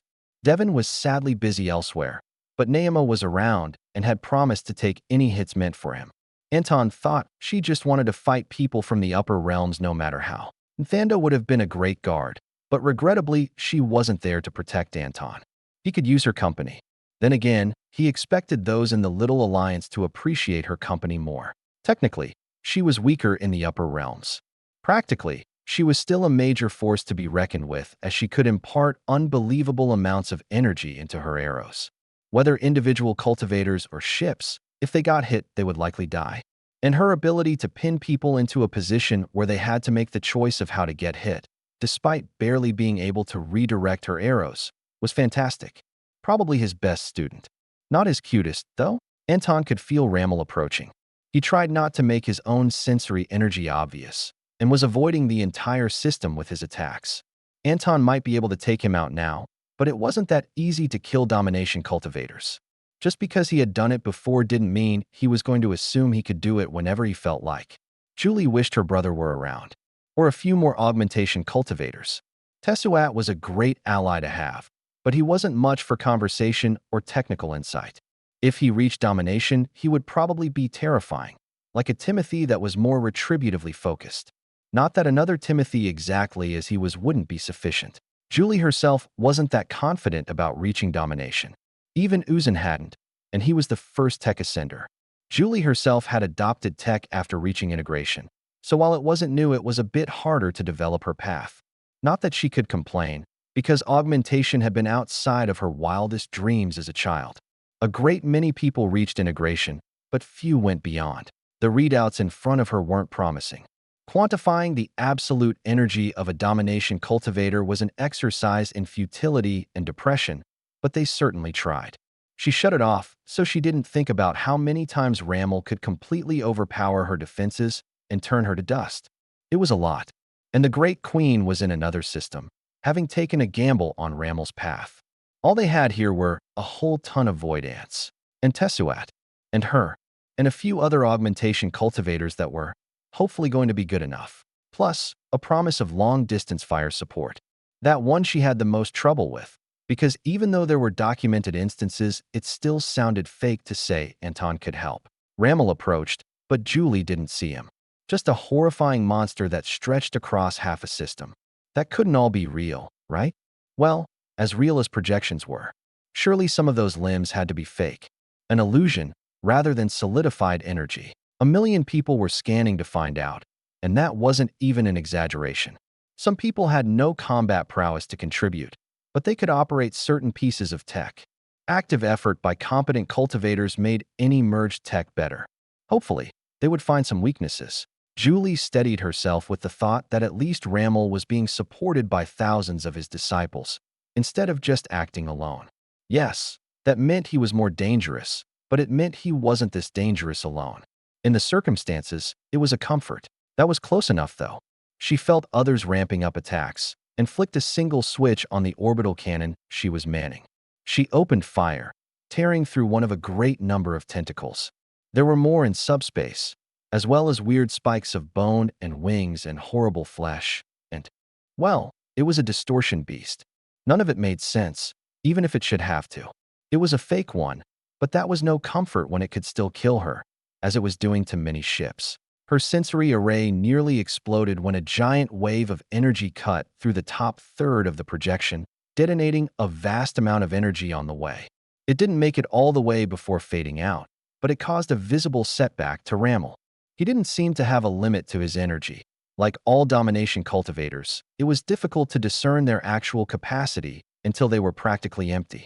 After all, they were drawing upon their anchor for replenishment, as well as simply getting it from devotion. Julie wanted to kill Rammel, but Tessuat would head that task better. The crazy man was standing fearlessly, slicing at incoming attacks and repelling them with his shield, while void ants waited all over him for something to gnaw on. The projection didn't seem to be quite right. Julie focused her attacks on secondary cultivators, integration or augmentation individuals propping up the giant projection. She also contributed to the scanning efforts, though it was really difficult with Anton's attacks repeating. So she hadn't taken the recommended steps to tune out his energy before the battle. How was that her fault? Nobody had said it would be this bad. Alerts popped up all over. Incoming ships, stationary ships, dead allies, vulnerable enemies. The chaos of battle took over. Tessuat looked like he would be devoured alive, but that hadn't happened yet, and he was slowly pushing his way towards the center of the projection. An impressive feat, even if they did have a unity cultivator constantly harassing Rammel. Chapter 1266. In the time that the Little Alliance had begun to form into its own thing, Runa had seen a great number of changes in how they did everything. That included battle, especially with the rise of void ants. While she could absolutely try to cut apart her foe's defenses with her void steel blade, it wasn't a terrible idea to also just toss a fistful of void ants at them at the same time. Human cultivators moved faster than void ants could. That was the big limitation on whether they could kill powerful cultivators. Generally, they had to be stealthy. Then again, the stronger ones learned methods to move rapidly via the consumption of surrounding energy, like the Great Queen. Still, human cooperation helped significantly. Runa didn't carry anything close to the number of void ants Tessuat did, though. For a guy who had hated them so much, he sure chose to spend a lot of time literally covered in them. Runa dodged and weaved among bombardments from the twisting impact, formerly her allies. At least in name. As calling it the chaotic conglomeration implied, they were really more aligned against the exalted quadrant than actually planning to work together. They devoted more resources to be thrown at the eastern end of things, but Runa realized it wasn't as much as they could have.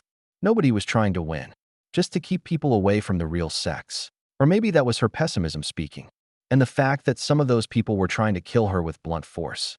It was a good thing the planetary barrier would deflect such things, or they would be causing significant damage to the cities below. Runa was moving in on some of their stronger cultivators.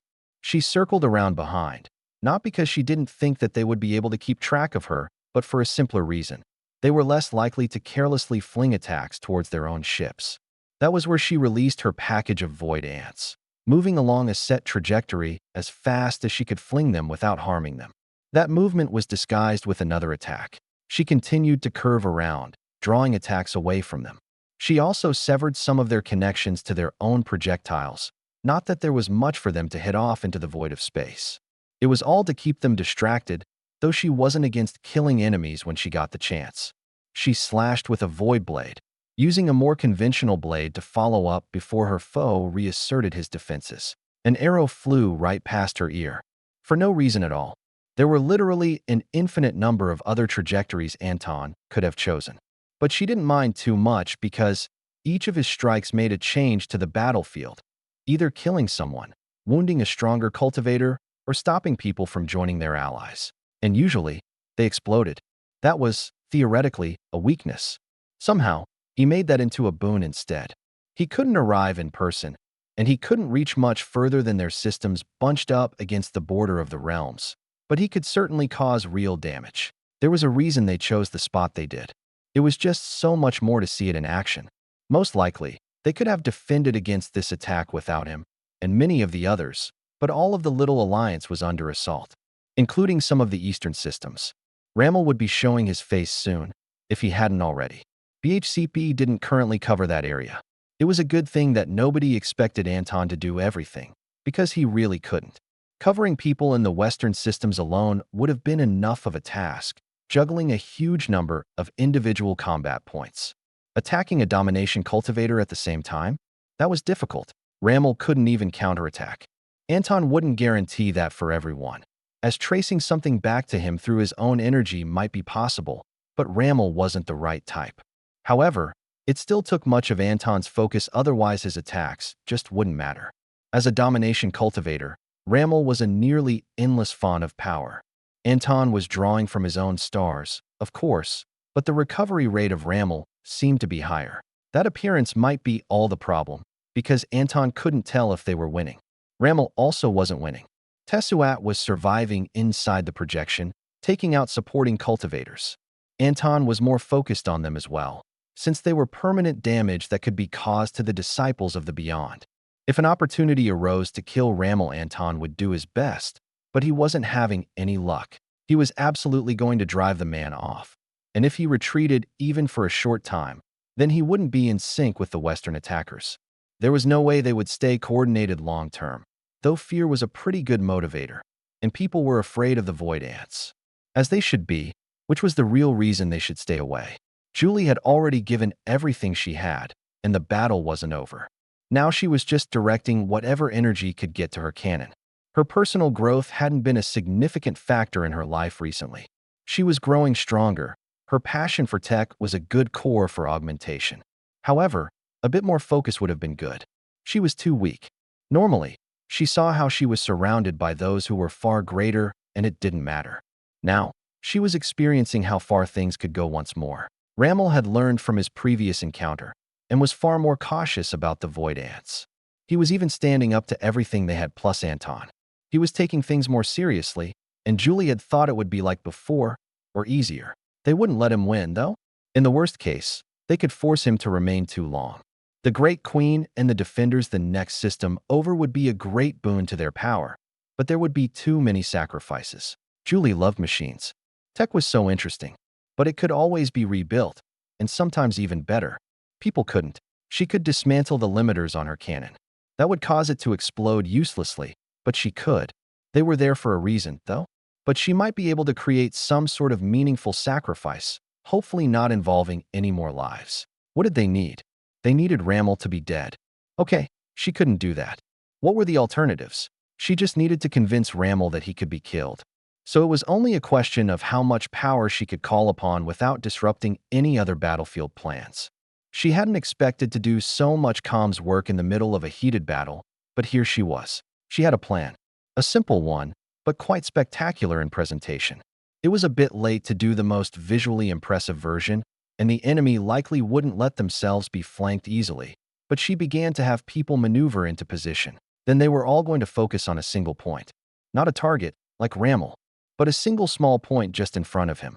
A domination cultivator's defenses wouldn't fail against even several dozen orbital cannons and a few augmentation-class battleships, but they could rally an impressive amount of power.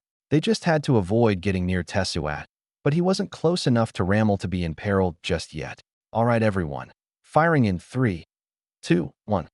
Obviously, her verbal countdown didn't mean anything. They had computers for that. Still, there was a mental aspect to such things. Connections to be made.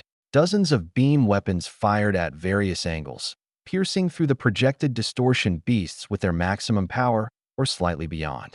They met precisely where intended, at least enough of them.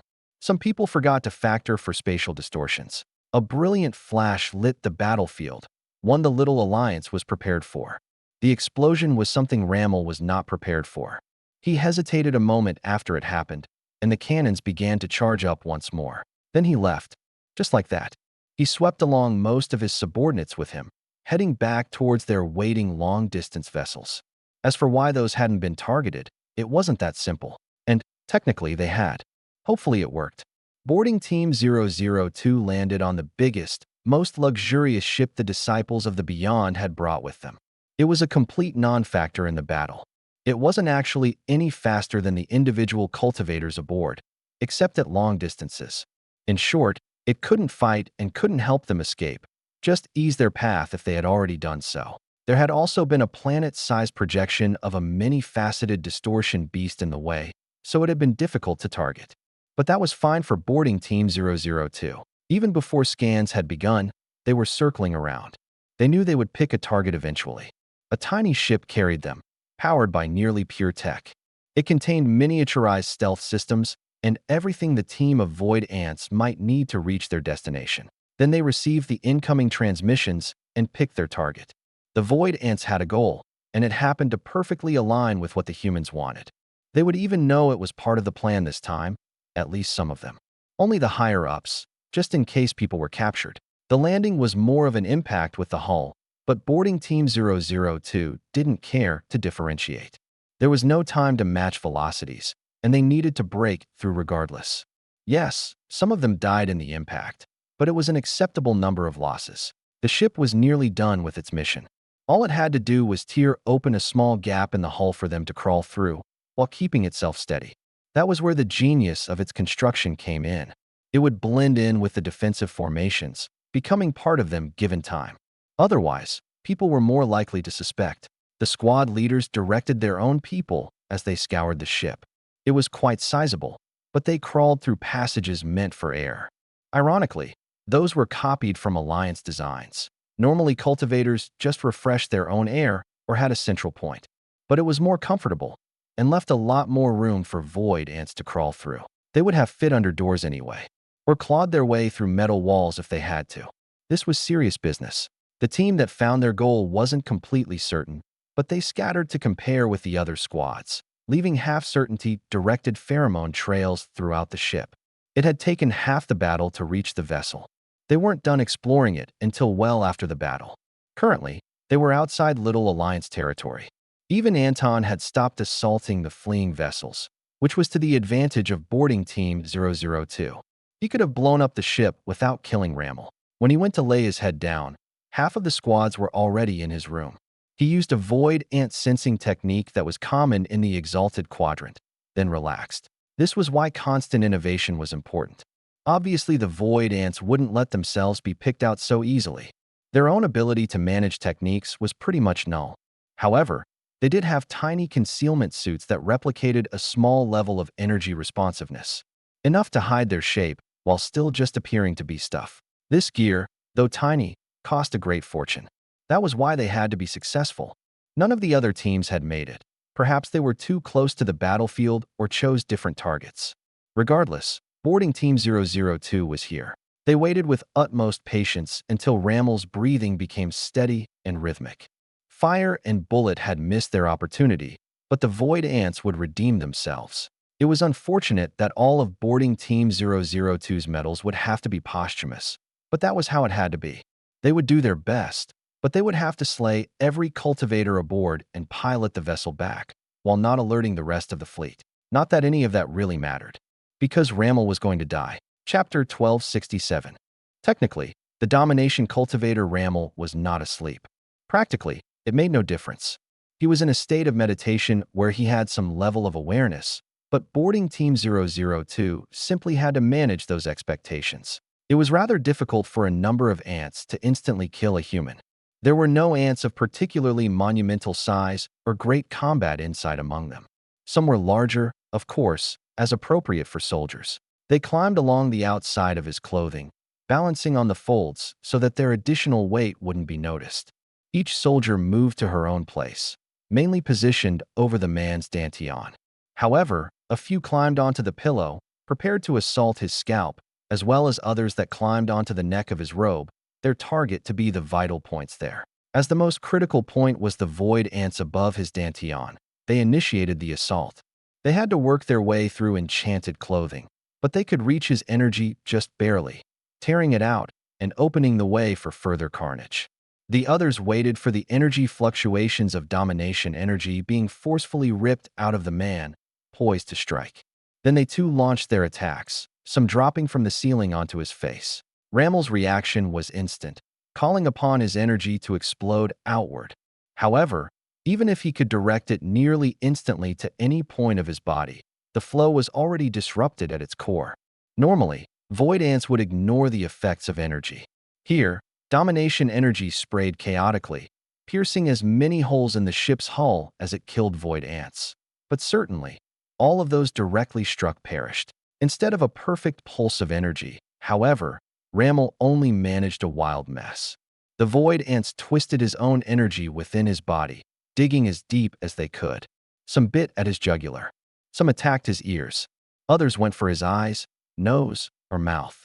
And of course, some dug at his dantian more directly, the flesh torn open by their wild grasp in his own energy. The whole incident lasted mere seconds. However, the void ants never ceased their attack, even as the vacuum of space threatened to pull them away.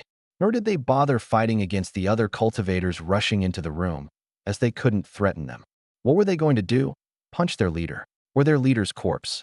It was important that he be a corpse, however. A funnel of domination energy still flowed through him, indicating he might still be alive. Boarding Team 002 continued to tear at his energy as a few fools did in fact actually attack them. Humans were so good at causing wide-scale damage. The ship dropped out of its subspace journey as various critical pieces were torn apart by Rammel's energy and others.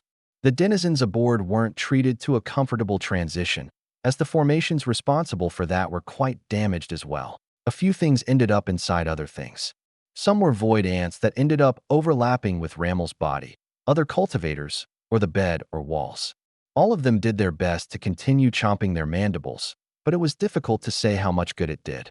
A moment later, a final burst of energy tore Rammel apart. Several of the sturdiest void ants were vaguely aware of other ships dropping out of subspace far beyond them, and of being hurtled through space.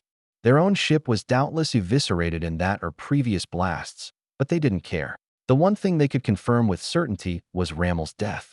That would be felt in the surrounding systems, including several systems of the Little Alliance. Nobody would know it was boarding Team 002 who did it, and none of them cared. It could have been boarding Team 001, 100, or anything in between. Very few of them had even adopted names of their own. One thought it was funny to name herself Dies in Space at the last moment. She didn't know that another void ant had chosen the much more impressive name Eats Domination at nearly the same moment. As the strain of interstellar space got to them, even through their carapaces, the void ants only had one true experience they shared: satisfaction. Very few people could say they accomplished their life's purpose, but boarding Team 002 had done it. Despite being the furthest from the battlefield, Anton was perhaps the first to feel Rammel's death. Or it could have been any number of other cultivators who were paying close attention to the direction he fled. Anton didn't choose to let him go, but once he began to retreat, Anton fairly quickly determined he wasn't going to cause any further wounds of significance. Thus, it was better to focus his attacks elsewhere, on the battles that were still happening. Those ended with far more casualties on the enemy's side, though for no real benefit to anyone. That was war, most of the time. Death for the promise of power in some manner. If he wanted to be generous, the Little Alliance got some amount of spoils of war and combat experience that might help some of their cultivators grow. But it likely wasn't worth the deaths. If that had been all, it would have been an acceptable victory. About the best they could expect, really. But Anton hadn't realized how much certain denizens of the Little Alliance had made preparations to kill Rammel. "I'm pretty sure Rammel just died," Anton said. Bear Hug looked confused. "Didn't you say he got away?" "He was outside of my practical reach, on an allied ship." But his energy exploded outward in a way I can't believe was a fit of anger. Anton had extended his energy towards the exact area at significant effort, but his assessment didn't change. Rammel had exploded. That sort of thing didn't happen by accident. The Alliance might not know everything about domination cultivators, but that much was clear. They were generally quite stable while alive. "Should I tell anyone?" Bear Hug asked. "Do you have anyone in the Eastern systems?" "Nope." "Well, perhaps you should ask the Western systems to look for odd energy fluctuations." "I'm supposed to be specific," Bear Hug said. "Unless you want me to say vague things." "I assume to Runa." "Right. Tell Runa to set sensors to be on alert for domination energy fluctuations to confirm an incident." "I can do that," Bear Hug agreed. The rate at which a domination cultivator's energy spread upon death only partially broke the speed of light. Certain elements did, others would be felt long into the future. For example, certain traces of Sudin's death many centuries ago wouldn't have even reached all of the exalted quadrant yet. But the exact mechanics of how much people would feel it and when really weren't important to the Little Alliance. Nor was that the case for those surrounding them. They were fortunate that the panic response was for people to turtle up, closing themselves off instead of launching waves of assaults on them. Because with enough people, they really could have wiped them out. Obviously, that wouldn't have been worthwhile for anyone, even their enemies. But people didn't always make rational decisions. And those with greater power sometimes made even more irrational decisions, despite the supposed wisdom that came with cultivation. Another domination cultivator fell at the hands of the Alliance, or the mandibles of void ants, as far as anyone could tell. That was one of the plans, though it was difficult to say the details for certain. They could find some remains of the ship floating in the void. The explosion was clear enough. In fact, the Alliance even picked up a few bits and pieces of Rammel, still infused with old traces of his domination energy. But finding individual void ants in the depths of space just couldn't happen, especially with them arriving hours late to the scene. Everyone believed it, though. One or more of the boarding teams had made it. The Great Queen organized a ceremony to honor all of them, including the ones that returned alive, regardless of the success of their individual ventures. Though humans who were paying attention would note that few void ants returned alive, and even fewer did so without having accomplished an objective. That was just how void ant culture worked. The humans weren't all that different. They were just less likely to sacrifice themselves for something they didn't believe would work. On the other hand, the void ants had been certain enough and ultimately succeeded. The humans failed to kill Rammel, even supported by void ants. But that was in direct combat. Emotions were high in the following days. Even with the deaths, survival against powerful foes and an ultimate victory were uplifting. But the troubles of the Alliance were not over. One merely had to look on the opposite side of their core. Ratna could feel the energies of two domination cultivators finally approaching, Timyasin and Savink. Hopefully, those two were the only domination cultivators the Tilki clan possessed. Timyasin was older, and the one who had previously been confirmed. But Ratna had observed Savink long in the past, and she could confirm that this was the same woman by the way her energy reacted. Clearly in domination. With Zazel, she could fight 2-on-2, but she wasn't happy about it. Domination battles didn't usually result in one side or the other dying. at least not until the alliance came around. But that was because they were ultimately cowards, including her. Some people sought immortality because they were afraid of death. Ratna wasn't confident that even domination cultivators were immortal, though, well, ageless. Clearly, they weren't actually immortal. She knew that for herself before she witnessed deaths. As for her own lifespan, all she knew was that it would be extremely lengthy should she not be killed. The problems were their combat styles. From what Ratna remembered, Savink had been an inspirational force on the battlefield, a proper one, empowering allies. That was long in the past before she reached domination. If she were capable of providing similar effects to another domination cultivator, things could be quite difficult. And whatever small fleets the Scarlet Alliance had smuggled to her might not be enough. Perhaps they might lend her Prospero Vandale as well. It was a bit much to ask, given she was only a single domination cultivator. Though in some ways, that might not be the right way to think about it. If they could send 2 domination cultivators to fight alongside her, both were more likely to survive, and also the chances of killing one of the enemy domination cultivators increased. She wasn't even paying them to begin with. It was a true alliance, where all she had to do was come aid them in the future. So it wouldn't hurt to ask, but it was still difficult, and she might have already waited too long. If she'd been certain they were sending 2, she would have buried her pride and asked earlier. Even if the core alliance denied her because they needed to defend her own territory, she should have asked.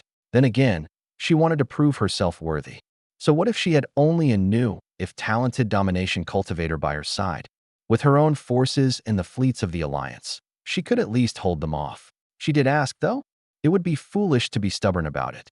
The method even came with an instantaneous response. She says that they're almost here. Ratna cut herself off. She was going to insist that she already knew that. But Bear Hug was not always clear on such things, and there was no point in being mad at them. Who says who is almost here? Katerina. She says that Chitty and Aconite are almost here. Technically, they hadn't sent any domination cultivators. But Ratna wasn't going to complain about getting someone who had killed 1 or 2, depending on how one counted things. Likewise, Aconite was still an augmentation equivalent, but Ratna could always use more strong allies. Ask her how they knew to send them. She says it was a lucky guess, and also that they absorbed some divination sects a while back. Divination wasn't always reliable, especially as it concerned more powerful cultivators. Then again, merely predicting 2 powerful presences might actually be the easiest thing that could be done.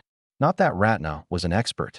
Somehow, Ratna believed they would have sent more support anyway. She needed to be worthy of their support, and her strength was the best option. Rather than thinking about how she could defend her own things, she should be thinking about how to best serve the alliance.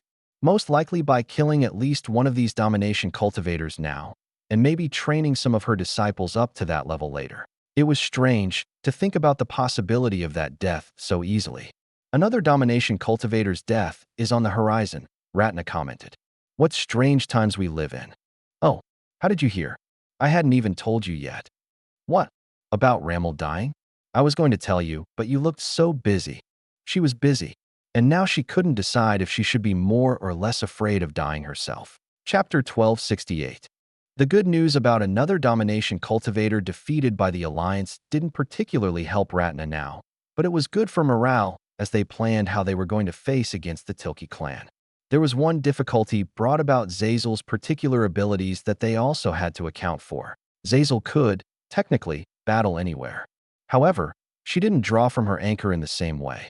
She would still have the power of a domination cultivator away from a selected location, but weaker.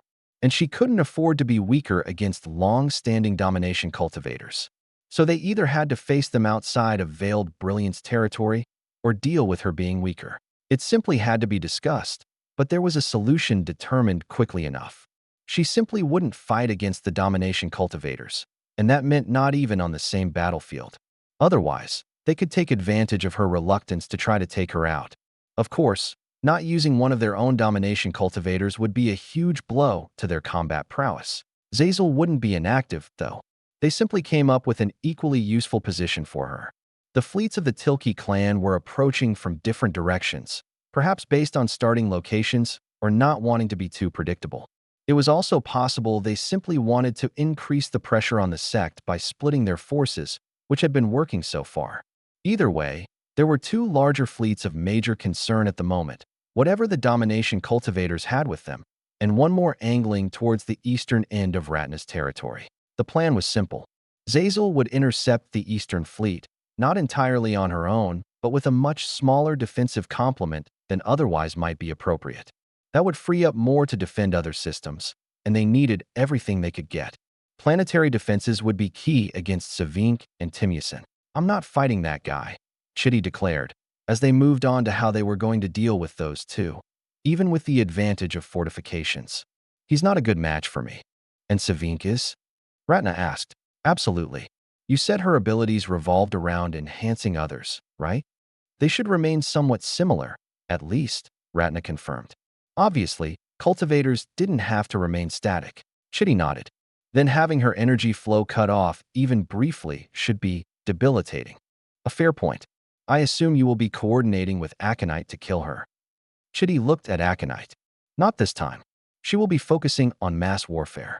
I do have a squad, though. Ratna frowned. I didn't notice anyone. Of course you did. You just didn't think they mattered, Chitty pointed out.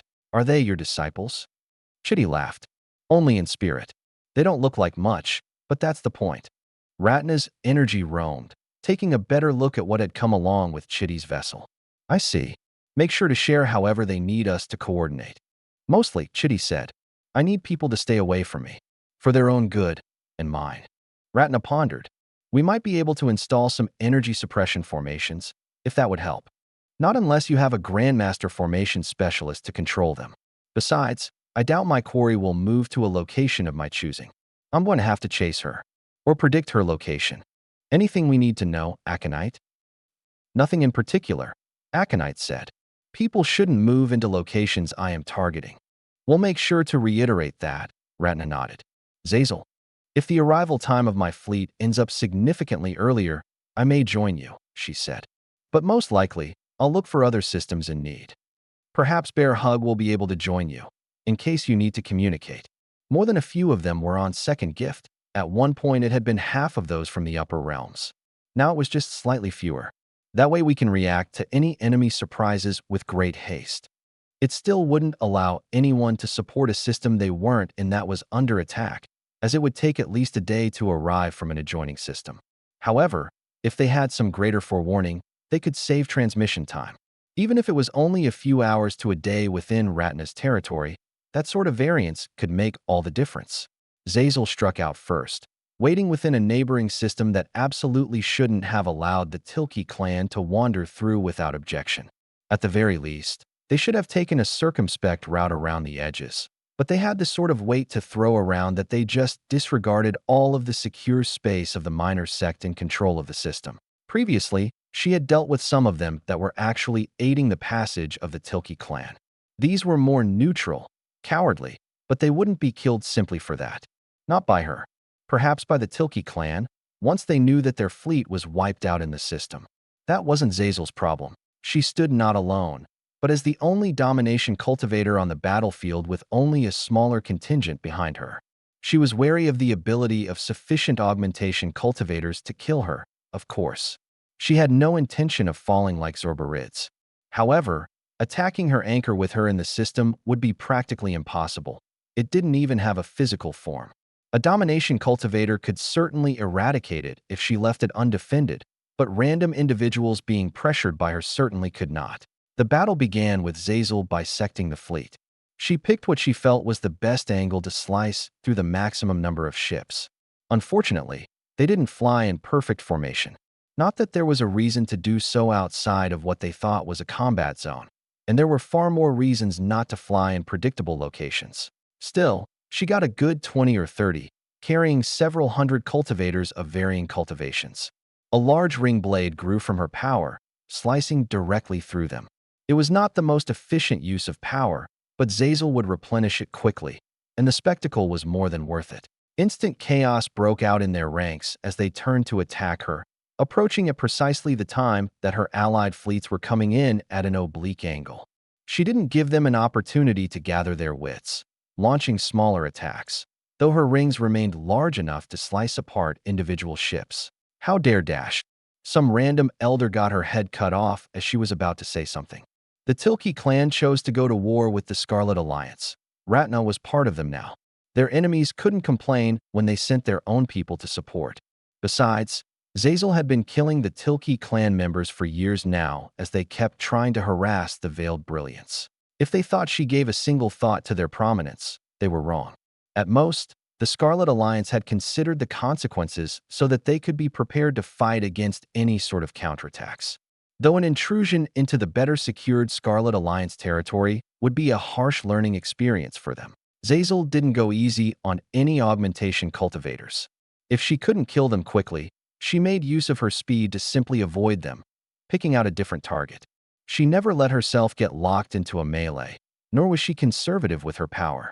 She didn't find anyone with a defensive prowess rivaling Timothy or the terrifying offense that Shakir had possessed, but there were a few that she directed her allies to deal with. The Scarlet Alliance hadn't been able to bring terribly many ships, but they were all full of higher-tier cultivators because of that fact. It seemed the Tilke clan had adopted some measure of technology that had been discovered previously interacting with their ships. That was perfect for the Alliance fleets, because half-adopted technology was vulnerable. They hadn't had as many centuries to think about cyber warfare. The largest threats were cultivators themselves. However, the slight delays from airlocks not opening or communications going down could be significant in the midst of a battle. It was unfortunate they didn't have many weapons that could be turned on their own people, but Zazel wasn't going to complain about only causing more chaos. She didn't intend to let anyone leave. If they mysteriously disappeared, even if it was later clear who killed them, the various tactics that took them out would be harder to parse. If Ratna's goal was to kill more domination cultivators, she would have gathered Zazel with the rest of them. The priority, however, was the preservation of her sect. Simply driving them away for fear of potential death was good enough. Not that she wouldn't take the opportunity if it arose, obviously. Now that they were enemies, sparing anyone intentionally would be a serious mistake. Immediately as they entered the deeper parts of the system, they moved upon the inhabited planets. Ratna moved to intercept Timyusin. Savink was clearly going for the same target, but she surprisingly flew ahead, landing on a planet immediately. Ratna was surprised at how easily she pierced the planetary barrier, even just for herself. Perhaps she had been underestimated as the weaker of the two. If that gave Chitty any pause, she didn't hear a word of it, and he should have a communicator. Hopefully he would handle that, because the aura coming off of her was concerning, especially as it connected to Timyusin. The man wielded a flail that didn't look particularly impressive, but the few details Ratna knew were not to underestimate it. Even if he attacked from a great distance, something that a chained weapon really shouldn't be able to do. Ratna of the Guardians of the Veiled Brilliance, for your crimes against the Tilke clan, you will die. He spoke the words as if he was inviting her to tea or some other pleasant event.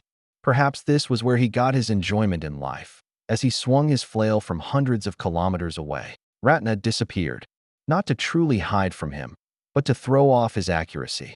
Even if he could reach her from there, he couldn't target every location. Besides, she could make it seem like she was too timid to battle him, which might make him more focused. As she thought, his flail easily extended. She soon realized that the entire chain was made of his energy.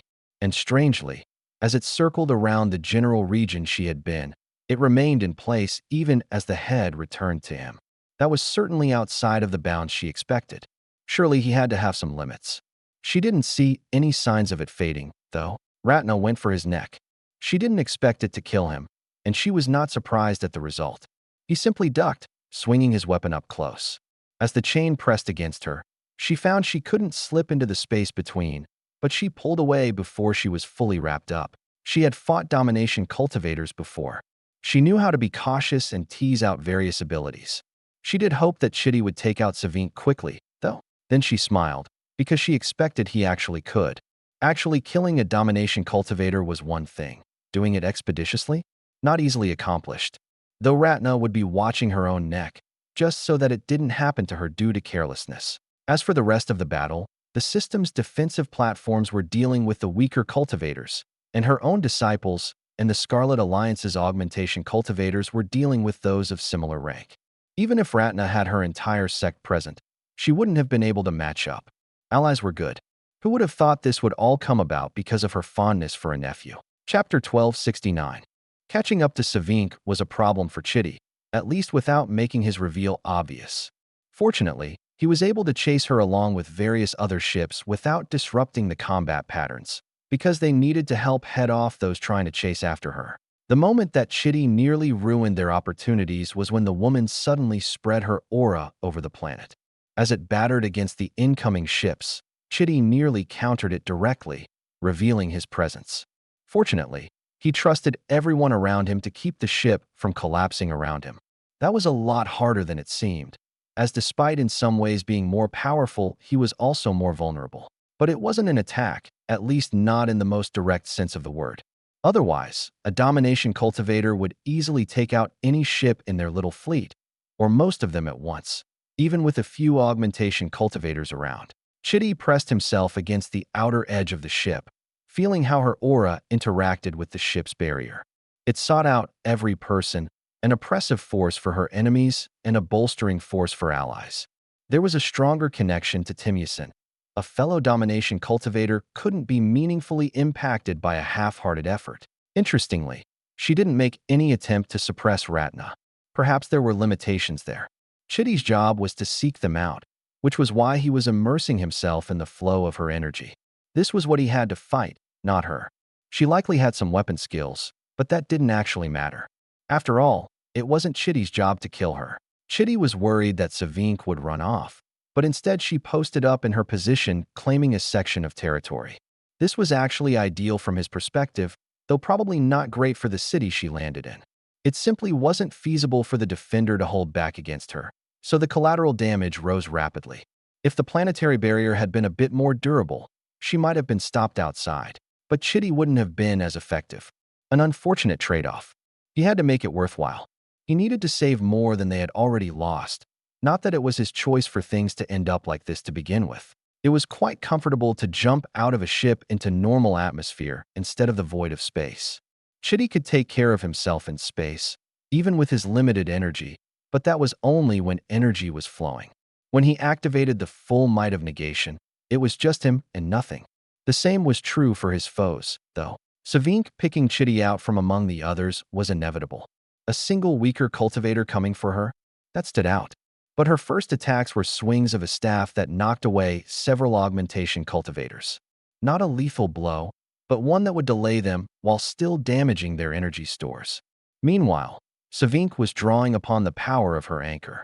As one by one, foes charging towards were taken out of the picture, Chitty no doubt became a more prominent target. However, she didn't bother to do anything about it, letting him continue to fall. A single instant of negation, far too short for even those looking for an opportunity to register. Chitty was glad that they didn't take a shot, or they could reveal the plan. Chitty's blade cut towards Savink, but even without her defensive energy, he only caught the very tip of her nose. Savink grinned, the sound more prominent to Chitty than the physical location of her face. Not that most people would even consider there to be a proper sound to such things. His blade sliced towards her again and again as she parried his incoming attacks. "Your tricks I know," she declared. "You control the flow of energy. But the Tilke clan is not so easily overcome. We grow and adapt." "I must admit, it's quite tricky," Chitty agreed. She didn't look pressed at all, though she took some rather serious swipes at him. Fortunately, he kept ahead of her killing intent. "If I were to try to name the core of your technique." A flash of his own energy. His blade cut the final marking he needed, adding in the additional element he'd thought he might suffer to gain, but instead received freely. Negation. He dodged her incoming attack through memory, then the following twirls through the sound of the staff through air. And then, Chitty's eardrums burst. It was unfortunate, but sometimes sacrifices had to be made for victory. The killing intent behind the attacks was real, but it didn't matter because Savink couldn't dodge them. After all, at the moment she had been nothing more than a slightly enhanced human, and these were projectiles launched at supersonic velocity. Chitty was impressed that she still had a body at all when things were over, though he cut off one of her fingers as his blade slipped along her staff. Her skills were fine, but she really relied on her overpowering energy. "It's blood, obviously," Chitty said as she jumped back. Energy returned. He couldn't hear her if she was saying anything. Actually, she probably couldn't hear either, as there was no way her ears were tougher than his own. Maybe she could read his lips. Clans like yours are so focused on bloodlines that obviously your energy acts on blood, or there would be no way to distinguish friend from foe perfectly on a chaotic battlefield such as this, not as easily as you do. He got through about half of what he meant to say before she was crashing against the planetary barrier from the inside. It was a shame. He couldn't catch her speed, and his negation couldn't easily reach that high, especially not with her focusing solely on herself. He remained cautious in case she reversed course, ready to act. What a bunch of inbred fools. He didn't actually know that. He was just guessing.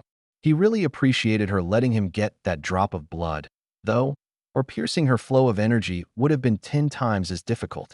Aconite could have fought alongside Chitty, but she was currently a bit vulnerable comparatively. Domination cultivators were outside of her field. However, she was growing in a direction that was rather dangerous for anyone below that point, and potentially them as well. Today was a testing round. She couldn't do any of these tests elsewhere because they were unethical. Even using anything on the rank-in file might be a bit much, as they likely had less say in being part of an invasion. She was still going to kill them, but not in potentially unnecessarily horrible ways. Aconite couldn't have asked for a better testing ground, because in front of her were a large number of genetically connected individuals, more than normal planetary populations. While diversity in testing was better in certain circumstances, Aconite needed a basic proof that she could avoid any unnecessary mutations. Swirling blasts of powdered poison splashed among her foes, but those weren't anything special. They had rapid effects and very short lifespans. Anyone not directly in the blast would barely get sick if they scooped up a handful. It reduced overall mortality, which was a concession made when fighting alongside allies. Very few were going to be as resistant to poisons of all forms as Aconite herself. The real test came on her claws, as she slashed her way among the ranks of the Tilke clan. Her energy lingered on certain things that could only generously be called poisons, but ultimately, it was a substance that caused significant damage to the biological processes of humans. For several minutes, there was no effect, but gradually, she felt something growing, pockets of her energy developing among those she had struck even a glancing blow to. She needed to control it, both how it spread and how it killed. Anywhere it got close to touching allies, she killed it. It was a mix of bacteria and viruses meant to multiply rapidly with access to energy, a cultivation plague that partially relied on human anatomy.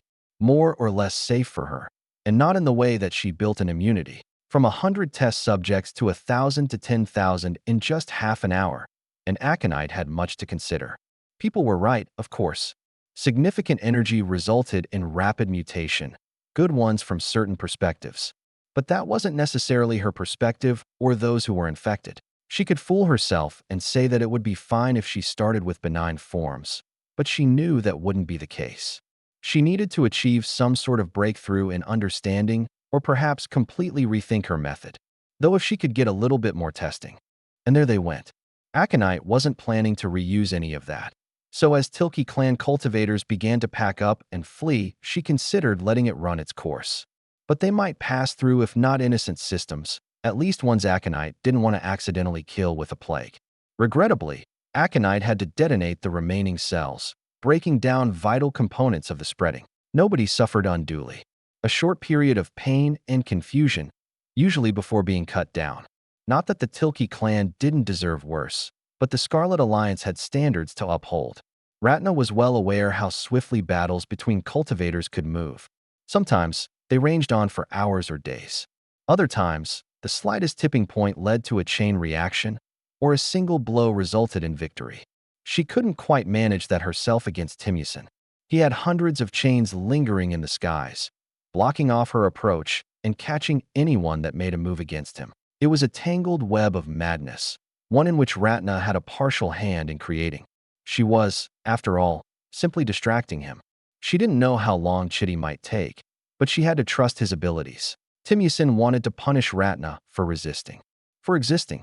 In some branch timeline, he would likely have been successful, or perhaps she wouldn't have even stood up for herself, capitulating to them, or having nothing they wanted to begin with. You can still survive if you give up the planet and its resources, Timusin declared. Oh, sorry, Ratna said. I've turned that over to the Bear Hug Foundation. I'm not really in control of it. What? It was too bad her astounding statement just brought a look of confusion and not any actual combat advantage. It was only partially true anyway. She could do whatever she wanted with the resources, but she was delegating that to people she trusted. Not that she didn't keep track of where Second Gift's bounty went, but she didn't decide for herself. If anyone began to do anything crazy off-planet, since Bear Hug would likely report anything happening on planet, she would figure it out. But it probably surprised Timyusin that she wasn't plucking each resource herself. The Tilke clan may have been family, but that didn't mean they would go so far as to trust each other. Oh no, Ratna danced behind space, where sadly chains also waited for her. And then, half of the chains disappeared. A ploy? No, the connection to Savink was gone. Only for a moment of negation, the second one. But this time it wasn't re-established. Then the woman was crashing against the planetary barrier from the inside. Ratna moved to strike her down, but Timyusin held her off. A shame, but he was more vulnerable when trying to protect another. With but a few words, the Tilke clan began to retreat. Ratna wasn't quite done with them, but she also wasn't going to follow them out of the system alone. 2 domination cultivators, even with one badly wounded, was not her idea of a pleasant fight. Alliance forces did take down as many of the enemy ships as they could, though. And if Ratna read Savink's wounds correctly, the end of the battle might be the end of the war. She might not be dead, but it could be decades of recovery, and another battle with Timyusin alone would not go well for them. They might still have to annihilate other forces, so the Guardians of the Veiled Brilliance couldn't relax just yet, though Bear Hug commented that Zazel's assault was going well. There's big sharp rings everywhere and so many dead enemies. Always good to hear. Chapter 1270. There was a significant period of time where Ratna was concerned about continued assaults from the Tilke clan. They were stubborn and could call upon others to cause further trouble. But they were also patient, and after clearing her territory of enemies and confirming that their forces had withdrawn through various means, she was able to relax slightly. Except for the troubles to the south. She'd lost another system. Ratna was going to directly solve that problem by slaughtering some people, but she didn't. Because the information that spies came back with baffled her. Sudin was alive. The Twin Soul sect was alive. That was less of a concern than it initially sounded like, but it was still a frustration. She'd felt him die, and she'd looted their territory. So even if he'd reincarnated without his anchor and somehow returned to domination, they were less of a threat than they had been. Especially now that she had proper allies. Still, she wasn't happy at how many domination cultivators were her enemies and kept surviving or returning to life. It was difficult to tell with the swirling swarm. Had they always had spares, or was there something else going on? Ratna was more inclined towards the latter, just because the thought of having to face 5 or 10 or more domination cultivators from their ranks was too much to consider. Actually, Ratna was pretty uncomfortable with how often she had to fight domination cultivators these days. Usually, it was one skirmish every few centuries, not a huge war. But she wouldn't have survived a proper war before, not against any powers of note or any pairing of foes. She really wanted to help accelerate the connection to the rest of the Scarlet Alliance. Too bad they probably wouldn't accept conquering the systems along the way, but some political machinations might do just as well. After all, why bother being afraid of Trigold cluster cultivators that were far away and only had 1 or 2 domination cultivators per sect when the Scarlet Alliance was right there and had more than 4, depending on how one counted? Returning to the matter of Sudin, if he wasn't at full power, she should just go in and cut off his head. But if he was, it was too risky. Even if she gave herself only a 10 or 20% chance of being injured or killed, she couldn't make many such moves. And just because they were officially enemies now didn't mean she was actually less worried about the Twin Soul sect. They had been fairly likely to cause her trouble in the past, and they might again. The main concern was that they were more likely to be able to recruit help against her. That said, they hadn't made a big announcement of the Twin Soul sect's revival. They should be relatively weak, and Ratna would be looking for opportunities to erase them for good. Anton was slightly surprised at the news that Sudin was alive. But for a style that was all about reincarnation, he wasn't as surprised as he could have been that destroying his soul had been less complete than hoped.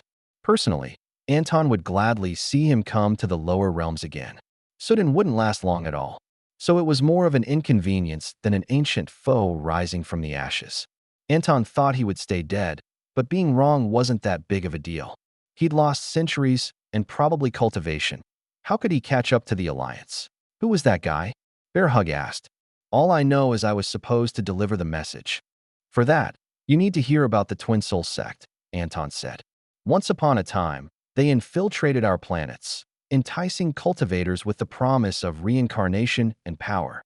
Oh, can they do that again? I'd be extremely surprised, Anton said.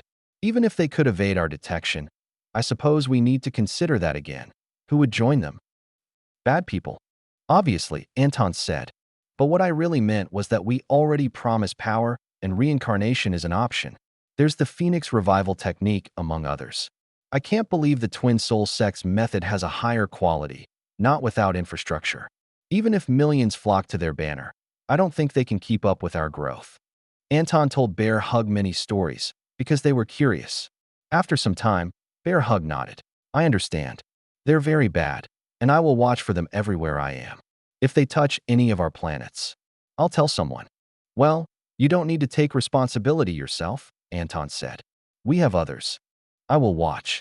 It wouldn't hurt. Anton almost hoped they would show up at some point, so that Bear Hug could have a victory.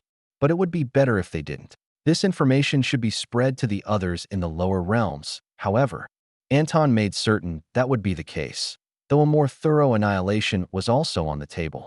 Even if Sudan's soul was rather resistant to being destroyed, they could manage it.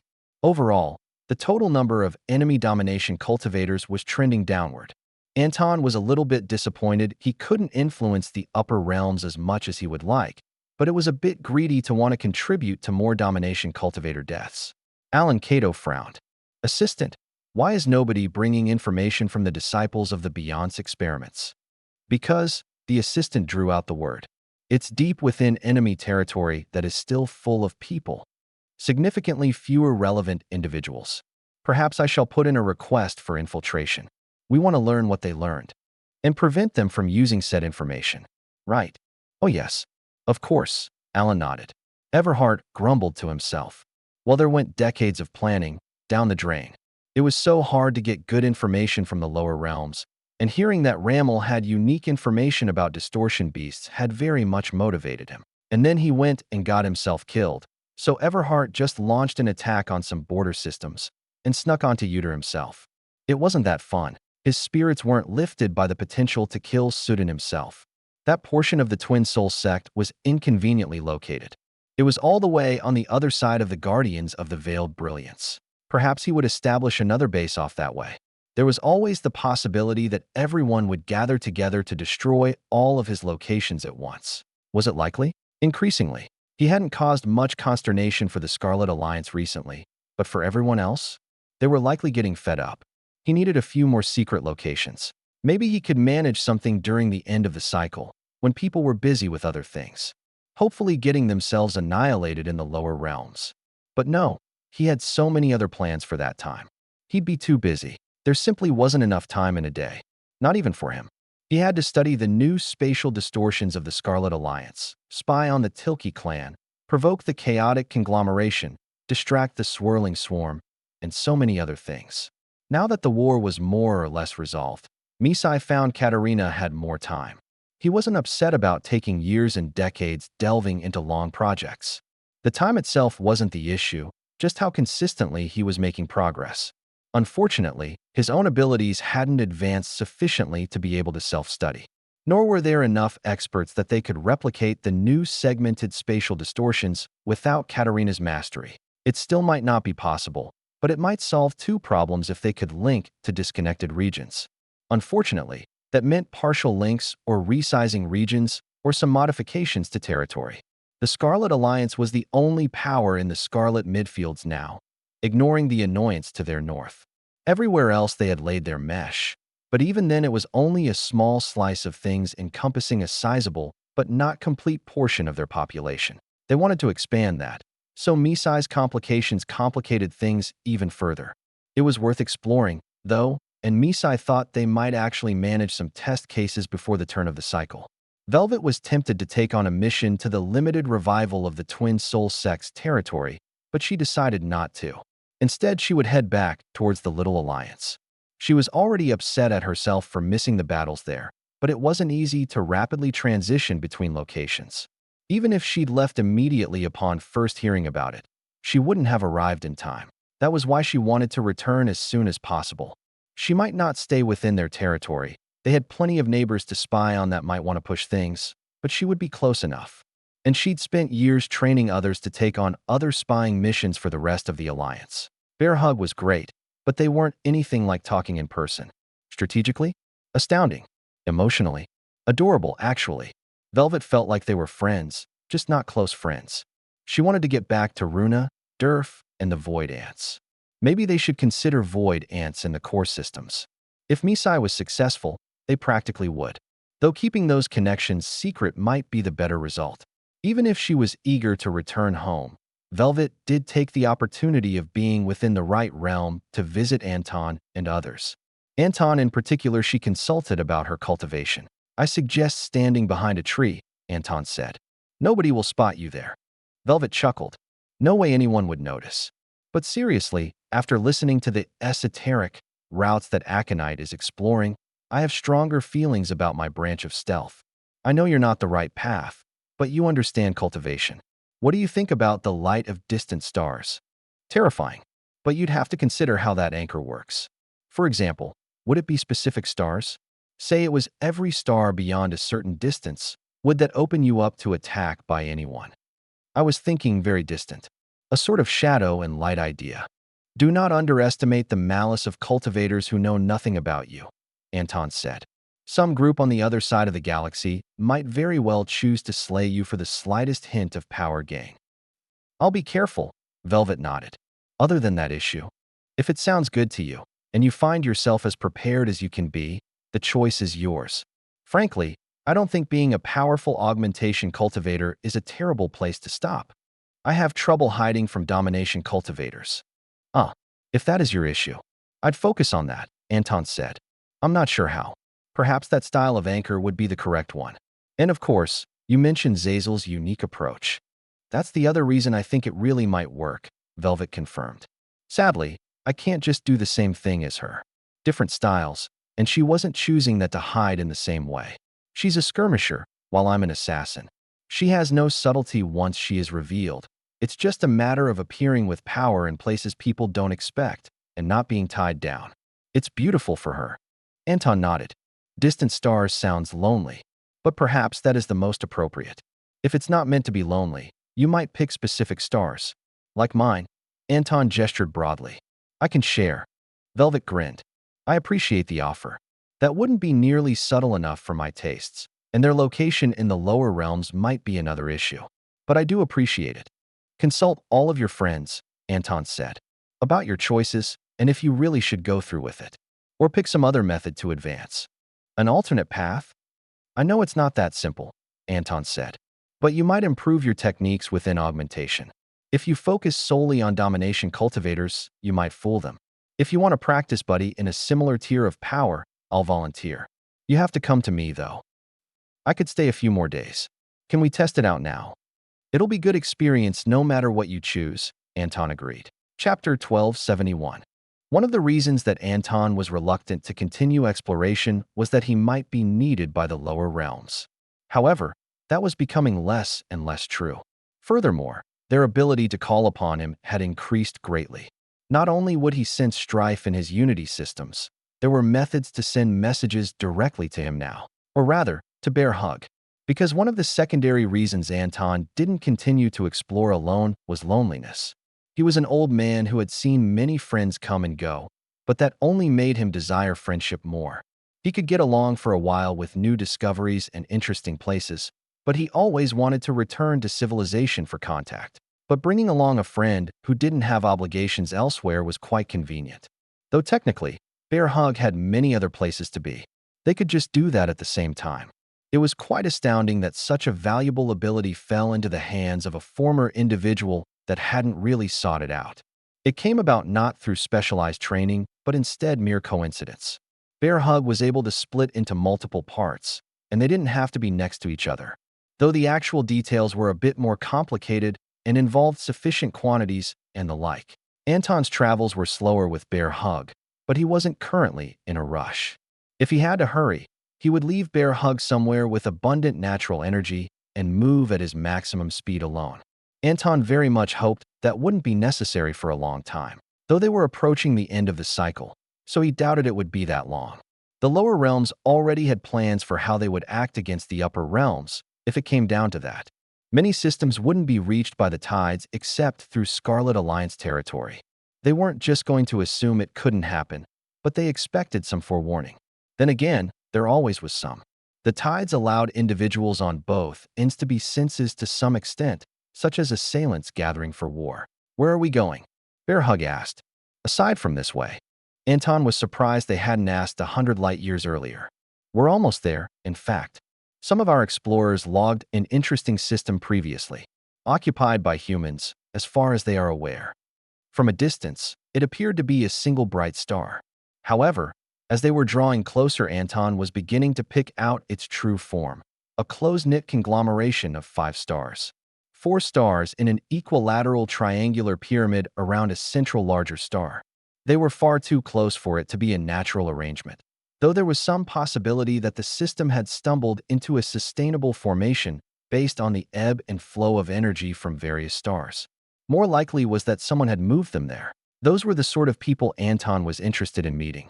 Not because he needed to move stars, though if he did, he could probably do it alone as long as he was able to bind to them, but because they would be people of significant power and knowledge. Unless it had been destroyed in the past, which wasn't all that unlikely with how the Trigold cluster did things. The Exalted Quadrant too, but their current location was easterly, so that defined the region they had to deal with. Bear Hug squirmed nervously in the combined spatial bubble the two were traveling in. "Do you think they'll be excited to meet us?" "Excited? Most certainly. But not all excitement is positive," Anton said. "If it turns to conflict, we'll leave swiftly. Though first, I want to approach and determine their receptiveness. I wouldn't want them to think you're tasty." "I am tasty," Bear Hug pointed out, "but I don't want anything big to try to eat me." There was something strange about the arrangement of stars, aside from its mere existence. Anton couldn't put his finger on it. Was it their similar compositions? It wasn't strange that they would have been chosen for balance. "I'll try to retain a connection here," Anton said to Bear Hug, who he left on a distant planet with a minimal atmosphere. It had natural energy for Bear Hug to be comfortable for a few days, at least. "But I may have to sever it to avoid detection." "It's okay. I've got my communicator." Bear Hug held up the portable computer designed for their use. Mainly, its screen emitted energy instead of simply light, and it was all quite waterproof. "You can just message me with yours. We aren't far, right?" Anton nodded. "It would be a bit slower, but I can. If they're friendly, you have to come get me soon." "I will," Anton said. Even if they had been exploring an openly hostile wilderness, Bear Hug would have been with him. But organized people could be far more dangerous than simple powerful beasts. As Anton drifted closer, trying to minimize his energy usage, he tried to pick out the strongest cultivators on the 3 rings rotating around the strange star setup at different distances and directions. Some people would be very excited to confirm the megastructures. Initial scans from outside the system only picked up strange mass signatures, and the images weren't clear enough. The scout had decided not to approach closer. Ultimately, it showed a group with very advanced capabilities, though it was strange that they only occupied a single system. As Anton approached closer, he noticed the 3 rings had significantly different rotations around the tightly packed star cluster. The outer ring rotated around its length, end over end. The middle ring had no relative end-over-end motion in comparison to the central star, instead rotating around its north and south poles. The final ring combined both sorts of motions, appearing to move faster than either of the others, though it was likely just because it was smaller. A single rotation might last a similar period. From a certain perspective, the setup was similar to the imbued fragments and the harvesters. They had taken a significant amount of their planetary mass and reformed it into something else, while at the same time building structures around their stars. However, there was an entirely different feeling to it. If Anton had a sense for anything, it was the health of stars. They weren't drawing upon the stars more than they naturally released natural energy, simply drawing in that energy. The 3 rings created an atmosphere that drew in a large quantity of the natural energy coming from the central stars, though there was so much that Bear Hug was still sufficiently powered near the far edges of the system. Anton decided the outer ring had to be the correct option. It was a bit rude to fly into the central area directly. He would also bypass fewer formations along the way. If he wanted to be stealthy about things then, perhaps it was too late. He felt something reach out for him, locking onto him. Not an attack, just yet, but potentially a precursor. Anton kept his energy steady, not sensing any energies that could easily threaten him. Even outside of his bound systems, he was still something like a powerful enrichment cultivator. At a distance, he was quite confident in his safety. For the moment, Anton made no change to his velocity. If they had truly noticed him, there was no reason to alarm them with a twitchy reaction. However, he did slow himself gradually as he approached a barrier around the ring planet. He noticed a number of ships moving about between the various rings and along them, but one was clearly heading towards him, a sleekly designed specimen that bore little resemblance to naval vessels. He waited for it to approach, prepared to say hello. They reached out first, projecting their energy, then speaking in a language he didn't understand at all. That was more than surprising, because he could feel they were humans, as far as he could tell. Even the most isolated planets, some cut off from others for many centuries, tended to keep a recognizable form of the galactic language. Anton was about to respond, but he stopped himself. His insight told him that it wasn't a coincidence that they spoke a language he had no context for. So in turn, he did the same. He simply didn't use sounds. A bioi would be proud. The team hadn't come up with a universal energy sign for fun, but to be used, primarily for things without a spoken language. But it was perfectly good where said language didn't overlap. Greetings. I am Anton of the Order of 100 Stars. His energy twisted and formed visible images along with the motions it made. He presumed they had visual senses to include as well. He knew they could sense energy because there were cultivators among them. Even post-life transformation, experience revealed that nearly every civilization would develop something similar if ascension was unappetizing for some reason. Anton knew they wouldn't fully understand his words immediately, but it was a way to determine their willingness to communicate. He was ready to use star steps to be halfway across the system in an instant, should they decide it wasn't worth it. A pleasing response came from the strongest cultivator aboard, a man with a visual age similar to Anton himself, though doubtless far younger given the cultivation gap between them. His energy gestured to himself and those around him, then the system in general. Anton took it to mean that this was their system. Indicating he was a visitor and not an invader was a delicate task. He had come from afar to interact with these very people. More or less, there was only so much that could be conveyed during the first experience of the energy language, but it was easily learned and taught. Combined with the gestures were other words. Anton only responded with his own name, not the language he was used to speaking. He still felt it was a poor idea. His counterpart appeared to be called Gerhard. The system or star or planets were Temin. Are you an enemy? That was how Anton interpreted the next part. For his own part, he motioned to his bow, still positioned on his back. I come peacefully, he attempted to convey. What enemies are you worried about? He pointed towards the upper realms, a leading suggestion, but by far the most likely option. The ring did happen to be in the way, so his energy stretched all the way around, bolstered slightly to still remain obvious enough. Random citizens would likely be concerned about the interaction, but making Gerhard understand was most important. At this point, they were speaking so little that Anton should have just brought along Bear Hug. Now, there was some small chance that the locals hated plants, though what he could sense of the closest ring planet said otherwise. There was also some possibility they would be greedy, seeing Bear Hug as some sort of spiritual herb that they could refine into medicine. They might even be right, though that would lose the vast majority of the value. But since Gerhard and his people didn't attack Anton, he eventually communicated about his friend. He didn't directly point to Bear Hug just yet, but he did pull up a picture, then a video, complete with simple energy replication. The locals seemed very interested in the video capabilities of Anton's device, and he showed them various things. When they came to the subject of enemies, Anton felt hostility in both the words and the motions. He showed some groups from the upper realms. The replica upper energy seemed to make Gerhard more antagonistic, though he understood it wasn't real.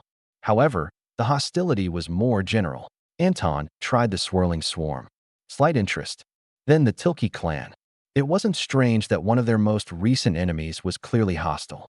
However, Anton then showed the dead bodies that had been used as a fear projection, explaining they were also enemies. And then, because he had recently been reminded, the Twin Soul sect. After very subtly scanning everyone around him, Gerhard almost punched the screen. He hastily apologized for his reaction, but that showed they had been at conflict with multiple upper realm sections. Perhaps they simply weren't quite far enough east to run into trouble with the swirling swarm. The two of them were rapidly becoming better at communicating, and Anton saw the subordinates doing their best to pay attention as well. Actual practice would help. Anton intended to bring Bear Hug over soon, providing more examples of proper speech. If they hated plant people, even if they had mutual foes, Anton simply didn't want to be friends with them. Chapter 1272.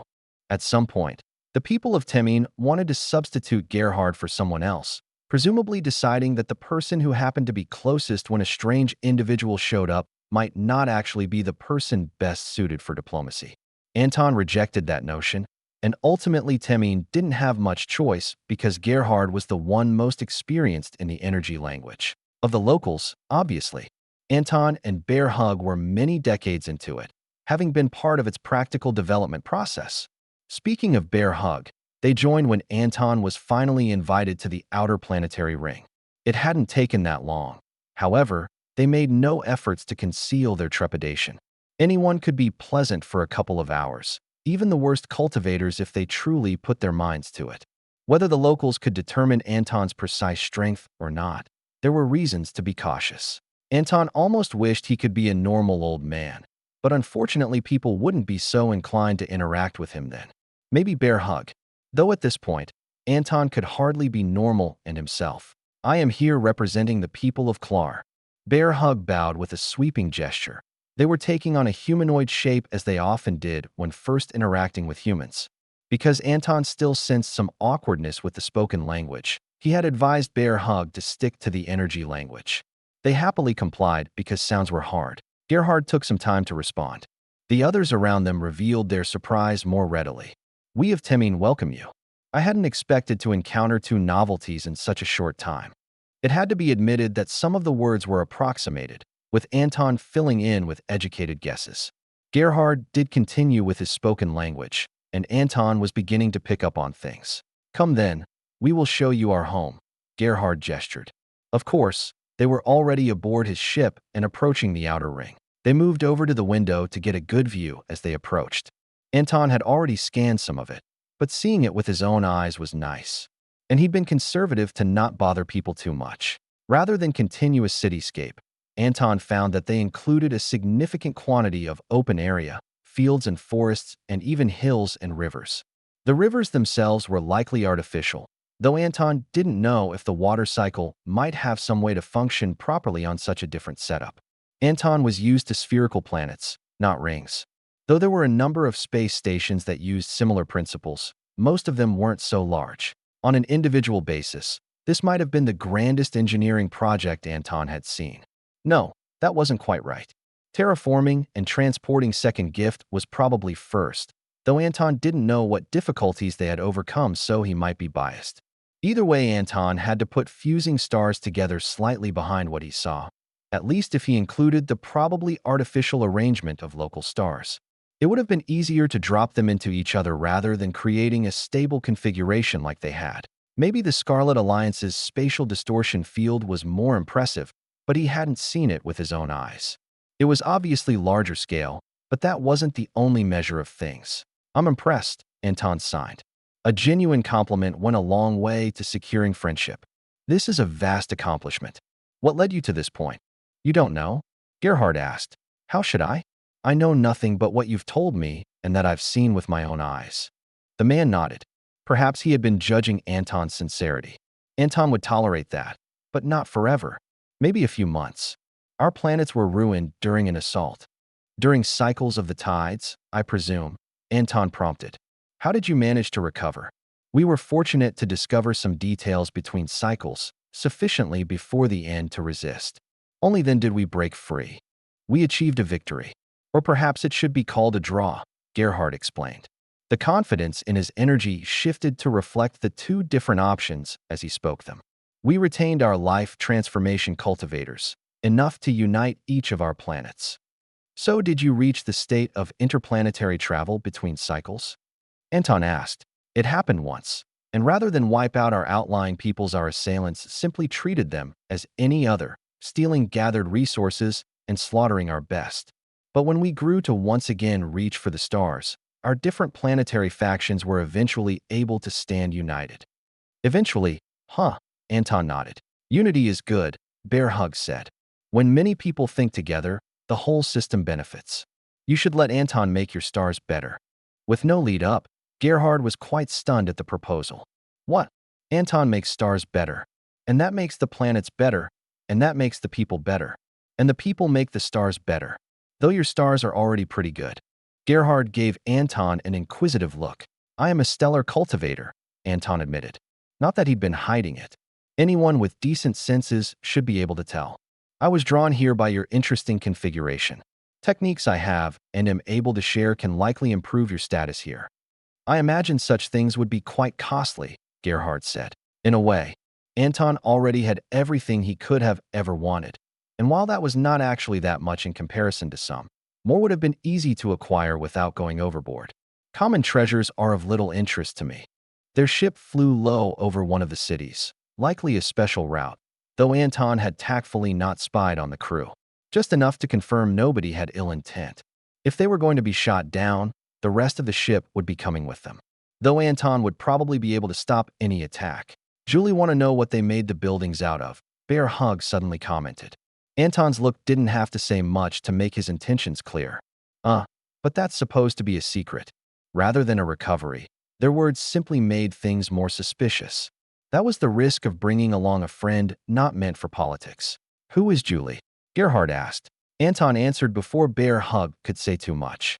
She is one of our technology specialists, Anton explained. It wouldn't be too much to give a general explanation. We have advanced the paths of formations as well as various mechanical methods that don't require natural energy to operate. While the system did seem to be quite advanced, it was all in the typical cultivator fashions. Perhaps they had overcome certain pitfalls. The ships didn't stick too strongly to old naval styles, but there were still limitations on what could be accomplished efficiently with any particular path. For example, computers made to function purely by formation standards were overly large and generally inefficient, a product of curiosity and not insight. That said, most of Anton's devices had small formations built in to supplement certain features. Their ship descended towards a section of fields. The only other option is to set down in a military compound, Gerhard explained. I'm sure you won't mind a small drop. Since they'd been traveling through space without the benefits of a ship, that was clear enough. Both of them could fly, and Bear Hug was no longer clumsy. Gerhard arranged for them to receive lodgings. What would you like to eat? He asked cautiously. Whatever you eat, Anton said. Sunlight, Bear Hug said. I guess everywhere is facing the sun, so I just need a spot somewhere on the roof. When is it nighttime? Bear Hug was a bit fast for Gerhard's understanding, but he ultimately figured it out. We can absolutely provide you a space. As for nighttime, we have it scheduled. Look up there. Gerhard pointed to other sections of the ring, some of which were clearly darker. We absorb most of the incoming light to allow people to have a normal rhythm. Each section experiences approximately the standard amount of day and night they were used to when the planets were whole. Do you make use of that energy? Anton asked. The energy still goes to the ring, Gerhard said. Yes, but the sunlight itself still has valuable energy aside from the natural energy used by cultivators. There was some talk of using the heat for various reasons, but I don't believe we are currently doing so. Bear Hug had many questions. Sometimes, they were restrained enough to filter them through Anton. Why doesn't everyone cultivate here? They don't know any better, Anton said. And I do believe this is significantly above average. It's not terribly restricted. Why didn't they just rebuild their planets if they had all this stuff? I can only guess, Anton said. But mutual defense is a reasonable start. And personally, maybe they didn't want to see those planets. Why? Because they were dead. But planets aren't alive. Only the things on them. Anton shook his head. Those two, most likely. Would you want to swim in your favorite lake after all the fishies died? Or see second gift all frozen over? Oh no, that does sound awful. Am I a bad person? There's nothing wrong with not understanding things, Anton said, just with choosing to continue to misunderstand. They received a tour of various places that likely had more meaning to the locals, but were still visually impressive. Grand buildings and parks alike were emphasized. Whatever military protection they had was casually swept into the background. Anton felt it all, though. He almost wanted to leave early so that the dozens of cultivators constantly following them from outside of sensory range could have a day off. I have noticed one oddity with you, Gerhard commented. I don't wish to cause offense, but I am curious. Why do you not speak? I know you can, given you verbalized your name. I am quite used to using the energy language alone, Anton said. But that was far from the whole truth. However, it was precisely because you spoke a different language. Most people don't. You refer to the old speech. Perhaps, Anton said, you have keen insight, as should be expected. We might have been less receptive, since we unilaterally rejected the old speech. Spies will gain little information of value from us, if they even survive. Anton casually swept the area once more. No twin soul sect, at least.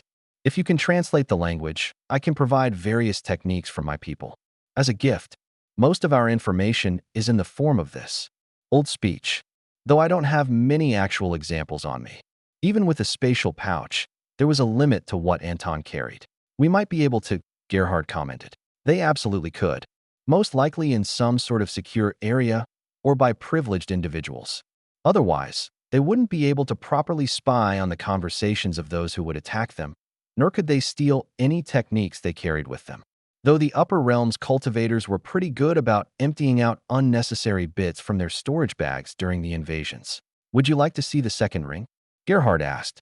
Indeed, Anton said. I am curious how it operates with its different rotation. You are welcome to look, Gerhard said. But all I know is that formations are required. I have some small knowledge of formations, Anton said. But my granddaughter is much better. Bear Hug didn't say anything, but Anton could have sworn they almost did. Maybe they had remembered, or maybe Katerina had reminded them, or whoever they decided to speak to about Katerina that had comments. There was a good reason Bear Hug was considered unsecure communication in many ways, though not for lack of good intentions. Chapter 1273. Though it seemed that Gerhard was being quite open, as well as the people of Temmin, Anton knew he was only getting a surface-level view of things. He was also reciprocating with a similar level of information about the Lower Realms Alliance. As he became more certain of their security against Upper Realm spies, he was a bit more honest about various weaknesses of mutual enemies.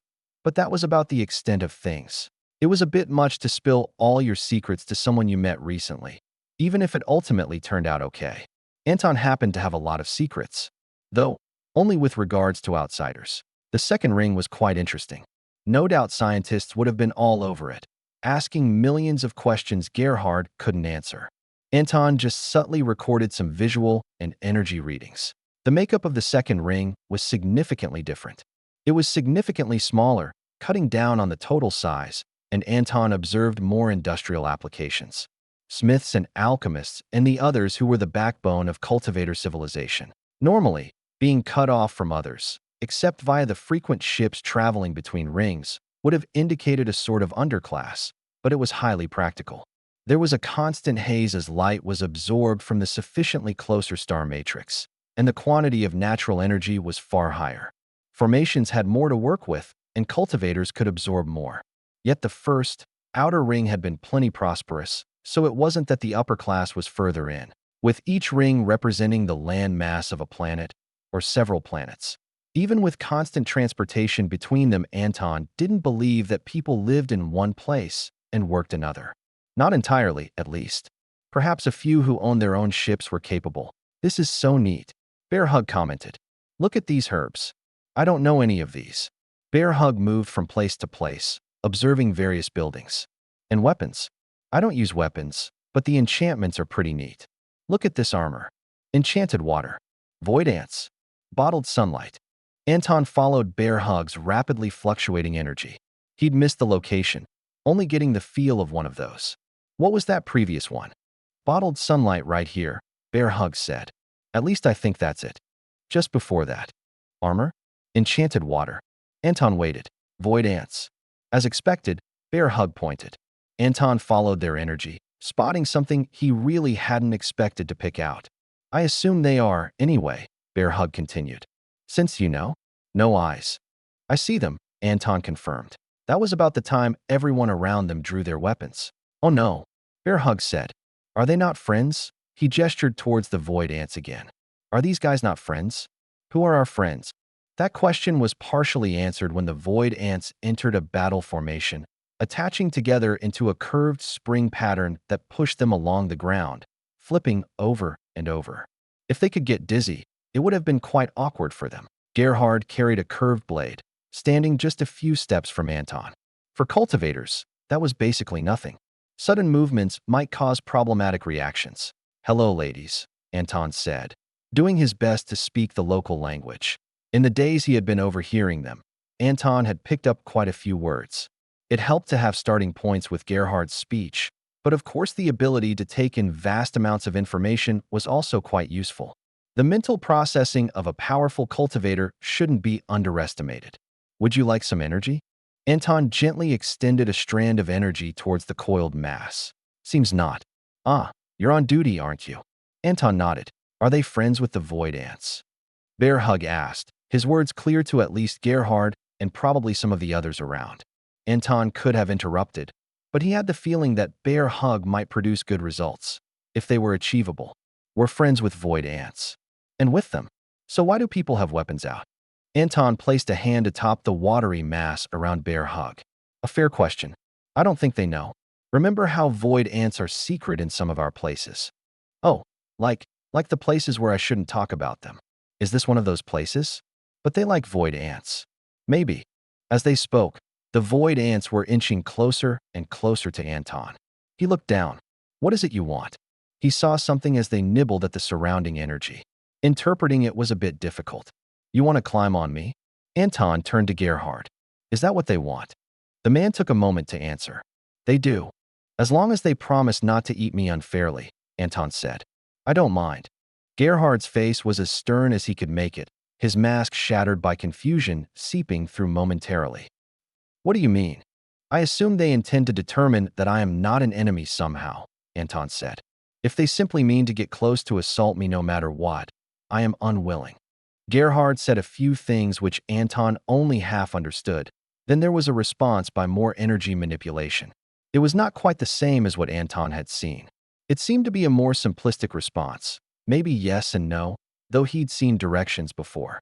Thus, his interpretation they wanted to climb on him. Gerhard kept himself focused on Anton the whole time. Frankly, Anton thought they were discounting Bear Hug's prowess, but relatively speaking, he was almost the entire threat. The commander agrees to your proposal. Anton nodded. Very well. Slowly, please. He used mixed energy language and his recollection of the local spoken language. He bent down, holding out a hand. The void ants took a few more spring steps, landing on his palm. The instant he felt the slightest pinch, Anton severed the energy atop his palm as well as several layers of his skin, accelerating his hand out from under the void ants at maximum speed. He grabbed Bear Hug and jumped out of the contained atmosphere, ripping through the formations holding things in place. Had he misjudged Gerhard, or had the void ants lied to him? The man had seemed sincere. Did they bite you? Bear Hug asked. That's not nice. Anton looked at the tiny wound on his palm. He'd made it worse than it had to be, just to make certain the void ant had no hold. But that was all it was, one of them. Surrounding ships pulled away as he watched the barrier seal itself. After he had stopped, Anton had plugged the hole so no air would escape.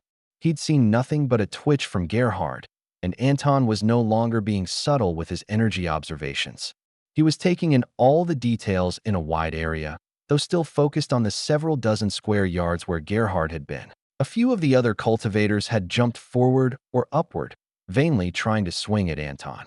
Gerhard was saying something Anton didn't entirely understand. No energy language at the moment.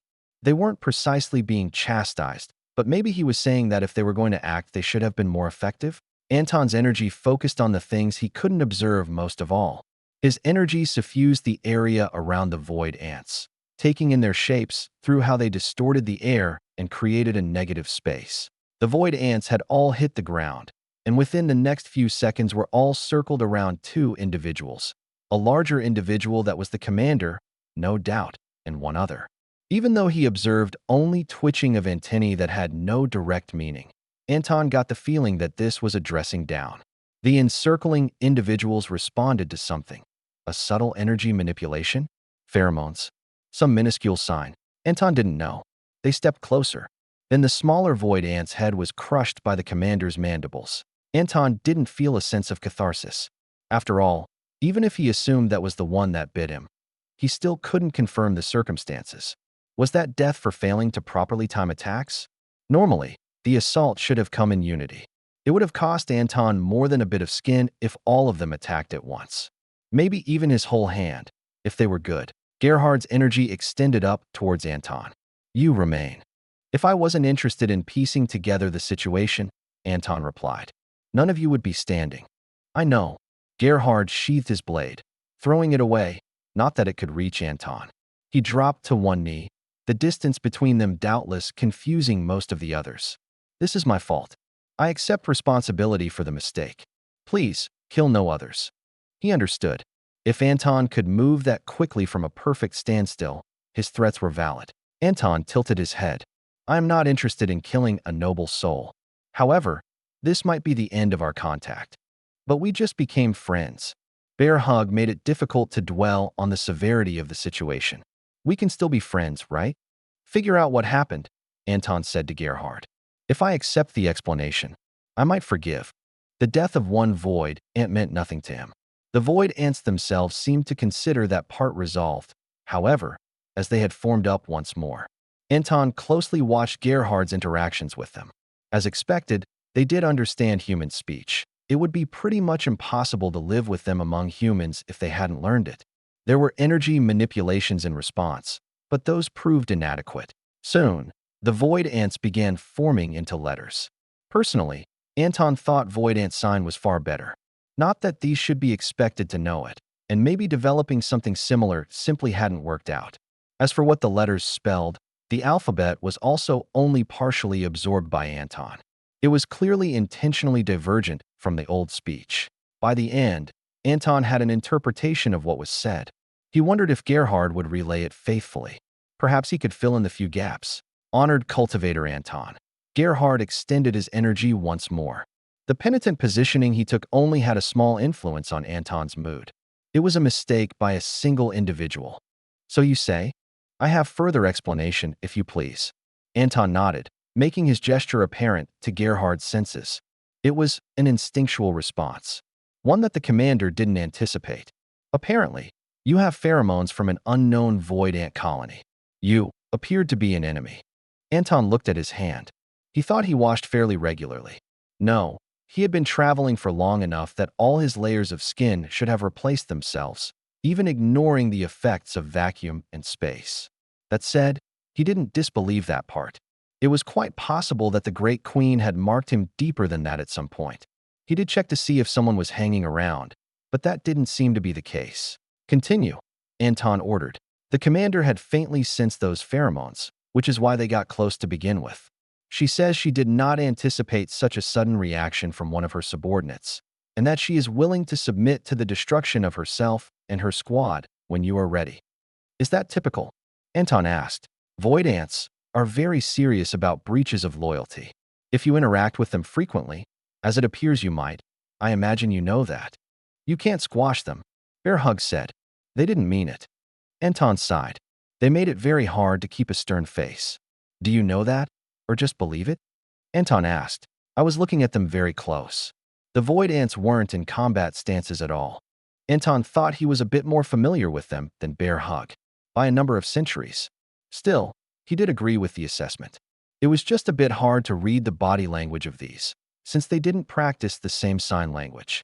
The ones he knew exaggerated for the sake of humans, passing thoughts of wiping out this system, even if he hadn't been anywhere close to going through with it, made Anton wonder if he needed to be physically threatened more often. It had been so long since he felt fear that just a slight amount caused a strong reaction. Not an overreaction, he thought. It had been a serious attack, merely by a single individual. Anton was glad he hadn't flung the void ants at the ground, though the reason he hadn't done that wasn't just mercy.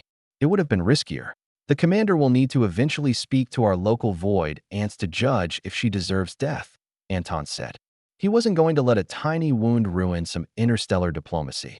He was also going to confer with the Great Queen ahead of time to try to determine what results were best. But for now, she should live to spread knowledge of my presence. Chapter 1274. The Void Ant Commander was apologetic in the way that Anton only ever saw in them. The people of the Alliance were loyal, but that didn't mean most of them were going around speaking about how they should be executed for mistakes, even ones that were potentially major like the incident on the second ring. Anton wasn't going to say it was a small incident despite the actual damages being minimal. In fact, it hardly mattered if everything was completely true and it was just a single void ant acting upon forgotten instincts. It was a serious diplomatic incident.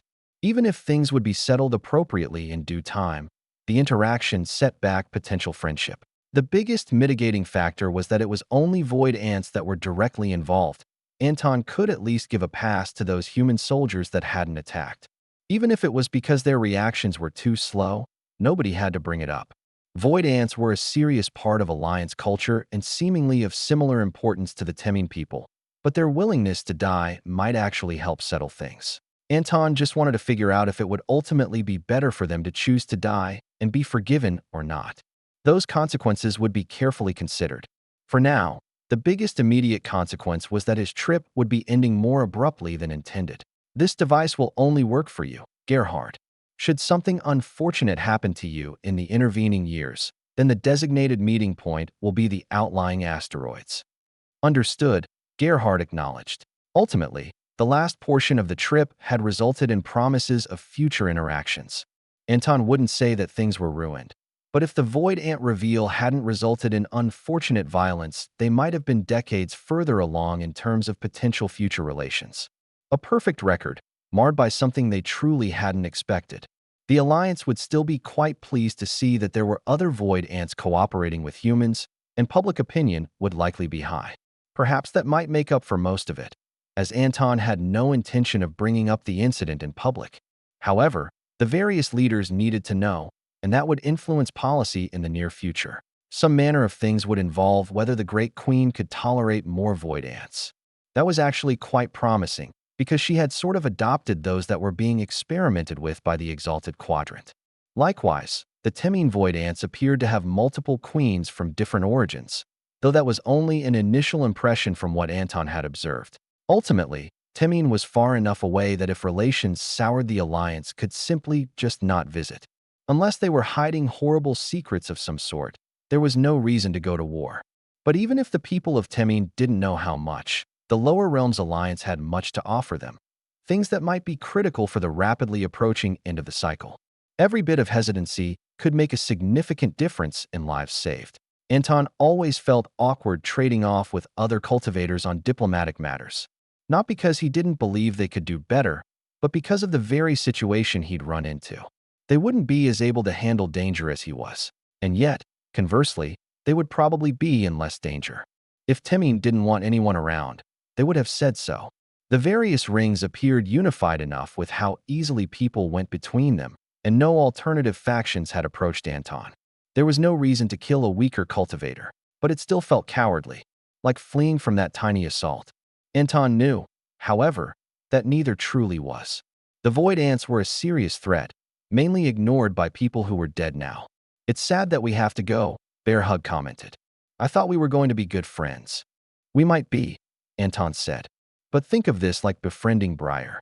Comparing a single small incident to sustained and willful attempts to murder Bear Hug wasn't really correct, but Anton's friend would understand the sentiment.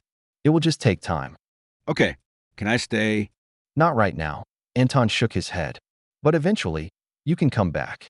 Perhaps Temmin didn't have great enough military forces to make relevant use of Bear Hug's ability to communicate instantly, and threatening Bear Hug wouldn't go much better than doing so to anyone else. But it was just less complicated. Anton had initially wanted to stay for a few years, but now he would be moving on to other systems, those that were somewhat less appealing and housing only perfectly natural star formations. The systems he would be touring would have been better explored. Only determining actual civilization was within a particular system had kept the scouts from studying the area. Anton would find it more and more difficult to be a meaningful part of the Alliance's exploration activities, but he could still exploit his status to see new and barely visited systems, especially the cool ones that Bear Hug would like to see. Then after a few years, whenever they managed to arrange for the Void Ant Commander and hopefully some human natives of Temine to be sent to Inistra, Anton would be there waiting. "I will devour your foes," the Great Queen said. "That's really not necessary," Anton said. "I could have squashed them there if I wanted to." Anton certainly had sufficient energy to harm Void Ants, unless they were significantly tougher than most known individuals. The Great Queen might resist the power of domination or unity directly, but Anton most of the other queens couldn't for very long. If an execution is merited, it should be formal and limited. Consider what you would do to your own brood that harmed a diplomatic mission. If they made such a grievous error as to attack a non-foe, they would be executed. The commander responsible should have anticipated the situation or reacted swiftly enough to head off an incident. A high standard, but Anton understood the premise. After all, that was what the Void Ants of Temine seemed to accept. They had suggested death, in which case Anton thought it should be done with dignity. That didn't stop Anton from suggesting an alternative, however, and the Great Queen found it more than acceptable. It had been long enough for ships carrying diplomats to go out, a small number returning with a group from the other end, including, of course, the Void Ants. To Anton's understanding, they had also sent some royal guard, perhaps the highest acceptable sacrifice should there be a betrayal. They were to report back about the results, no doubt. The humans could have done that, but a Void Ant perspective was preferred. Anton's recordings of language had sent many people into a frenzy trying to create proper translation devices for the visit. It wasn't possible to create a complete translation, since even Anton hadn't observed every form of speech and writing, and the recordings of the area immediately around him were less thorough. However, the energy language would fill the gaps. In addition, some of the people of Temine might know the old speech. As the ships approached Inistra, the closest major alliance system, Anton watched the reactions of the humans. Slowly, they became more aware of the volume of natural energy. While Temine was certainly quite potent with their setup of stars, only their inner ring matched the levels of the various planets in the system. More stars might be better, ultimately, but there were better methods. With the population of the Alliance growing not just in one system, but in many, they far outpaced the people of Temine. Even if Inistra had been nearly wiped out at one point, that was now over a millennium in the past. Having the group visit the core worlds had been suggested, but both to save significant amounts of distance in the journey and to not display everything the Alliance had, Inistra was chosen. Anton was becoming increasingly more interested in the upper realm's spatial distortions as time went on. Both needed to take into account the paths of invaders and how they could be deactivated intentionally if necessary. But that wasn't Anton's job. Verghese went out to greet them, along with some of the other prominent locals. Even if some portion of the visitors were there for Anton, it was important to show that others had authority.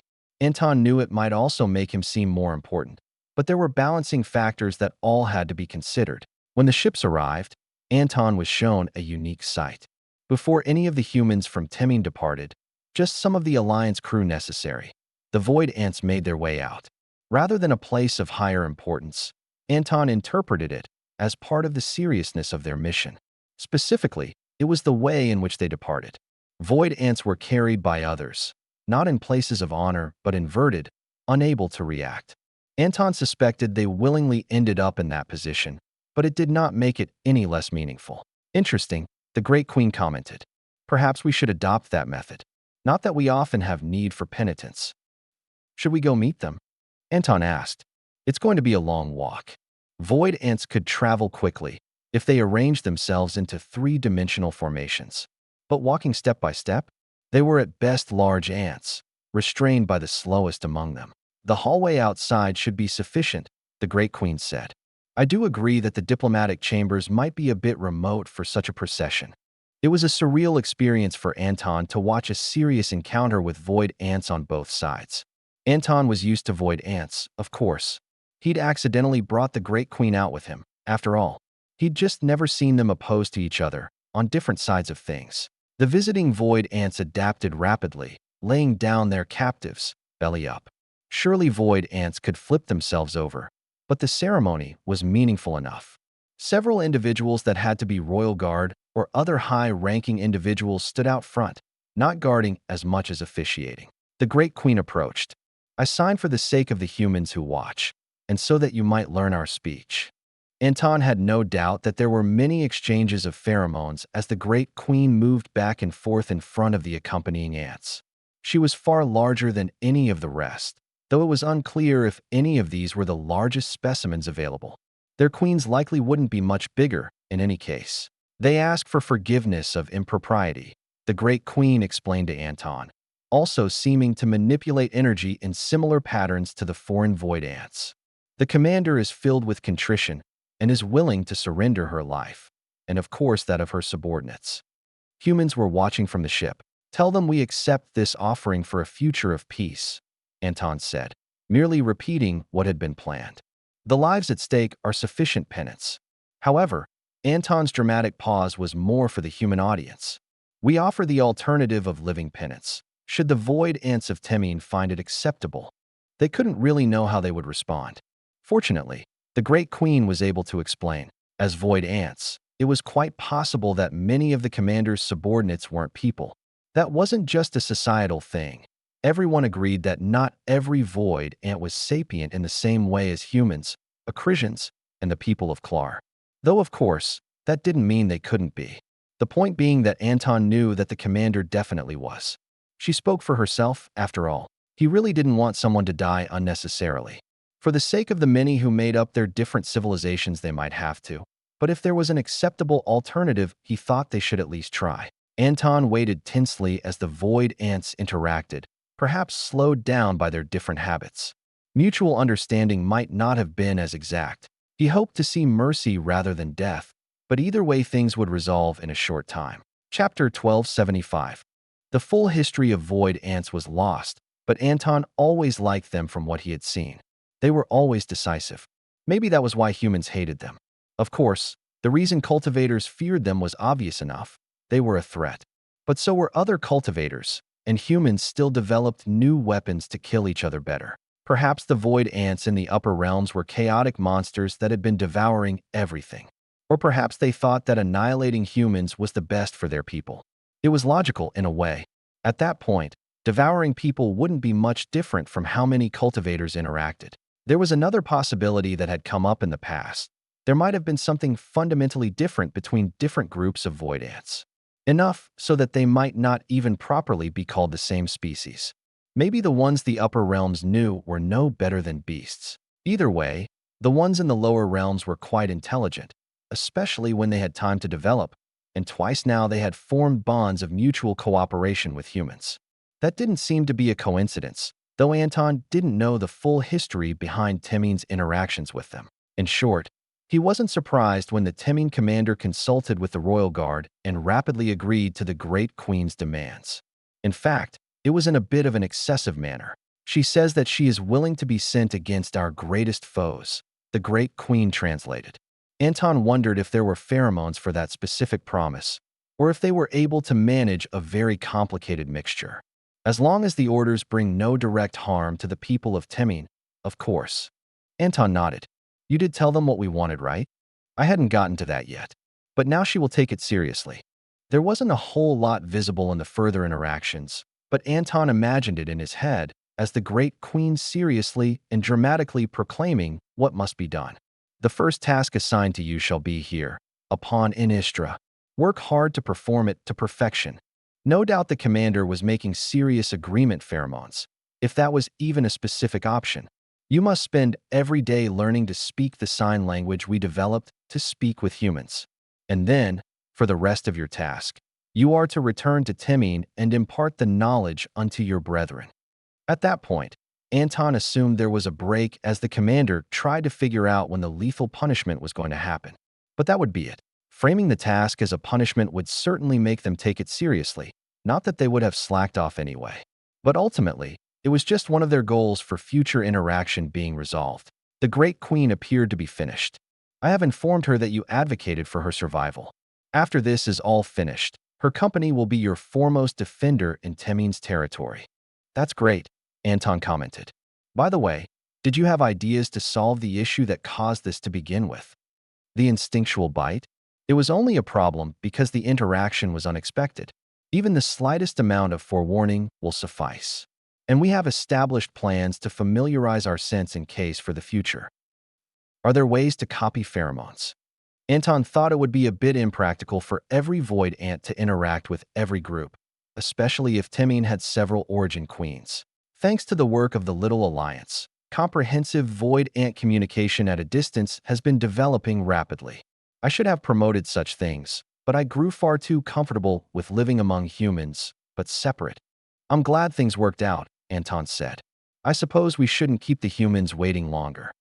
The affairs of upper and lower realms continued on with the flow of time. Some wished it would move more quickly, and some wanted more. It continued as it always did, moving at a constant rate modified by distortions due to gravity, velocity, and other factors. The Little Alliance and Ratna's region had both come out of recent wars, but more were predicted in the future with other enemies. The Veiled Brilliance secured their southern border against the partially revived Twin Soul sect, and spies were sent out among them and various other foes. Among the Twin Soul sect, spies learned little of their actual goal, Sudan himself, and the circumstances of his survival. Nor could they confirm his relative power, though it was hoped that it was significantly damaged. In other times, Ratna might have sprung into war to wipe him out, but his timing during the Tilki clan's assault was inconvenient. Even after, she was more focused on building up her sect and connecting to the Scarlet Alliance. In a way, it was actually beneficial to have a familiar neighbor, as they knew most of the tricks of the Twin Soul sect.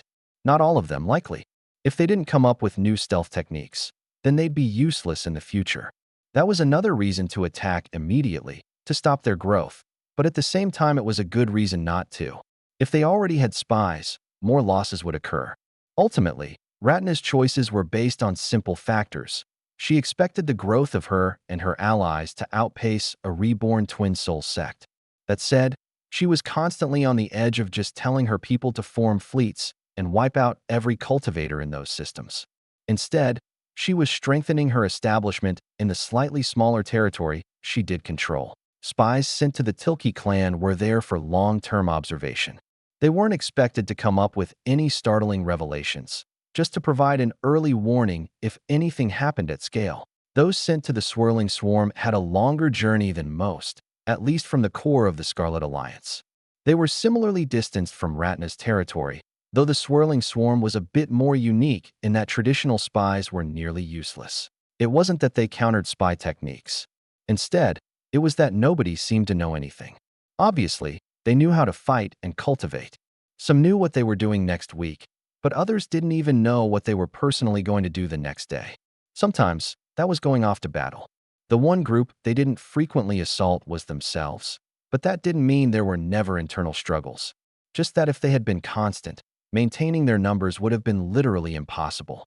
Even as it was, they appeared extremely unstable. None of the Swirling Swarm seemed to know much about their domination cultivators. They weren't any good at keeping secrets, they just didn't know. So unless the spies were able to interview trillions of individuals and perfectly pick from among them those with deeper knowledge, there wasn't much to do. The sect was organized with the strongest individuals as leaders, typical for cultivators, but without anyone necessarily knowing who was going to give orders until they showed up. It was astounding that they didn't devolve into chaos more often, but they were very consistently able to focus externally. Their territory continued to grow year over year, and at some point something had to break. Though it might be the Trigold cluster before it was the Swirling Swarm. One intention that was of great interest to the Alliance was their plans to invade the lower realms at the end of the cycle. For the Swirling Swarm, the answer was yes, but little more than that. Most likely, they would focus on worlds further east that weren't prepared to resist them, but they might choose to assault the Lower Realms Alliance or the Shining Cooperative or any of the others they were neighbors with. Similar efforts were launched to the west, dealing with the intentions of the Exalted Quadrant and the Chaotic Conglomeration. The Alliance was concerned with future attacks, whether those might be in the upper or lower realms. The earlier they could hear about possibilities, the earlier they could prepare. Of great concern were future assaults on the isolated segments, the Little Alliance and Ratna's territory. But Katerina and Misai had hopeful news for both. It's feasible, Katerina confirmed. The mere possibility of their plans had been certain long before. Now, they had some small-scale test cases that indicated they could actually accomplish it given their resources and time frames. Do you think we can achieve complete encapsulation? Misai asked. Katerina shook her head. Not before the end of the cycle. Not unless we come across a significant accelerating factor. However, for the sake of stability, we should plan for individual zones. Small connections. They would have to remain secret. The way the various segments that the central plane of the Scarlet Midfields had been separated to linked up was secret, but in a way that ultimately would only slow their enemies. There were too many people that had to be able to navigate for it to be truly secret. Just confusing enough that with some modifications they could direct their enemies where they pleased, instead of simply focusing them on only Xianxia. Additional defensive worlds had been set up as part of the process, with infrastructure to make up for a certain lack of powerful cultivators. Though they would have those too, if all went well.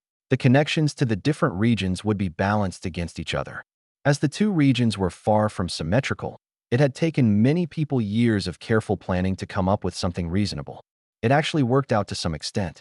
Ratna's territory was closer, and it would receive more connections. The Little Alliance would have just one region, used only for emergencies. It would be heavier, a greater strain on the formations, because it was significantly further without piecewise connections. Unfortunately, just being able to distribute their forces more efficiently wasn't going to solve all their problems. Even if they could cut months, or in the case of the Little Alliance nearly a year, off of their travel time, they still had to pick and choose where people were. And when war arrived at their doorstep, their movements would be even more restricted unless they wanted to reveal the exact details of how they could move to their enemies. They had seen how the matter of void ants increased the pressure on the Little Alliance, and how they had made up for that. There was a growing movement to include the void ants in the core alliance, but the transition might be rocky. It ultimately wasn't something they wanted to do near the end of a cycle, though the Great Queen spoke of her readiness at any point. This possibility, Katerina said, it is all because of you. Misai frowned. There was no way I could accomplish this without you. Yes, but you chose to make it happen, to ask the rest of us to push our limits. Now, all we have to do is finish this 50-year project. It was a good thing they still had most of a century, because as any large project, there were bound to be issues that came up. No matter how much planning went into something, they couldn't be prepared for everything. One source of resources might dry up or fall behind on production. Perhaps there would be another war. Someone might make a mistake and destroy part of the formation. They had already worked extremely carefully to avoid that as much as possible, but there were no guarantees of anything. And unfortunately for Katerina, she had other responsibilities, like reviewing any changes in their neighbors' formations, mostly Everhard. She was pretty sure anything they could see from outside his system was for show, but it still merited frequent updates. And their other neighbors in the great powers had far more adjoining borders now, more length of borders. But in theory, they didn't need to worry about the full extent of them nearly as much. Still, they were confident in completing the Alliance Connection project. One way or another,